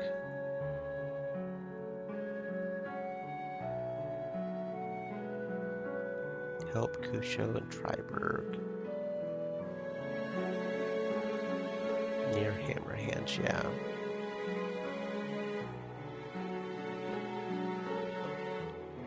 So I mean, I don't know if those will show up as an icon or not, because some of the times, especially that one, they don't always show up as an icon. Which I don't like. That doesn't feel right. Anyway, it doesn't look like we're ready today, so... Okay, it looks like some of them do at least anyway. Grand Dream, Kusho. Ready to go to Triberg and finish the job, Jade? I'm ready. I'm ready, Freddy. Kusho brings me to the fence of the Nox estate in Triberg. We stand off the main road, but the hustle and bustle of people caring about their morning business is still clearly audible from where we stand. Well, Clement is ready to meet his maker. The question is, are you ready to send him there? I suppose I'm mentally ready, but I'm still a bit uneasy with this infiltration by daylight plan that you have. I understand that you want to strike when we're least expected, but is an infiltration like this something best done under cover of darkness? Even if people are more paranoid at night, I would think that sneaking about would be easier without daylight exposing our every movement. Your suggestion that infiltration by night is less easily detected is both logical and intuitive. And like many logical and intuitive assumptions, it is wrong. Look around us. What do you see? Lots of people. Lots of potential witnesses. No, not witnesses. They won't see us do the deed. The people that you see walking the streets. These are distractions. If we find ourselves needing to flee, they will be a place to get lost. Think about it this way. What kind of people slink around in the shadows at night? People who are up to no good. That's who. At night, even the most minor of disturbances is investigated with some amount of rigor. But if someone hears a din outside during the daytime, they don't bat an eye. That's why daytime is the best time to infiltrate. Morning, best of all, since we're infiltrating through an east-facing window. We'll have the sun at our backs. Guards inside the estate won't be watching the top of the eastern wall, and even if they do happen to glance our direction, the sun will be in their eyes. They may see motion, but in the daytime, that motion could be anything. Birds, a child's kite, whatever excuse they want. Besides, you said it yourself. The prevailing notion is that infiltration is a crime best performed under cover of darkness. In the bright morning sun, nobody will be expecting a sneak attack. You want to surprise someone? Attack them when and where they feel safest. Kusho leads me off the main roadway to the tree he showed me yesterday. Kusho ducks behind the tree to hide from the pedestrians on the main roadway and gestures for me to follow him. You know how to climb a tree? Of course I do. Good. Follow me.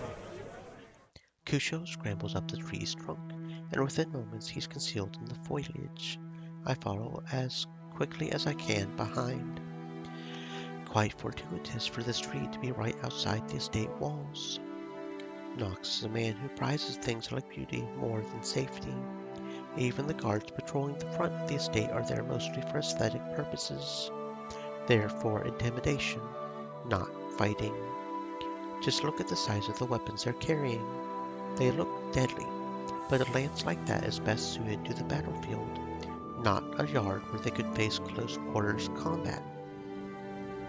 I doubt any of those men have seen real combat at all during their time with Knox. I don't intend to get caught, but if we do, I think we have the means to fight our way out. So we have a backup exit strategy. You still haven't told me what the entry strategy is. Of course. Kusho draws my attention to a crossbow that is mounted on one of the tree branches. You've been storing this thing up here. What can I say? I'm an elf.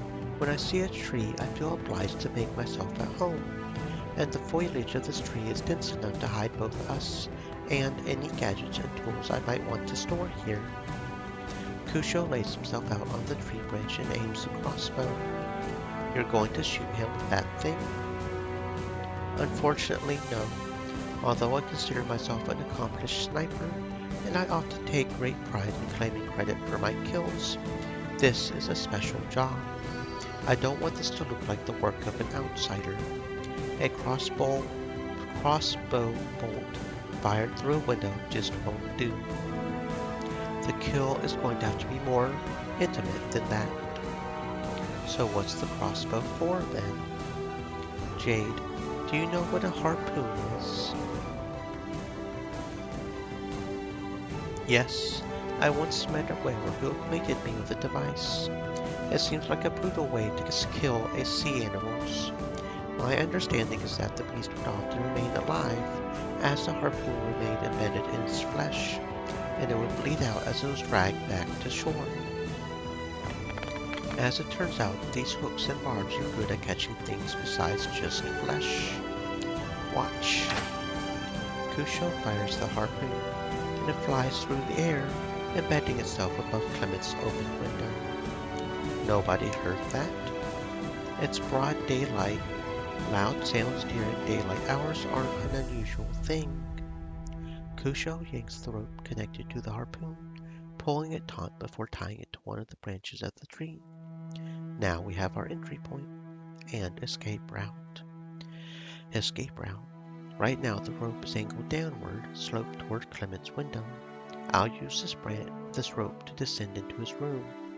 Once I'm across, you'll untie this rope and reaffix it to a lower branch, creating a sloped incline from Clement's window back to this tree. I'll be in and out like nothing happened. Of course, if you would like to do the honors yourself, you're welcome to do so. How do you mean? I mean that I can stay watch if you want to be the one who goes across and does the deed. I think I need more information if I'm going to commit to that. Let's say I descend down that rope and enter Clement's room.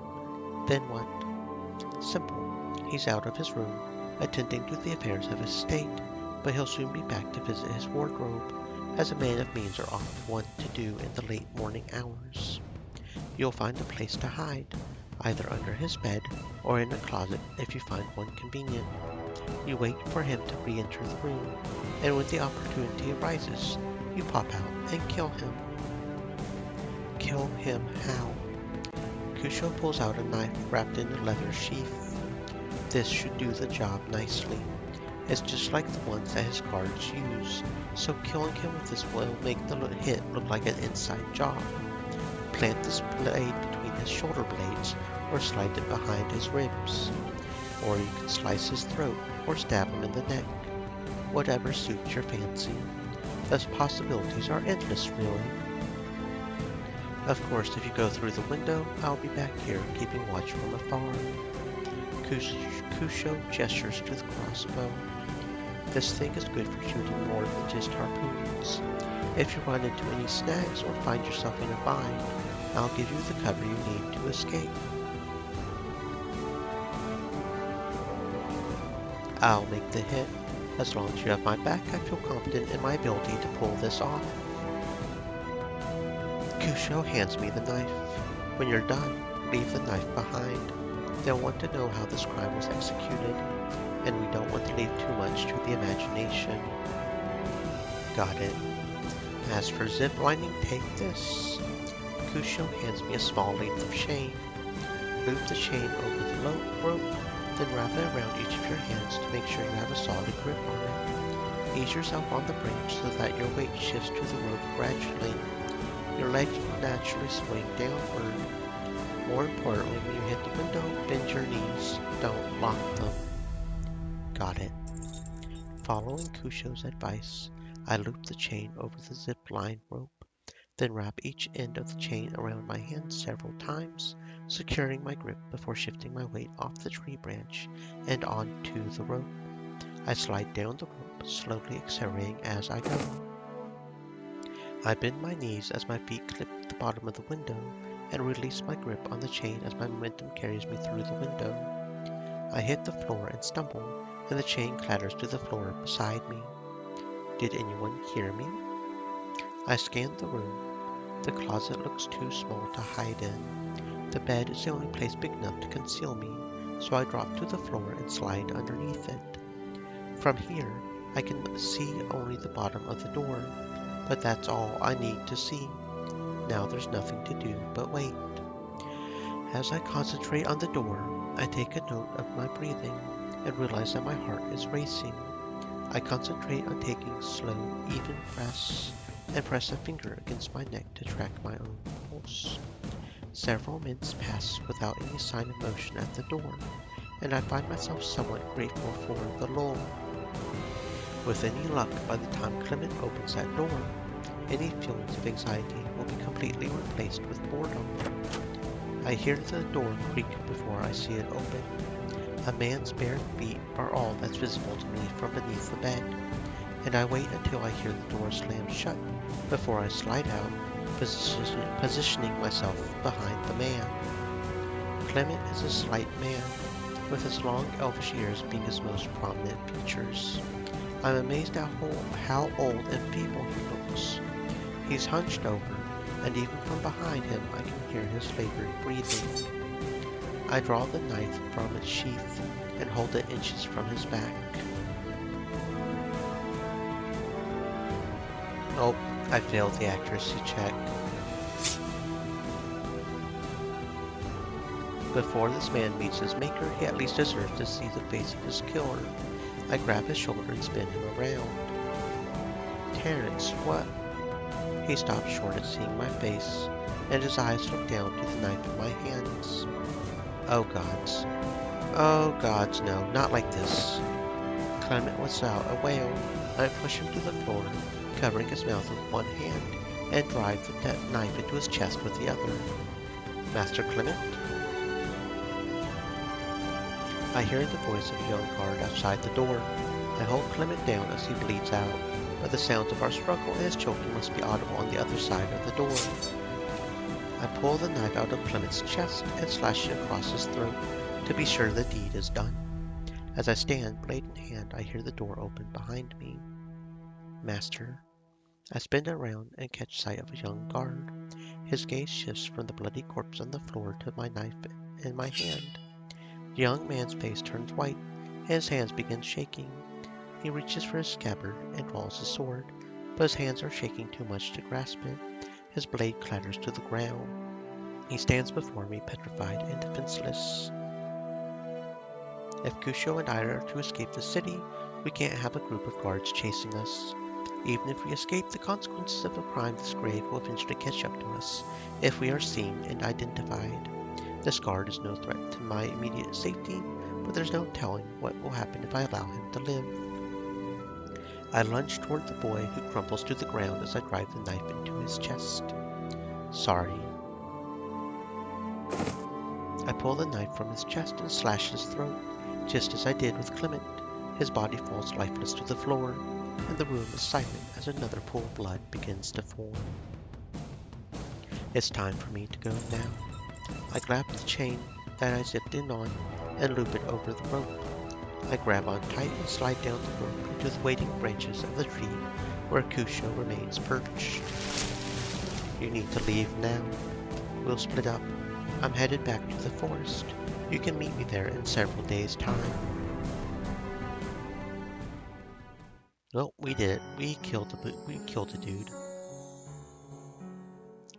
Back already, Jade. I hope you're here to talk about the guns. Yes, can you remind me what our options are? Let's go after the pepperbox gun now. An excellent choice. Let's get on the Esmeralda. We reached the small island Jasper told me about. Honestly, I can see why a retired pirate would want to live here. It's close to the lizardmen, but not close enough for them to pose a real threat. And it's far away from everyone else with plenty of fish nearby to catch, and a small pier he can use to escape quickly if needed. I don't see any smoke coming out of the shack. He might not be home right now. Let's get a closer look. I nod and together we carefully approach the shack. I slowly take a peek inside using a small window around the side. It's very dark, but it does seem empty. Jasper approaches the main door and tries to use the keyhole to peer inside. It's around that time that we hear a sound. We back off quickly and make it back into the foliage, just in time to see an old man coming back from a successful fishing trip. This has to be Logan, right? He enters the shack and disappears from view. Well, now he's home. I didn't see him carrying any sort of gun, though. He probably wouldn't go around carrying it unless he thought he needed it. If someone spots him with a gun, it would be suspicious. They might be able to figure out who he is. As he is now, he looks like a harmless hermit living alone on this small island. I spotted something. I gestured to Jasper to come closer with my hand. A small chest. Looks like the perfect place to hide a pepper box gun. Do you really think it could be in there? I don't know. That's where I would hide it, but that doesn't mean that's where he hid it. Look there, though, Jade. There's a key tied at the end of that cord he's wearing around his neck. I'm betting that's the key to the chest. Very likely. The design does seem to match the one on the chest. But what are you planning to do, Jade? I'm pretty sure he won't let us take it peacefully. Phlegmatic or accuracy? Well, we know my accuracy sucks, but my phlegmatic's 4, so we should be able to do that pretty easy. Maybe we can come to some kind of compromise. After all, there are 2 of us. He shouldn't be eager to push his luck. And if he refuses, are you ready to kill an old man? Well, I just assassinated 1, so I mean, we're on a roll today. Might as well kill 2, right? You surprise me, Jade. First of all, if what you told me about his past is true, he's not exactly innocent.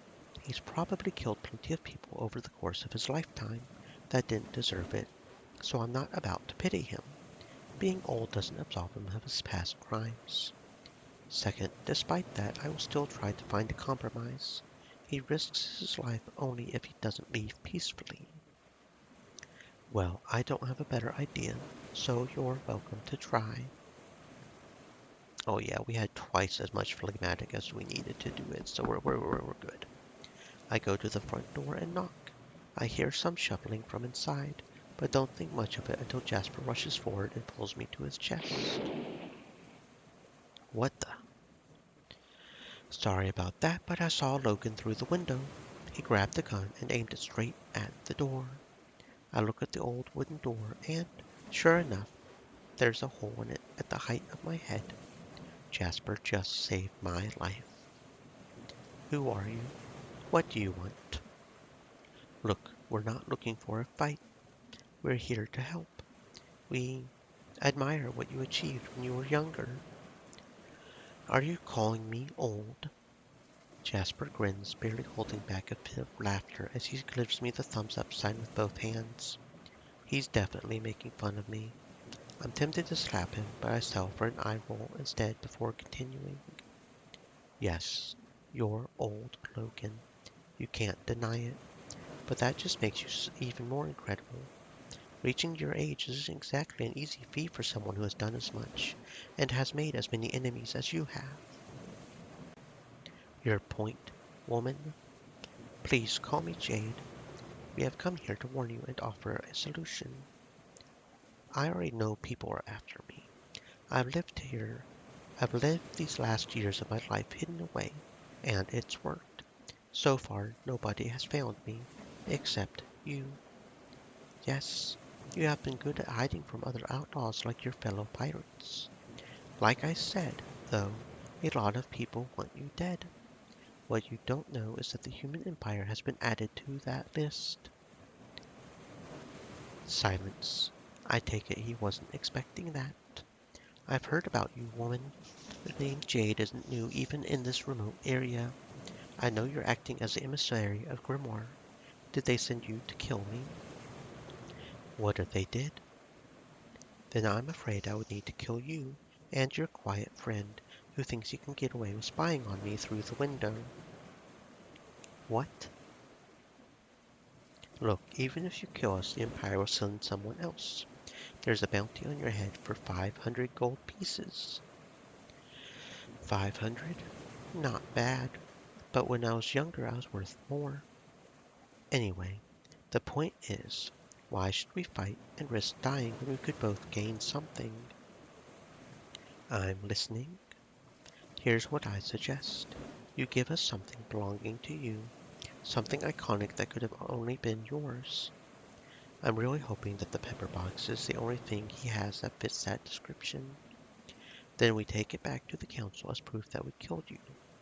Nobody from the Empire will ever look for you again. They'll take my word for it and presume that you're dead. For real this time. I already faked my death. It was a glorious funeral too, you know? Still, I think you might be right. My title is good for something. If the envoy of Grimoire says that you're dead, even the skeptics will have to believe it. And I'll do that for you as long as you give us that coffer over there. But that's my gun in there, and several valuable items. A ruby ring worth much more than 500 gold pieces. I doubt there would be better proof of your death than your gun. Besides, what do you need treasure for out here? Is your life worth any of those things? Alright, I give up. I can't run forever. I am tired of this. I just want to be left in peace. Good. We have a deal then.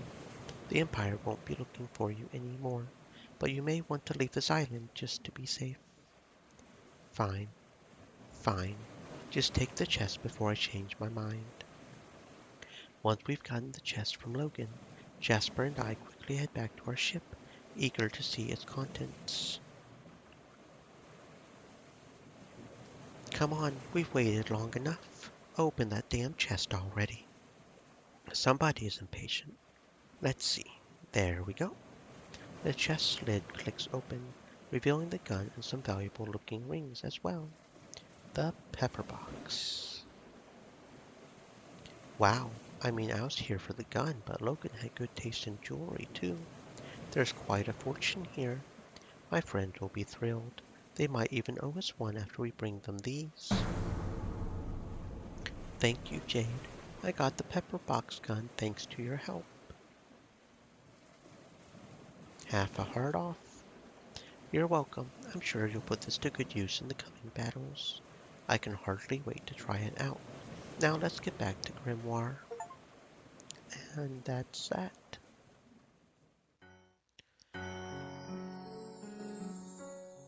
Enoch and I make the preparations to travel to Hammerhands in order to hunt minor hellhounds.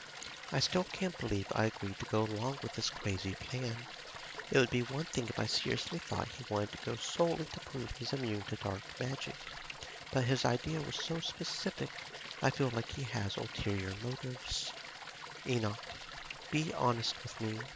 Is there any other reason why you wanted to do this, besides proving that you can use dark magic without consequences to a Polynesia, of course? No, that is absolutely the only reason. Why do you ask? Enoch. Well, what? Is it just me, or are you getting worse at lying as time passes?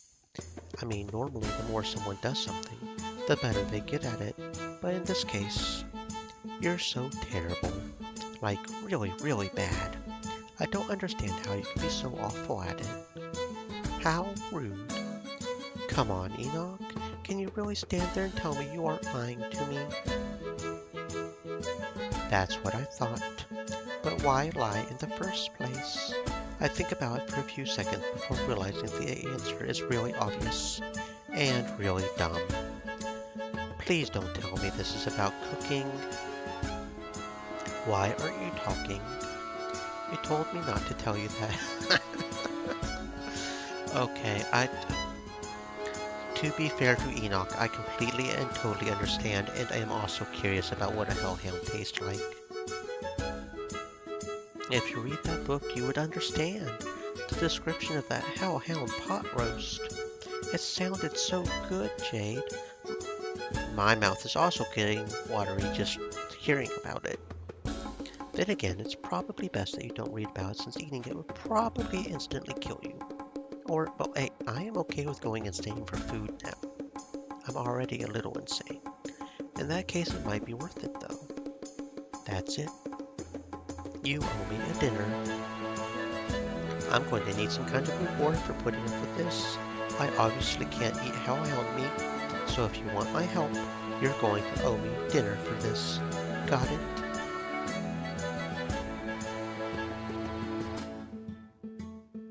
Oh, I would love to cook dinner for you.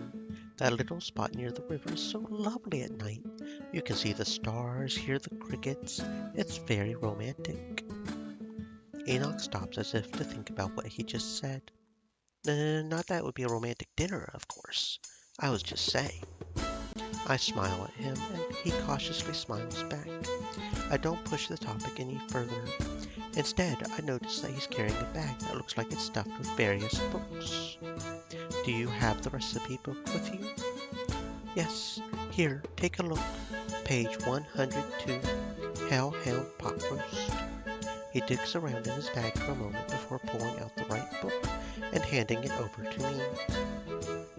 Wanting to see what the fuss is all about, I end up reading the recipe as we travel towards Hammer Hands.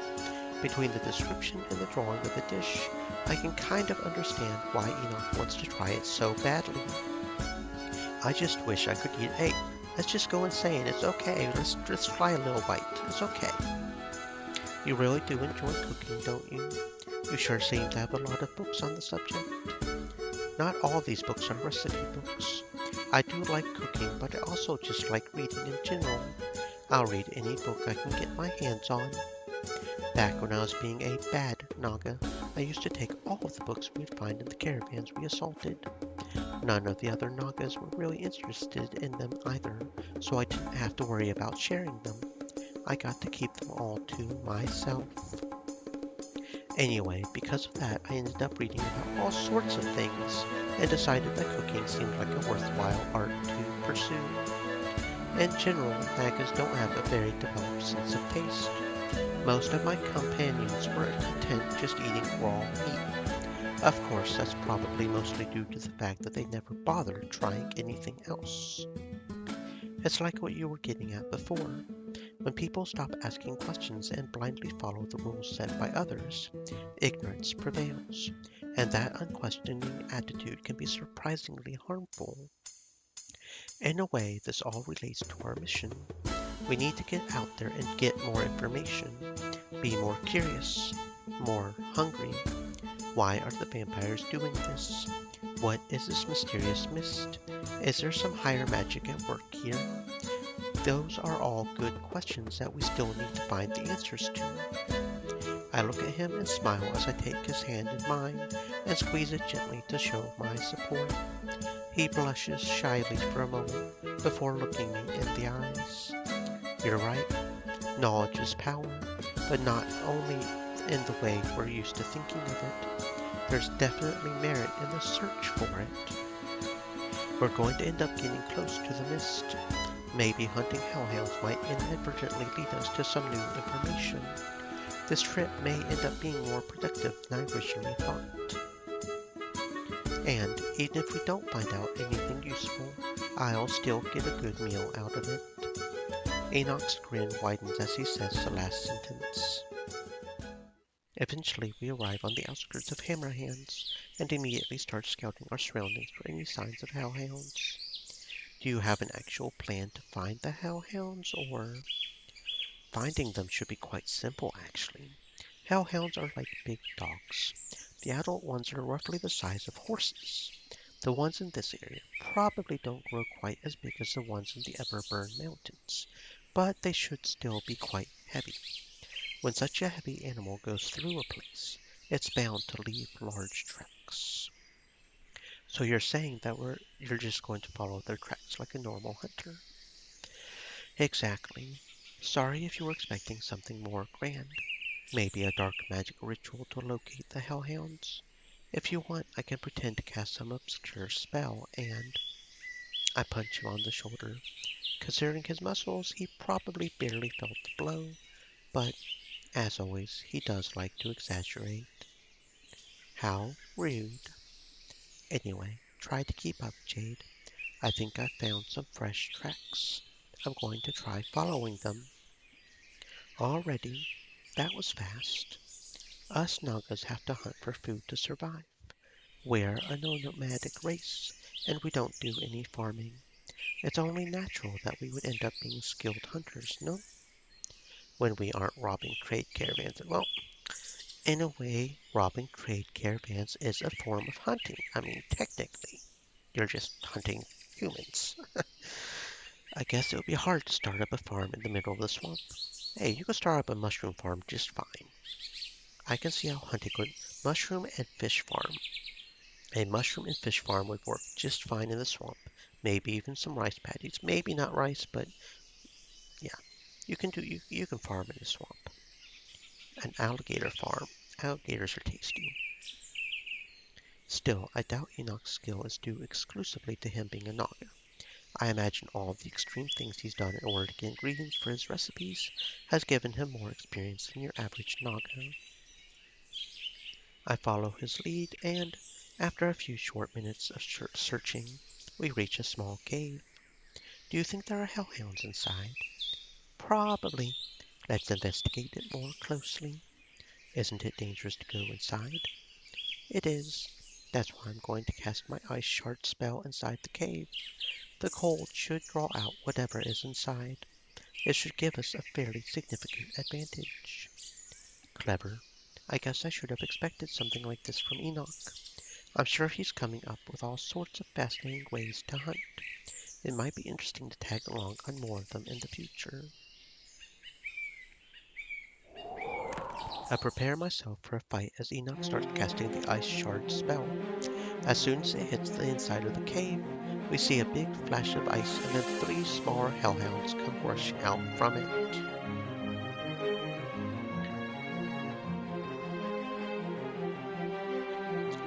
There are 3 of them. Yeah, sorry. I didn't consider the possibility that they might be trapped. They are dogs. Dogs travel in a pack. It just makes sense. Maybe I was giving Enoch too much credit earlier.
I'm glad that's over.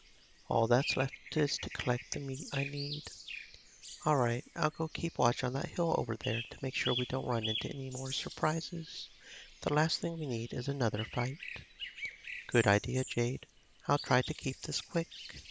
I head over the hill and keep an eye out for trouble for a few minutes before Enoch approaches me carrying a bag full of meat. Blood is dripping out of the bottom of it, giving the whole thing a very macabre vibe.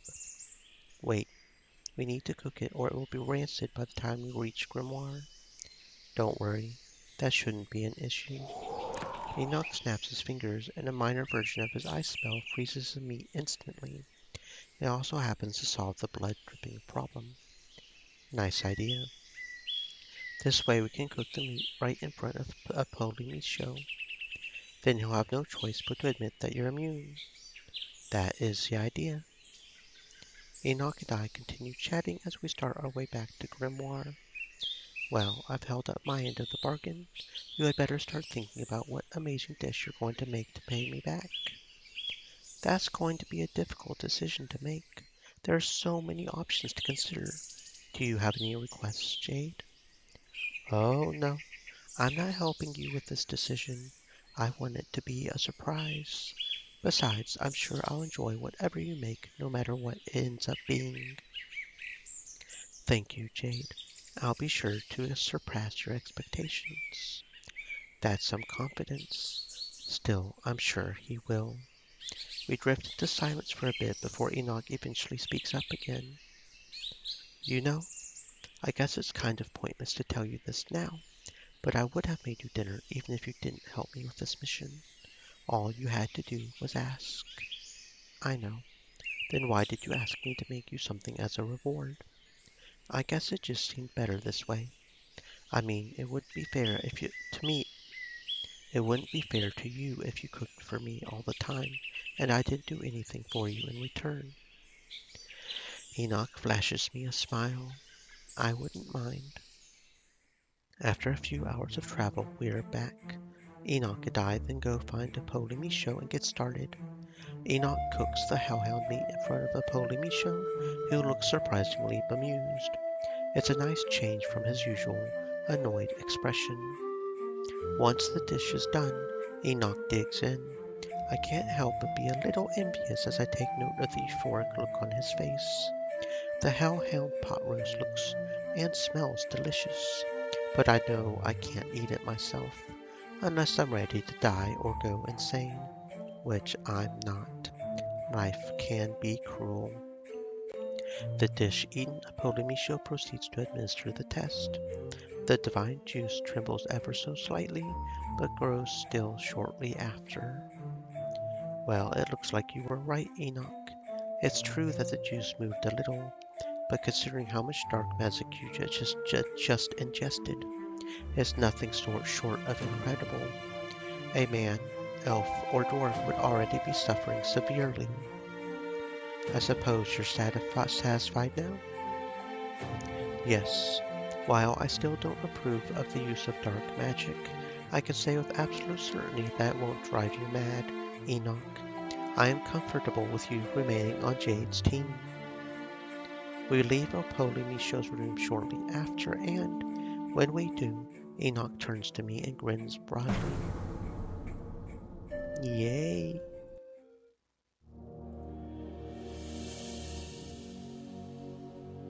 And we literally have all of our skills now. We have all the skills. So that's nice. What an adventure, eh? It was a pleasure. And it ended up being a pleasant diversion. I mean, I don't like that Polymisho couldn't trust my judgment when it came to you, but it did give me a good excuse to spend time with you. And you really are an amazing cook, Enoch. All that reading paid off. And Enoch is maxed out now. Thank you, Jade. But how can you say that when you didn't even get to taste the dish?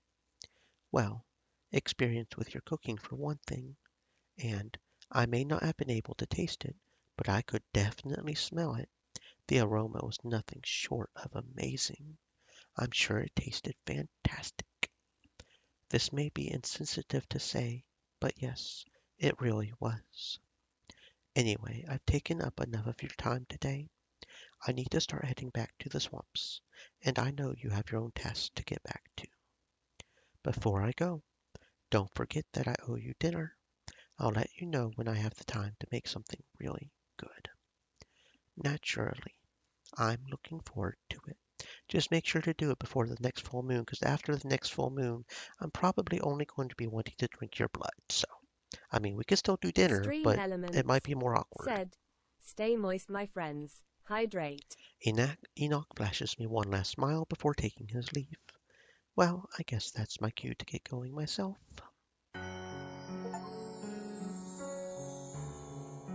Okay, so the only ones that don't have maxed out are Jasper, which honestly that doesn't even matter because Jasper's, floats that way.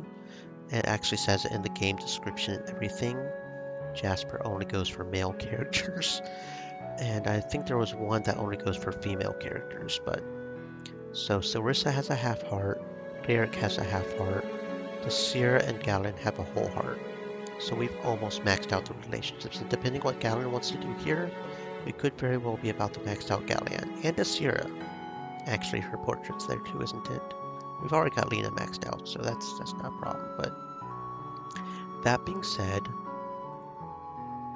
it is 1800, so that means it's time to end for the day. So, uh, maybe I will see you guys tomorrow for some more Star Wars Wednesdays. Yeah. Let's see. We have a lot of people on Twitch, so we're probably going to rate there. Let's see. How the hells do we have -1 person on B-Stream? That is weird. Okay. Do we have anybody on B-Stream we want to raid first off? That's weird. We have a -1 person on B-Stream.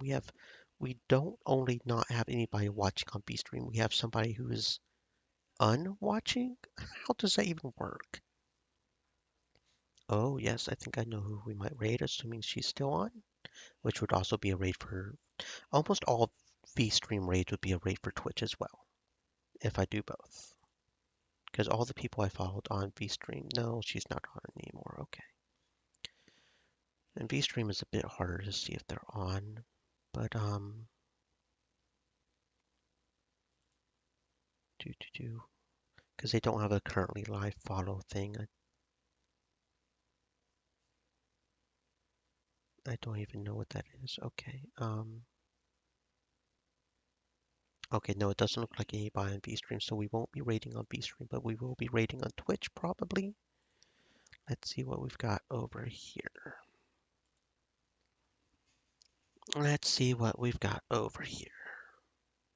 Oh, I could just raid her. That would be a good option. Although I'm a little nervous about what game she's playing. What is that? Let's see.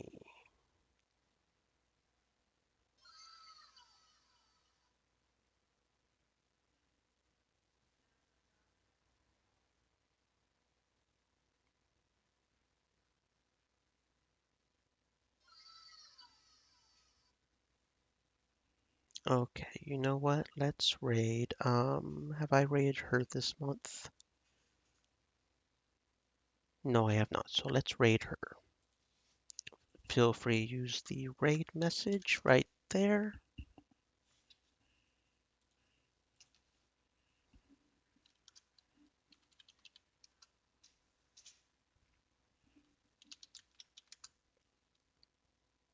If I can learn to spell properly.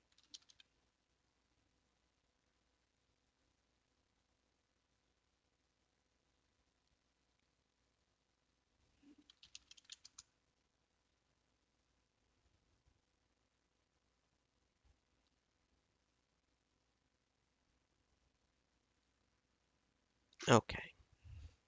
And over here, and over here, and over here, and over here. Let's go.